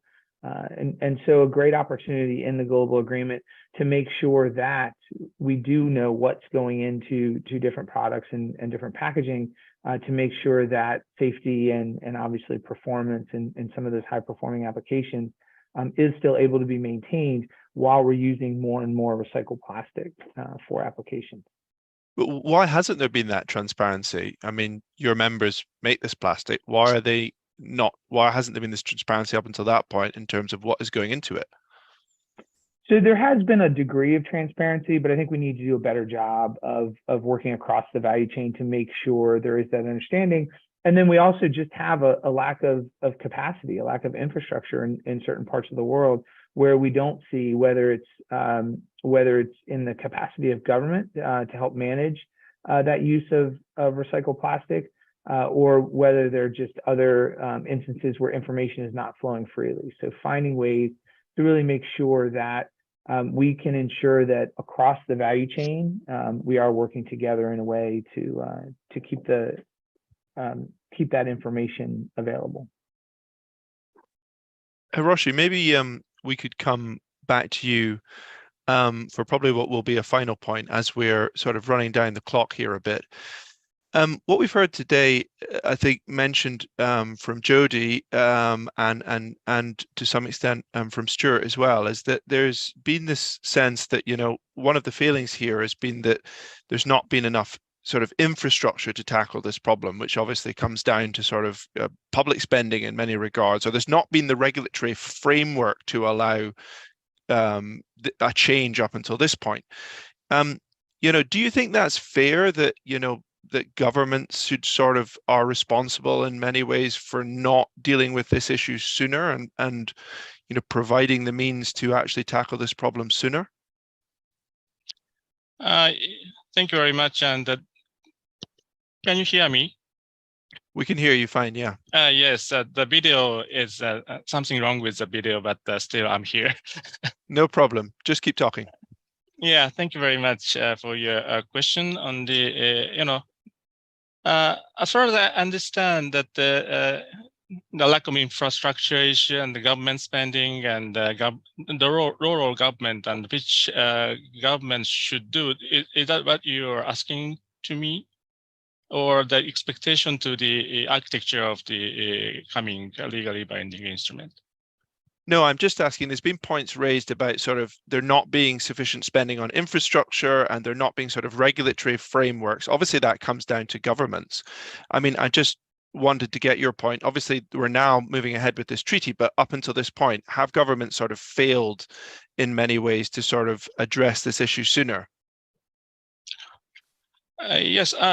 As far as look at the fact that for example, the report from the OECD that 90% of current leakage of plastic comes from mismanaged waste in developing countries, and usually the developed countries have a sort of sophisticated waste management system, and a recycling system is not enough, but still they are developing recycling systems. But I think the real problem is that the lack of infrastructure and regulations and sort of basic social infrastructure in developing countries. That is I think currently it would be the major a source of the problem, and we need to fix it. Of course, the developed countries also have to upgrade their recycling system as well as the regulatory systems from the production and design phase towards the waste management system. But I think we should focus on the infrastructure development in some major source of plastic leakage from developing countries. That are, I think, the urgent issues. And Japan is also tackling those issues by assisting developing countries in developing the capacities as well as improve their infrastructure. But I think those kind of global efforts need to be addressed in coming legally binding instrument as well. Thank you very much, Hiroshi. We'll have to wrap it up there as we've run out of time. But Hiroshi, Jody, Stuart, thanks very much for joining me today. Thank you very much. Thank you very much. Thank you, Sorry, John. not showing my face at the end.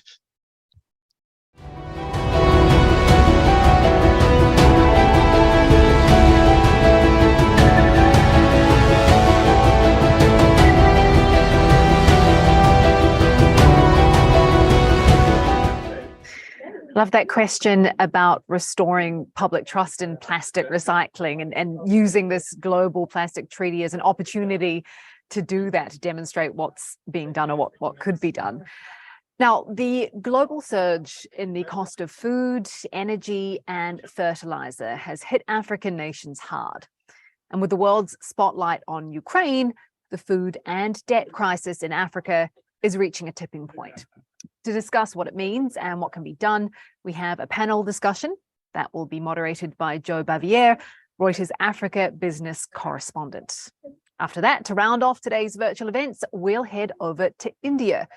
There, the economy is seeing a steady revival in demand, particularly from urban consumers. To discuss what impact the global slowdown might have then and where the government's priorities lie, Reuters India Financial News editor Ira Dugal speaks to India's Finance Minister Nirmala Sitharaman.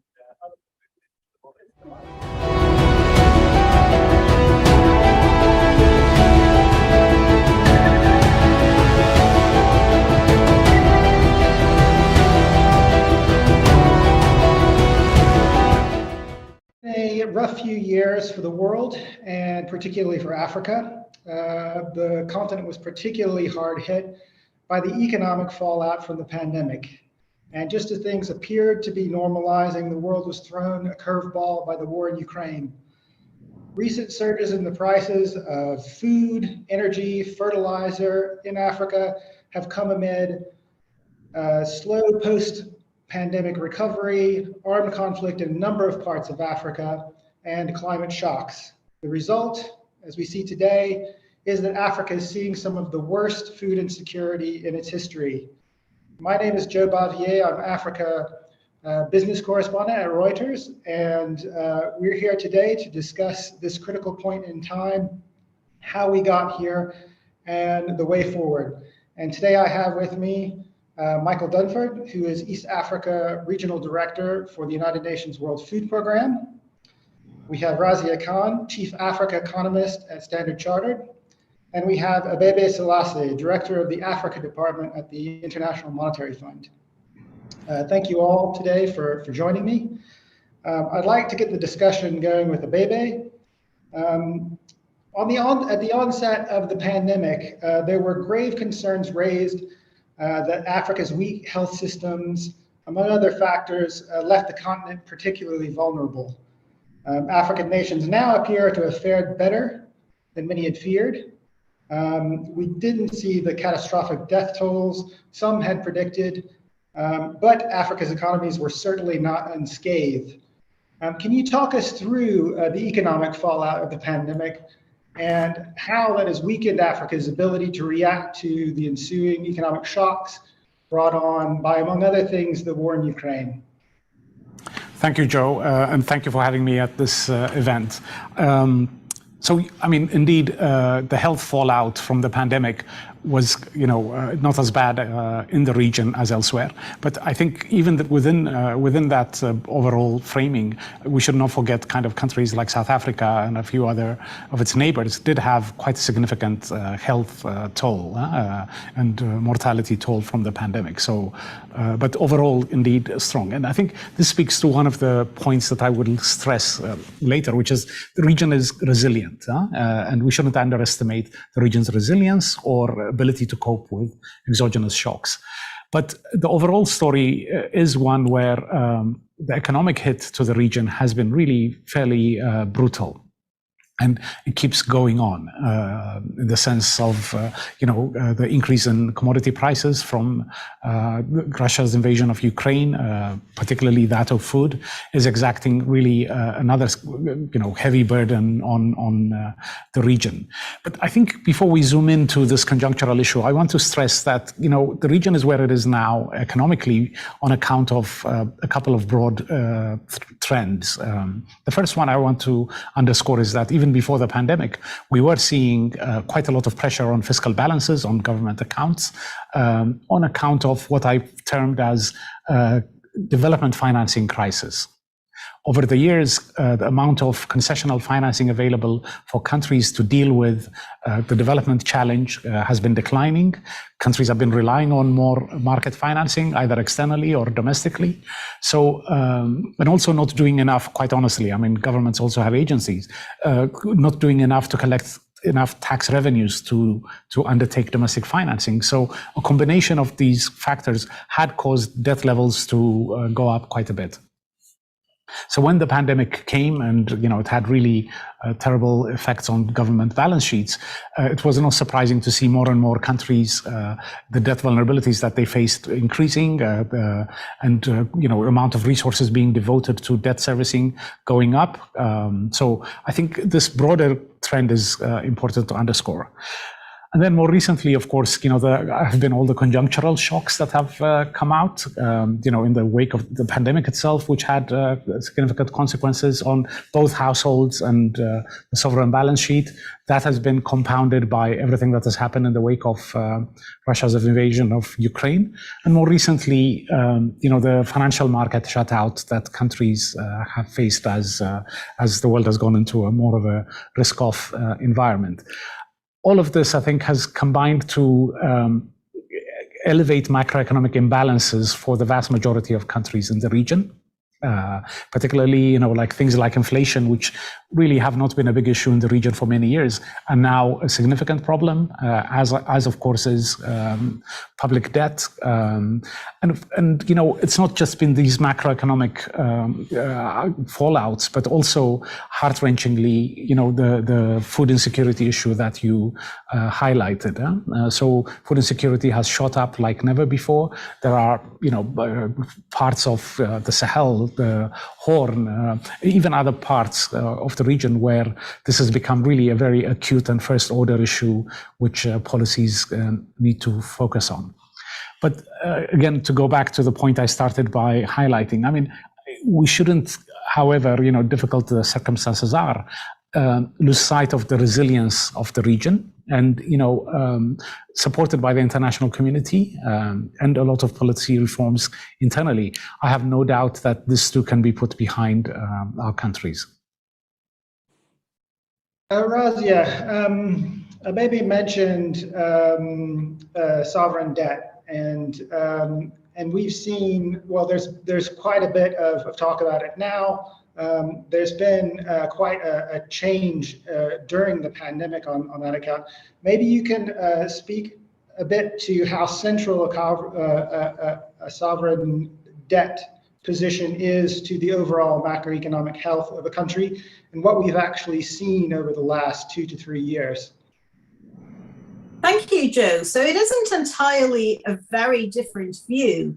We know that there were growing concerns around the indebtedness of certain African sovereigns, even in the run-up to the COVID crisis. Investor attention was very much focused on what happens around 2024, when you have a concentration of external debt maturities. And even before COVID, even before the pressures of Russia, Ukraine, even before the developed market tightening that we see in place today, there was some angst, if you like, some disquiet around how easily it was going to be for many different borrowers to be able to overcome the pressures of that concentration of debt maturities. No one would have imagined the synchronized slowdown that we saw in 2020, African economies being hurt very significantly, especially in terms of their revenue mobilization capacity. Not all countries had uniformly hard lockdowns, but the revenue fallout was significant in many of the countries that had borrowed on international markets. And even before we got to the point where we could say the COVID crisis is behind us, growth is back, economies have reopened, things are looking pretty good right now, along came the Russia-Ukraine crisis, and of course, as a consequence of the very strong reopening in developed markets after the COVID crisis, much stronger inflation than anyone had factored in. The normalization in developed market interest rates has taken place far more rapidly than observers were thinking even a year ago today. And the consequence of that is we are now having to factor in a tightening of global financial conditions that no one had thought was at all likely when the concerns around the concentration of debt maturities that African sovereigns faced were still very much at the forefront of investors' minds. It's been a confluence of different shocks, with different African sovereigns not really having the time to recover properly from the initial COVID shock, being hit very significantly by a food and energy crisis combined with that imperfect, incomplete economic recovery. Now, different countries, of course, will find themselves in different situations, but the issue that is facing many African economies now rests entirely on the ease of financing. How many different sovereigns, given current external conditions, are going to be able to refinance the debt that's falling due in the next few years with any degree of comfort? You ask the question, how much does the debt profile of different countries matter? It matters a great deal. Financial markets being forward-looking will often price in the expectation that there could be a lot more exchange rate volatility. This in fact, exacerbates the inflation shock that countries are facing, and it precipitates perhaps a deeper set of challenges than might otherwise have been the case. So what we do know now is that global conditions are that much more difficult. No one imagined a tightening on this scale. That global conditions, financing conditions, are likely to remain very tight for the foreseeable future. The Fed slowing the pace of its tightening may not be enough to recreate market access for many economies. And we know that there is a very real cost to this in terms of the economic volatility, in terms of the transmission through FX instability. And I guess, I mean, quickly, if we can look at how that translates to hardship in the lives of a population in a country. I mean, we're talking about macroeconomic situations, but the factors that you're talking about have a trickle-down negative impact on people in terms of the forex pressures, inflation. What are people in countries that are experiencing this distress feeling? How are they feeling it? Sorry, Joe, were you directing that at me or? Sorry, that was for Razia. Oh, sorry. Okay. Apologies for that. So it's a very good question, Joe, and there isn't any generalizing across the space. Suffice it to say that while on a global level, we know that we are now facing more modest food price increases. In fact, on a global level, we're actually starting to see a contraction in year-on-year terms in the food price index. This is expected to continue as we get into Q1 with a high base effect. The problem is that this is not being felt in individual African economies to any large extent at all. And this is because the confluence of different shocks, higher energy prices, higher fertilizer prices, have meant that these shocks are still transmitting through domestic economies. There were many instances where governments tried to put in place temporary energy subsidies, in some instances, food subsidies, to very little overall effect. This worsened the fiscal fallout in a sense, but it hasn't prevented these shocks from reaching people. So I'm sure what we'll hear about a great deal on this panel is the very human cost of the transmission of this external shock through different African economies. I very much agree with Abebe when he says we need to look at the resilience of different African economies. Despite what has happened so far, there is still growth. There may be expectations of growth at a slightly more subdued pace, but the good news is there is growth. There is plenty of time still to put in place the kind of reforms that might stop this developing into a worsening crisis. And I'm sure we will get to that discussion. But the short answer to your question is there a human cost? Absolutely. Does it continue? Very much so. Well, I think this is a perfect time to turn to Michael then. He has to deal firsthand with very complex issues related to food security, food insecurity, particularly in East Africa right now, which is facing an extremely difficult situation. Obviously, there are many factors that contribute to food insecurity. We alluded to climate change, to conflict and the introduction, but you've seen a pretty drastic deterioration over just the last year or so. Maybe you can take us through where Africa was kind of going into the pandemic and what's happened over the last year as well.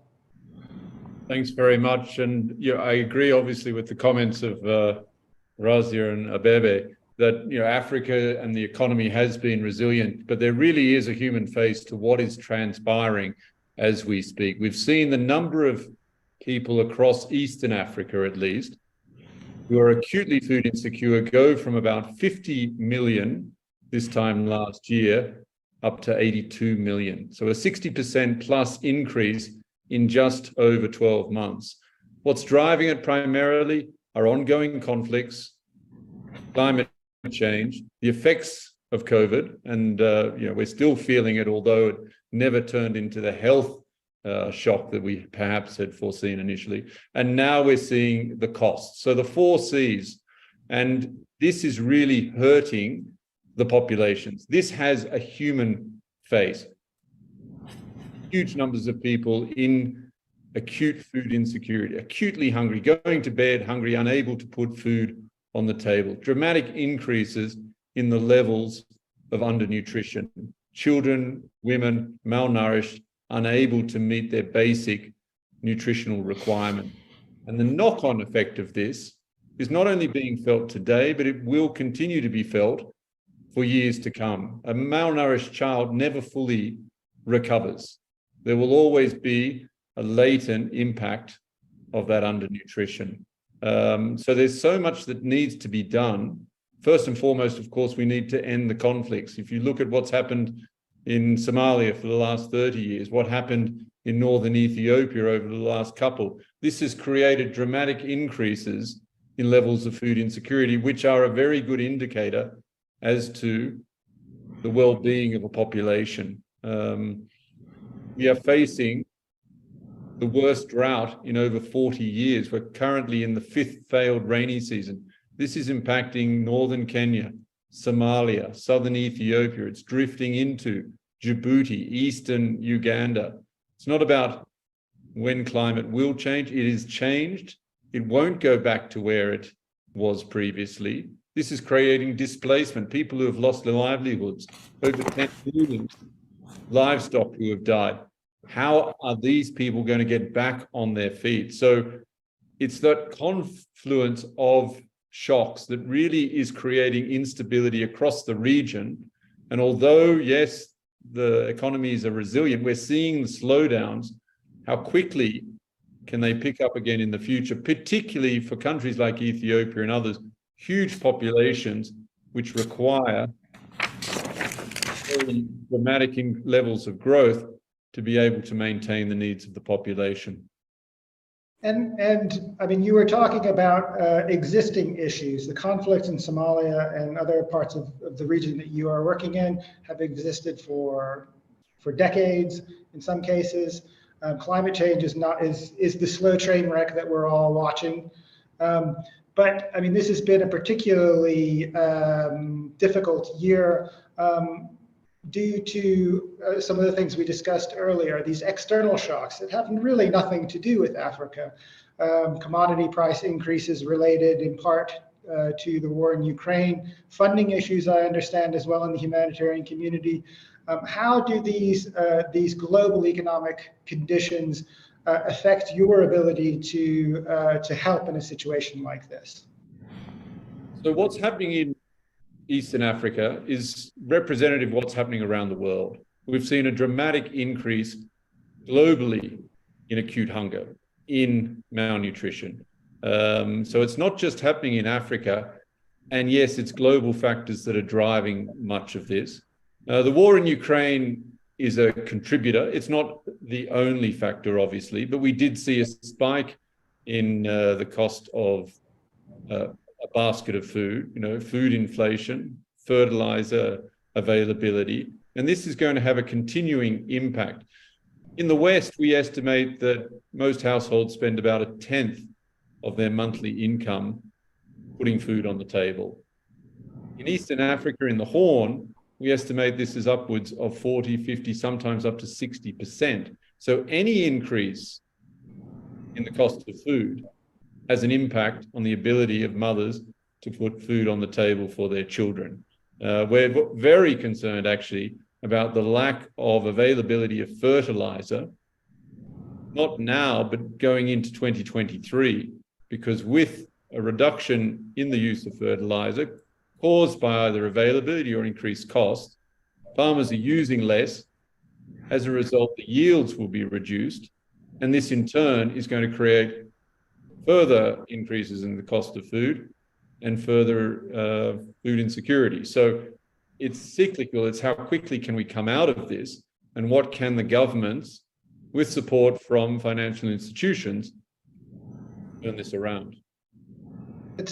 This brings us to the next thing I wanted to discuss, and with Abebe. During the pandemic, early on, there was the creation of the debt service suspension initiative.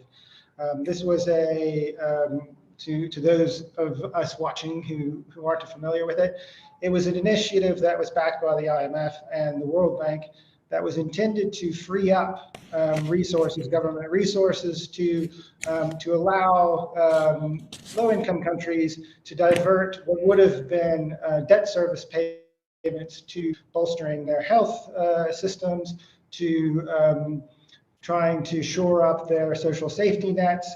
That was an initiative that targeted the impact of the pandemic. It's now expired, but we're clearly seeing that this is we're facing another, at least partially continent-wide phenomenon of food insecurity. Is there an argument to have perhaps a continuation of some kind of support like that to allow African governments, like Michael said, to face this problem? Thanks, Joe. A very good question. At the height of the pandemic, when really we had this cross-cutting shock, it was really important to have an initiative like the DSSI, which was, which basically rolled out support for debt relief for, the whole panoply of countries below a certain per capita income cutoff. But I think one of the issues that has happened post-pandemic, and at least until the pressures that we're now seeing on account of the fallout from the Ukraine war, is that there was some return to normality, as it were, in terms of economic outlook for individual countries, and also the debt situation in the region is really quite varied. This is why kind of we needed to move to looking at the case for debt relief on a country by country basis, and that really depends on a lot of variables, particularly as Rakia was talking about, a forward-looking assessment of what the economic outlook is. For example, right now, the trajectory, the economic circumstances of oil exporting countries versus oil importing countries is very different, right? So I think there are important reasons to be made, important rationale for why you need to look at the debt situation on a case-by-case basis. And the vehicle we have for doing this is the debt sustainability analysis we do for each individual country to assess whether countries need debt restructuring or not.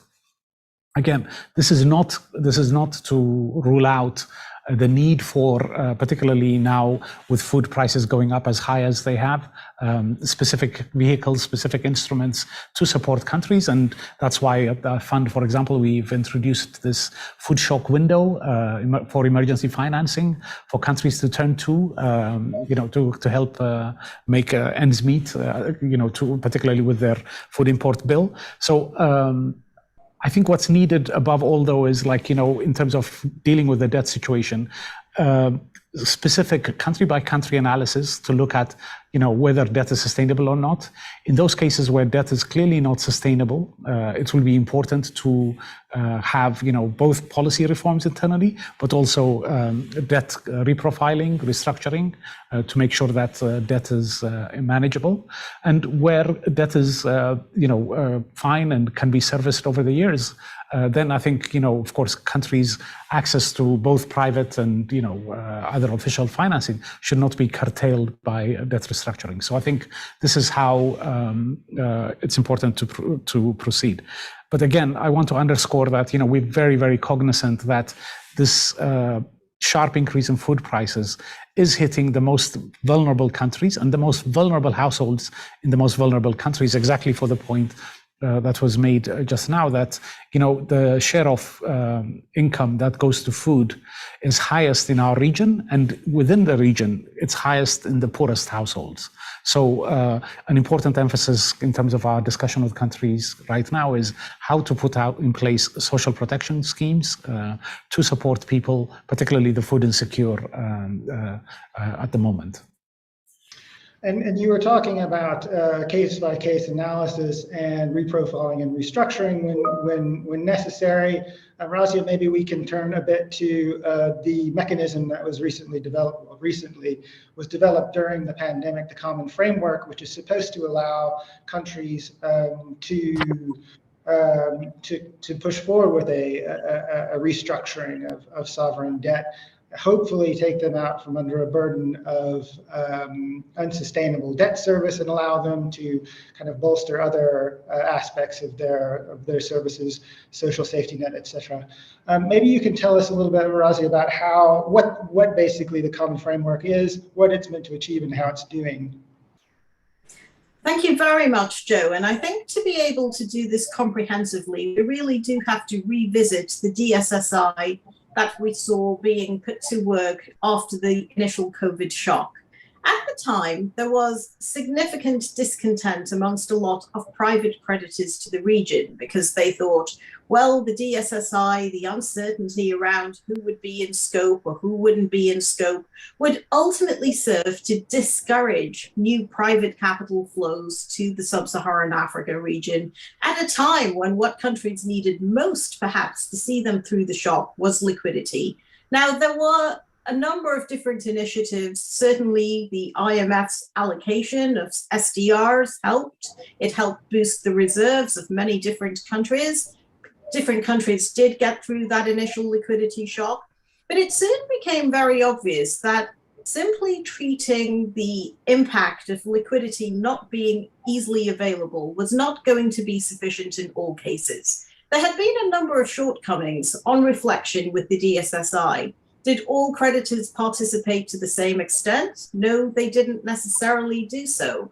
The other issue was, should countries be going through these repeated shocks where you simply deal with the symptoms? They need liquidity, here is a bit of additional liquidity. For some countries, the extent of the debt problem probably ran so deep that they would be much better off addressing that in a much more comprehensive way.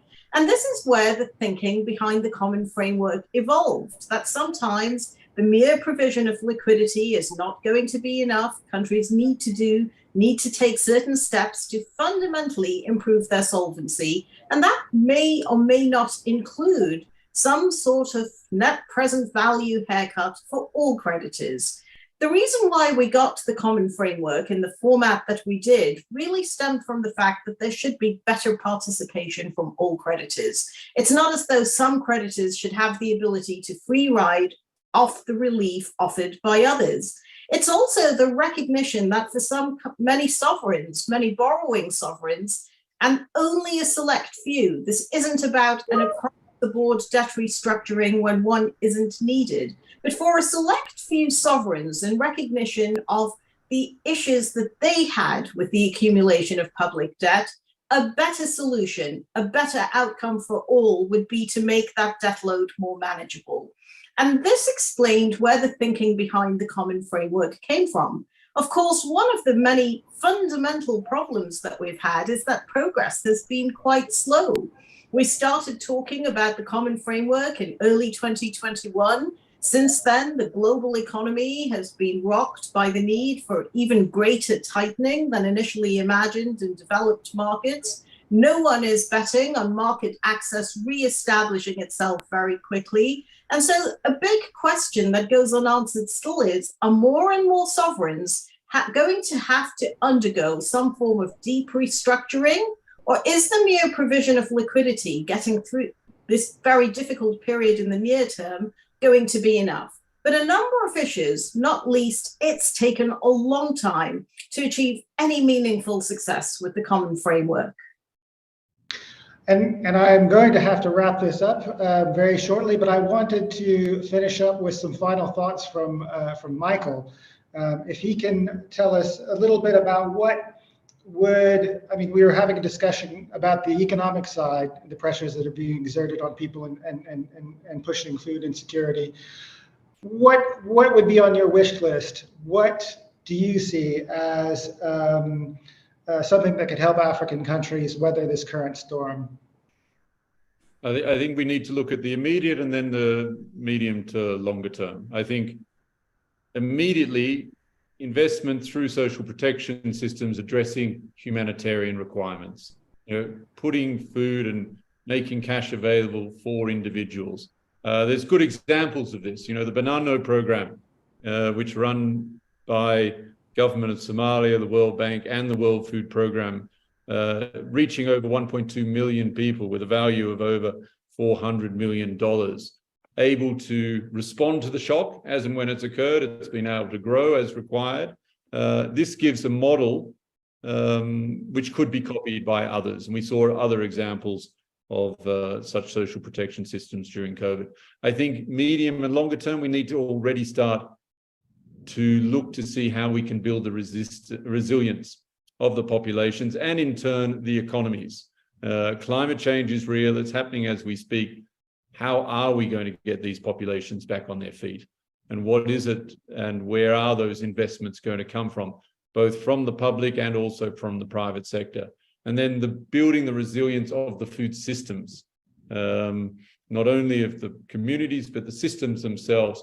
How are we collectively, financial institutions, governments, private sector, and where appropriate, development actors are able to strengthen these systems to meet the needs of the individual countries. But as I think Abebe had already indicated, these have to be tailored to the specific situations of each country. They can't just be taken wholesale. It's really tailoring to meet the specific needs at the individual country level. Well, I'm sure we could all talk about this all day. Unfortunately, we're going to have to end there. But thank you very much, Razia, Abebe, and Michael, for a fascinating discussion today. And I hope our audience appreciates your taking your time to get these ideas across to them. Thank you very much.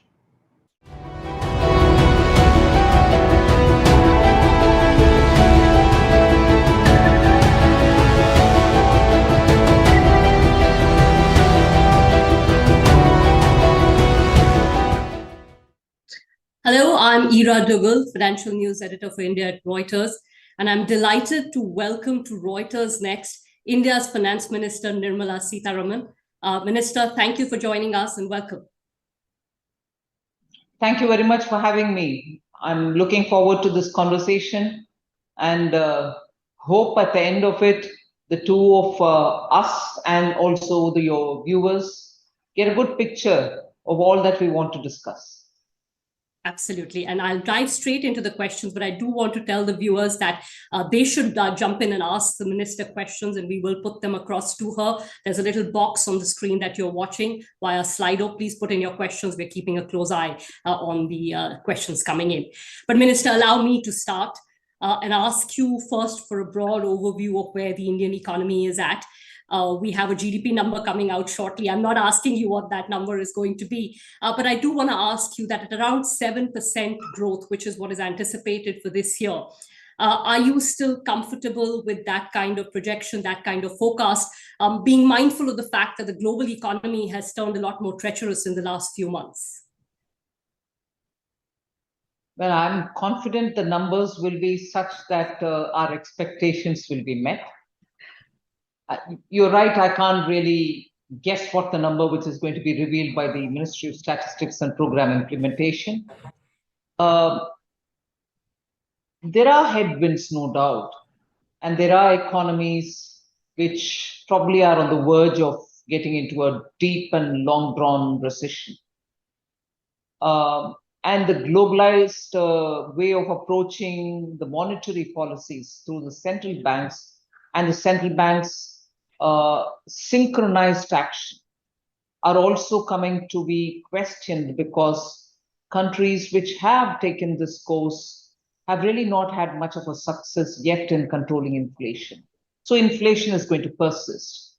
And that for us is an external problem which will hit our domestic inflation as well, because many of those are commodities which we import, which are very critical for us, like crude oil and so on, are external to us, and that to that extent, that inflation which is coming from outside is going to have an impact on us. There's no doubt. We need to take steps, adequate steps, to make sure that we are able to offset that downside risk that we'll face. But otherwise, I think in India, we have a very good framework of addressing inflation, which arise due to supply side problems of essential goods, which particularly food items constitute 45% of our CPI basket. And as a result, if food and food supplies are kept linked to the supply chains, we probably will succeed in handling inflation better. And there is clearly also a picture from the RBI, the central bank, that it is on a downward slide, the inflation, and it will be well within the tolerance and forbearance band by early next year, or at least the middle of next year is what the RBI has said. So my issues are the inflation, which is going to be influenced by external factors. Within India, we are fairly comfortable in terms of agricultural supplies, energy, and there is a buoyancy as regards manufacturing. Newer areas are growing. Sunrise sectors are being supported by the government. So I look forward to a very good, fast-growing Indian economy this year and the next. I'll come back to inflation in a bit, ma'am, but talking about, say, the next year, the next couple of years, again, not trying to pin you down on a number, but what's your sense of a sustainable growth rate for the Indian economy now that the pandemic disruptions are out of the way? The economy is sort of moving as per its local fundamentals. Next couple of years, what do you think is sustainable for us to do? A number is difficult for me. Honestly, even if I want to commit myself to a number is difficult only because of factors which are beyond me, which are extraneous, that is. And as a result, a number which will go as, that's the number for a sustainable growth is, even as we stand here today, is difficult for me to put my finger on, because many factors are still fluid. What was seen as a good relief for food products, food grains to come out of Ukraine was only a symbolic one, and then it was disrupted again. It took a lot of measures again to restore it. So such difficulties in the global supply chains are still an issue, and they continue to be an issue. So is the energy, transitional energy that we were pinning on was natural gas.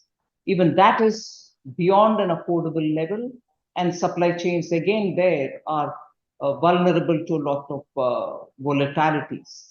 So I think even though we are the fastest growing, and even though we feel that we will sustain that momentum even the next year, a few factors which are beyond me restrict me from saying what will be the number.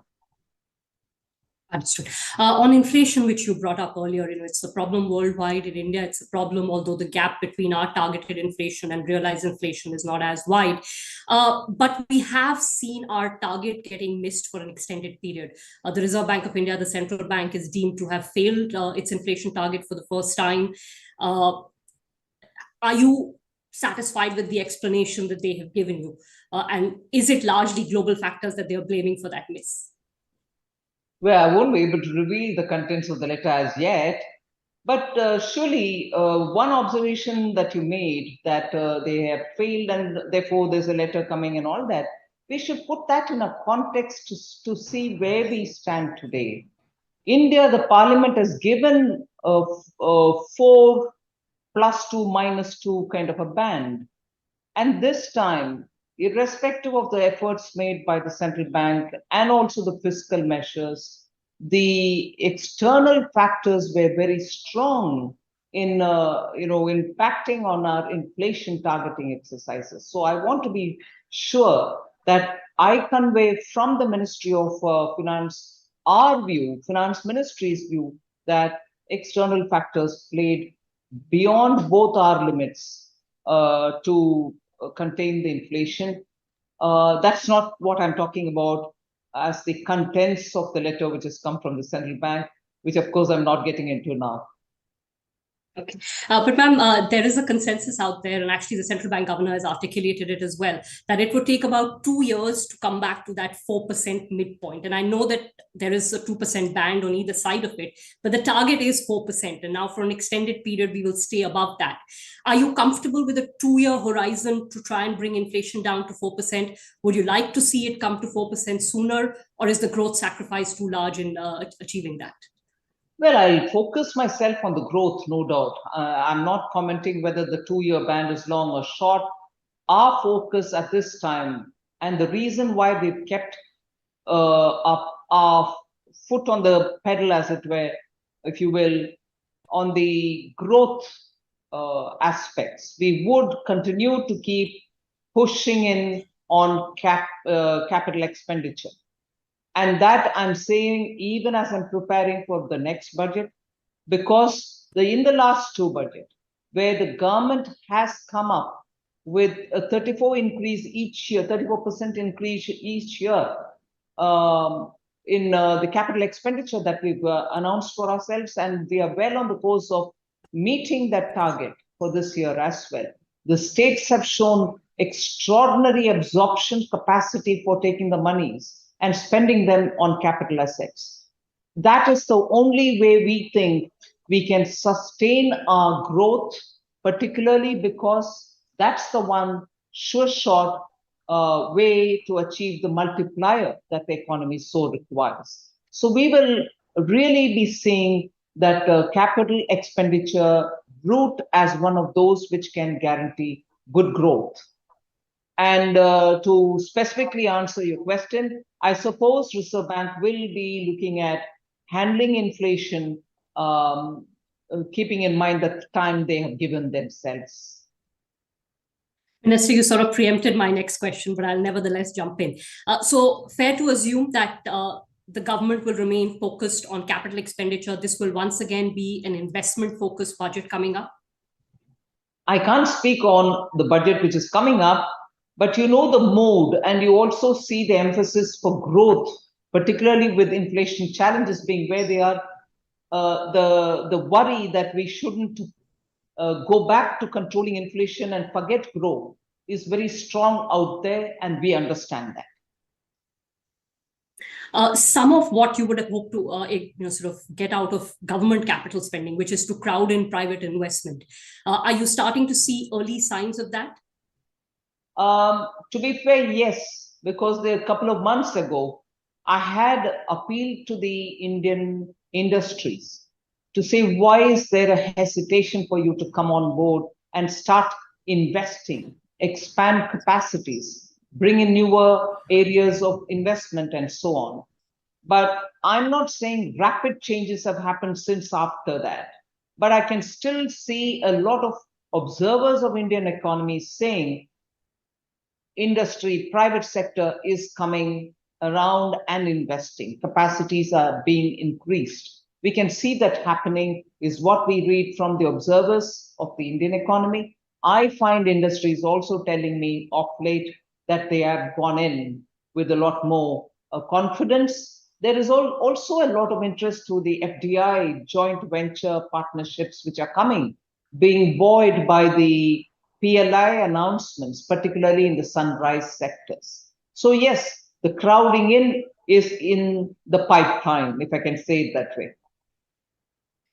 Minister, there's one concern which comes up with any budget that is getting close to a general election over decades, not just your government, that it tends to be populist. It'll be a tough balancing act because you need to prioritize capital expenditure. You also need to bring down the fiscal deficit. You've given a glide path already.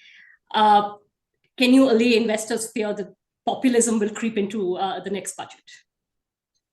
Well, if you want to see it that way, I'll tell you that the last two budgets themselves have been populist in a way.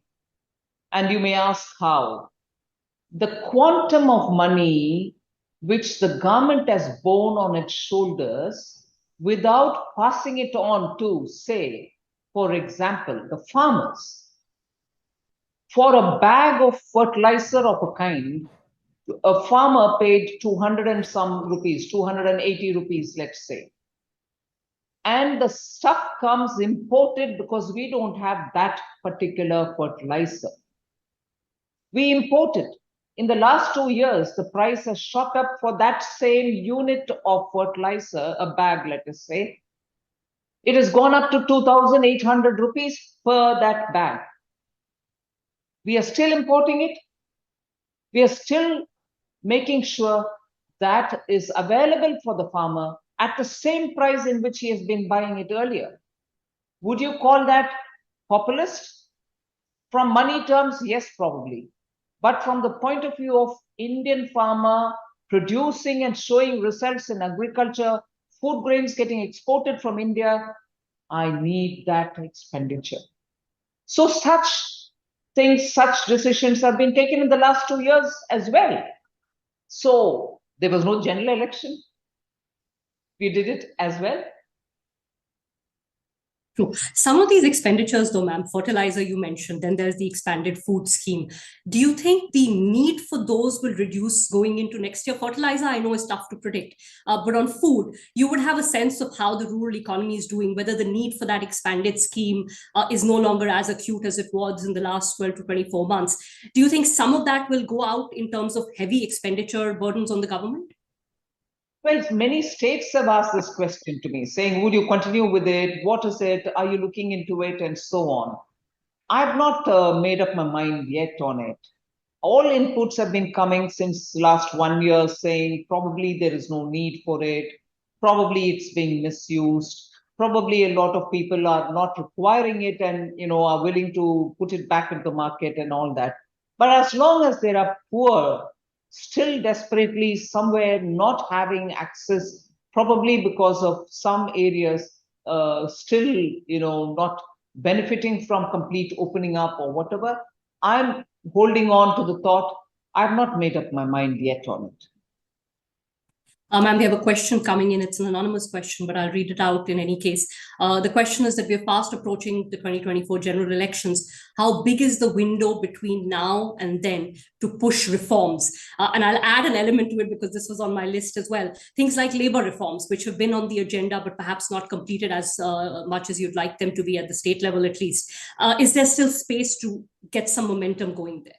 Well, I think if all of us know and understand and have seen Prime Minister Modi working, he's never shied away from reforms because of one or the other reason, inclusive of the reason of an election. Reforms will continue to happen, reforms will have to happen, and it is only through such reforms we are able to see that momentum in the Indian economy. And that kind of a reform has also shown people has only been for the benefit of the common public, and it has saved the exchequer so much more monies which are otherwise being left high and dry without priming them up. So reforms are not so much linked to the elections. It is for the Indian economy's sake, and there's no politics on that. Ma'am, I want to move to the global picture a little bit as well.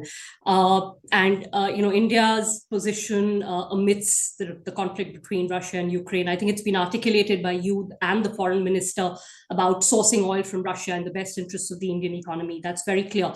How much is that yielding you in terms of benefits? And do you expect to continue with that policy? Whether it's fertilizers or oil, if you're getting it cheaper in Russia and it's in the interest of the economy, you will go for it. Well, how much of it is giving benefits is the question that you asked. Yes. The first benefit is psychological. We have at least got the confidence that we'll be able to buy it from somewhere at an affordable price. That's a big thing for a country like India. For a country like India with its population, the size of its population, and affordability being one of the very important considerations because we depend so much on imports. So that's the biggest benefit. That itself brings in a greater level of confidence in the people, saying the government is sure to get it for us at some reasonable price, and therefore then all other ripple effects come into play. And therefore that's the biggest advantage, I would say. And you will continue with this strategy. We know that there is discussion about an oil price cap. It hasn't finalized yet. How will you approach that oil price cap? Will it again be largely driven by economic logic, or will there be a geopolitical, which side does India stand on in this divide, sort of lens to the decision? But that question, which side India will stand on, has been repeatedly in the last year, since at least since February. India has shown that it stands in the side of its own interest. Ultimately, it is India whose interest that we have to protect. If we don't protect India's interest, who else will? So that will be the side we'll stand in. And that will be the side about which we'll speak, explaining our position. We need to take care of our interests. How will you approach the oil price cap? As I said, I need to have affordable prices. I need to have those prices, making sure that it is going to be sustainable. And above all, global public goods will have to be available for everyone. They cannot be weaponized. And I would think it is important for all of us to recognize that if movements of goods are to be restricted, it is going to hurt some of us. Ma'am, now, obviously oil imports from Russia have gone up, fertilizer imports from Russia have gone up, so the trade balance with that country has skewed a little bit. Reuters reported that Russia is interested in exporting a number of items from India. I'm curious to know whether the government will put its weight behind pushing out some of those exports to Russia that they need, or is this a pure sort of commercial decision and companies have to decide for themselves? Ira, before I answer that question, I just want to supplement something for the question which was earlier asked of us. India's imports from Russia have gone up, particularly the fuel and everything, which you observed, and rightly so. But it's not just India's imports which have gone up of Russian fuel. Many countries in the West are importing a lot more now from Russia, particularly fuel. So India's export, like many other countries, is going up because the price factor favors buying it from Russia. So India need not be isolated in this. India is not the only one doing it. In fact, many who otherwise would have been in the side of, because you asked me to be which side you're going to be, I'm saying those who are on the side of those who are calling for price cap are themselves importing a lot more from Russia. So that's the supplement I want to give you for the previous question. Now, you asked me about Russia's imports and requirement for imports and therefore buying from India. We have publicly announced a rupee trade framework through the Central Bank of India. It's not a new framework. It has existed several decades. And if under that we are able to buy and sell, we would certainly like to do it, because after all, for the fertilizer or the fuel that we buy, we also need to balance it by selling some things from India. Ma'am, that framework and progress under it is satisfactory, or are there still niggling issues that need to be worked out? No, not mingling any kind of nagging issues, but the framework is fairly in place. But I suppose we'll use it when there is a need. Just switching focus to 2023 in some ways, ma'am. And there's a question, so maybe I'll start with that, but broaden it out. That question coming in again from an anonymous user is whether India has been clamping down on Chinese capital and Chinese investment. You might want to take that separately. My question actually was that given this world where China plus one has become a big thing, what is India going to do to draw manufacturers to actually, set up shop in India and be the plus one? Well, emerging markets are the ones which are now going to be able to draw most of these companies and investments coming out of China. In that, India is not alone. You have Indonesia, Vietnam, South Africa, Brazil, all of us buying for people who are coming out of China or doing China plus one. And in that, because India offers so many different favorable conditions, inclusive of skilled manpower, inclusive of a framework of law which is very common law based, and making sure that there is a stable government which gives policy driven answers for issues which are important for investors. India stands out. And above all, because of the consistent growth numbers that we are showing, India stands out. And there are efforts being made by various departments, inclusive of the Department of Investments and Industry Policy, in contacting many of these industries and also showcasing the PLI scheme with which we have attracted many industries to come and invest and produce in India. I suppose we will be continuing to place emphasis on these steps and drawing a lot of these industries to see the advantage that India offers. The production-linked incentive scheme, ma'am, is there scope to expand that further? Do you see, investors asking you for certain sectors that are not there, which you may want to expand it towards? Yes, there is a lot of interest on the PLI. There are newer sectors on which there is a demand coming in saying, can you not bring in this sector or that sector and so on. Departments are furiously working with us to see if they can come with a framework for a PLI for any of these one or two sectors.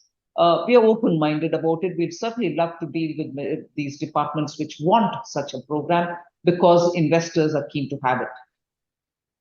Minister, would you like to address the first part of that question, which comes from the audience, of perception that India is clamping down on Chinese capital and companies? I'm not able to understand the spirit with which that question is being asked, because during the COVID, there was this press note which was issued saying, with the bordering countries, we will have to go through a process of doubly vetting the investments which are coming into India, and that process continues. We don't pick and choose investments from one or the other country to clamp down, but the policy-driven process, which was the press note which was issued during 2020, if I remember correct, is in place and we shall follow it. Minister, India has leadership of the G20 presidency of the G20. How optimistic are you that the outcomes will be different and more tangible than the last round? What are some of the priorities that you're going in with?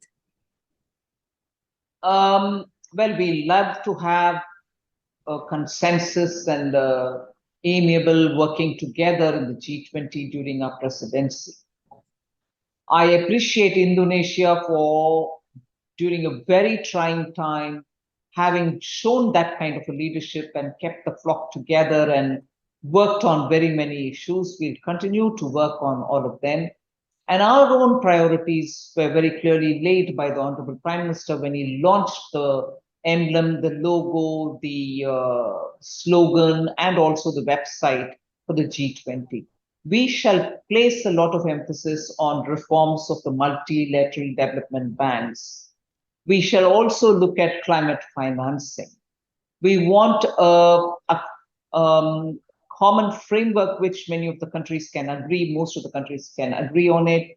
If there is a consensus that can be arrived on how to regulate crypto assets, I distinguish between the crypto assets from the cryptocurrency, which the currency is the business of the central banks of those countries, which will be sovereign backed.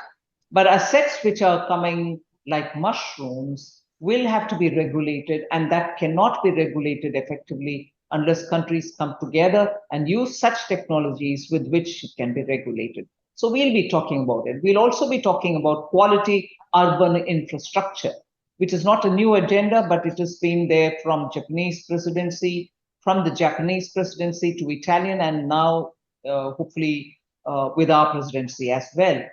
Then the debt is a big concern. We'll be wanting to have discussion on that because very many small countries, not just low-income countries, but even middle-income countries are being pushed to the stress of debt. We'd like to have the common framework a lot more nimble and ready in being able to give solutions for these countries which are debt-ridden. So these are largely the issues, but climate finance obviously will also be one of those on which we'll set priorities on. I have two questions coming in on the issue of cryptocurrencies, and since you mentioned it, I'll read them out together. One is a question on what the role of cryptocurrencies will be in India's future, and I think they're talking about crypto assets here. And the other one is that crypto regulations have been slow to come by for India. India's been toying with them for a while. Is there any progress? I'll add to that, will there be progress outside of a global agreement, or will you wait for that global agreement? Well, the cryptocurrency question is also worth answering for cryptocurrency itself, not as crypto assets, because our Reserve Bank, the Central Bank of India, has already piloted cryptocurrency for the wholesale transactions a month ago. And from tomorrow, they're bringing in the cryptocurrency, again piloting it for the retail use. So there's a lot of movement on cryptocurrency per se from the central bank side. On crypto assets, we have already, you are aware, we are already taxing or deducting a TDS from them, from the platforms, before the regulation framework is put across, because we need to have a trail of those who are coming onto the platform to trade on these crypto assets. Particularly, if you had observed in India, the clamping down on one of them has been triggered off because of the way in which there were wrongdoings happening in one of the crypto platforms. And the crash, as you know, of crypto platform, which was having ripples all over the world, is also something which shows the importance of a well-framed regulation or a SOP, so that countries can be clear where, who, what for are these transactions happening, who's the end beneficiary. I hope no wrongdoing is happening there. Money is going to drug dealing or terror funding, and so on. So this is a common concern. We've started it by tracing it through the TDS approach. But of course, regulation is a different story altogether. That bill, ma'am, that has on and off been listed for Parliament has never actually been laid down in Parliament. Is that coming up anytime soon? This is the cryptocurrency. Well, it was listed once, but we thought we needed more work to be done, and therefore that listing was withdrawn. Work has happened over the last 1.5 years. We'll see how we are able to move forward on that. Ma'am, I'm coming back to the macro economy. There was one issue we didn't discuss in depth, which is the external sector. As you're well aware, this year we, along with every other emerging market, did see volatility on the currency. At one point, both the depreciation and the level of foreign exchange reserves was looking like it would require policy attention, or it would require some sort of concerted effort, at least to build up the reserves. At this stage, how comfortable are you on both the way the currency has moved and the forex reserves? Well, I think we are looking at the currency to settle down on its own without any intervention. Till now, there's not been any intervention.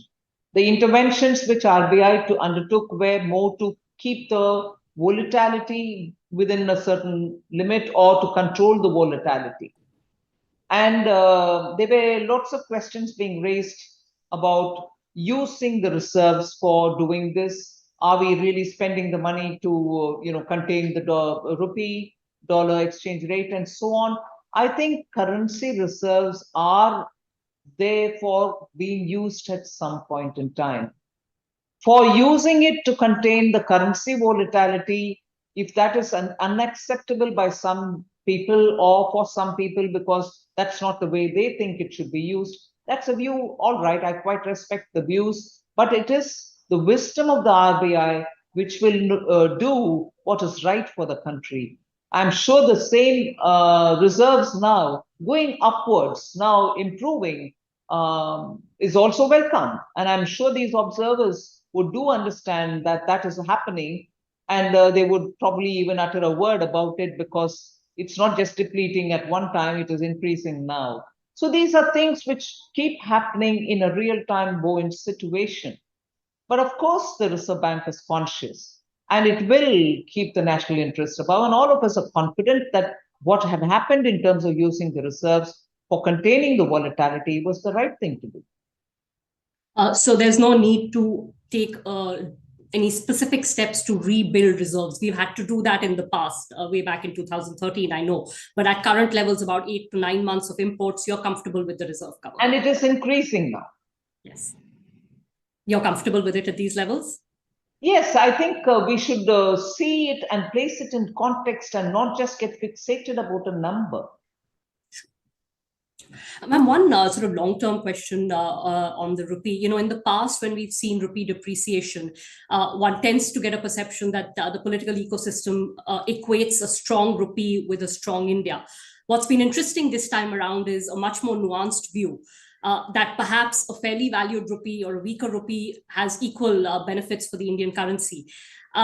Do you see it that way, or am I reading too much into the way the political establishment? Well, no, I've also been in the opposition, particularly for my party as a spokesperson. When all your macroeconomic indicators are down in the dump and your country is being called as a fragile 5 country, you would at least want the rupee to be strong. So that was in that context. And there's no harm, and I don't think we were wrong.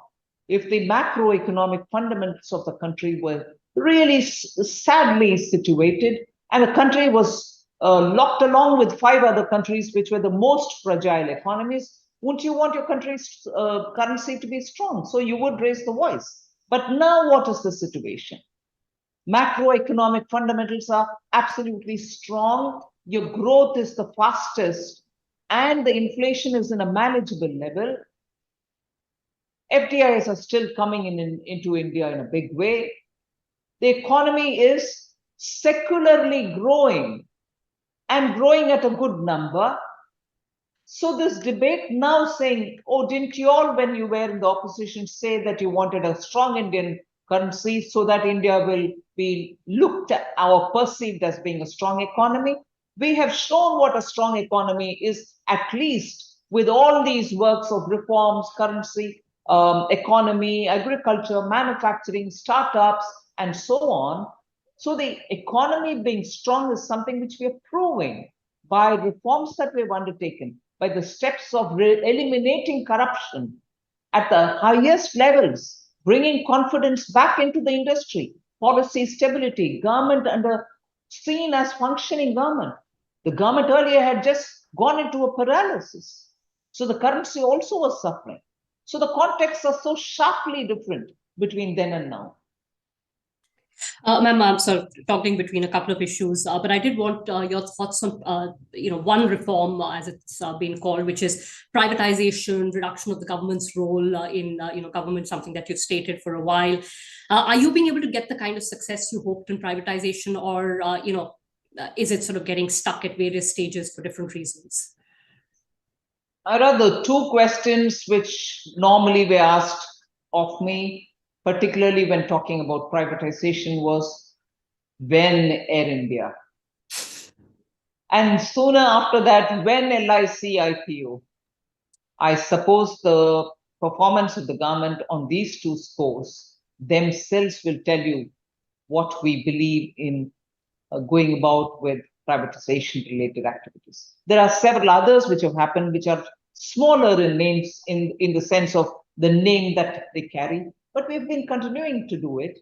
And many of these companies are now, even after being taken over by private companies, are ongoing concerns, now probably reaching a stage where they are turning around to become profitable companies. These are significant developments because we believe in what we've stated as a public sector enterprises policy, the budget of 2021.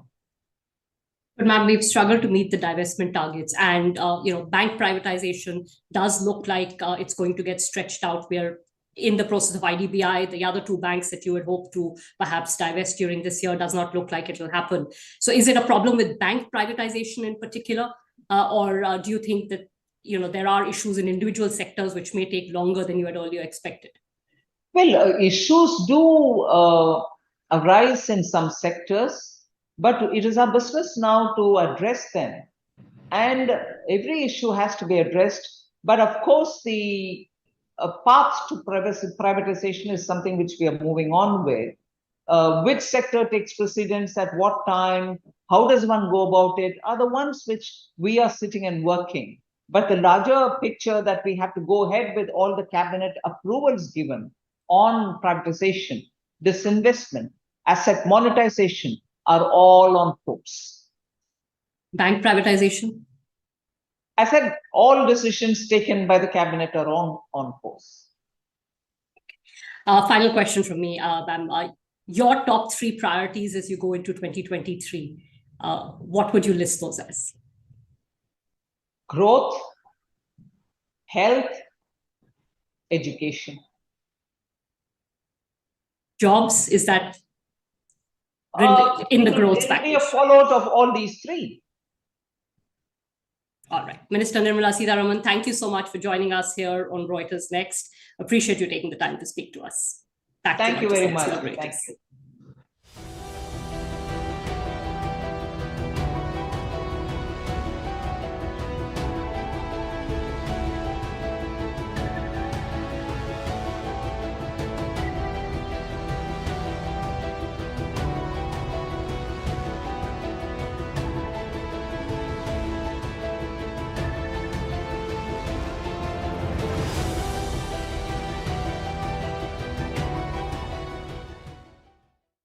And that is it for the virtual sessions. But in a few hours' time, so 9 a.m. Eastern, we begin the in-person sessions coming to you from New York.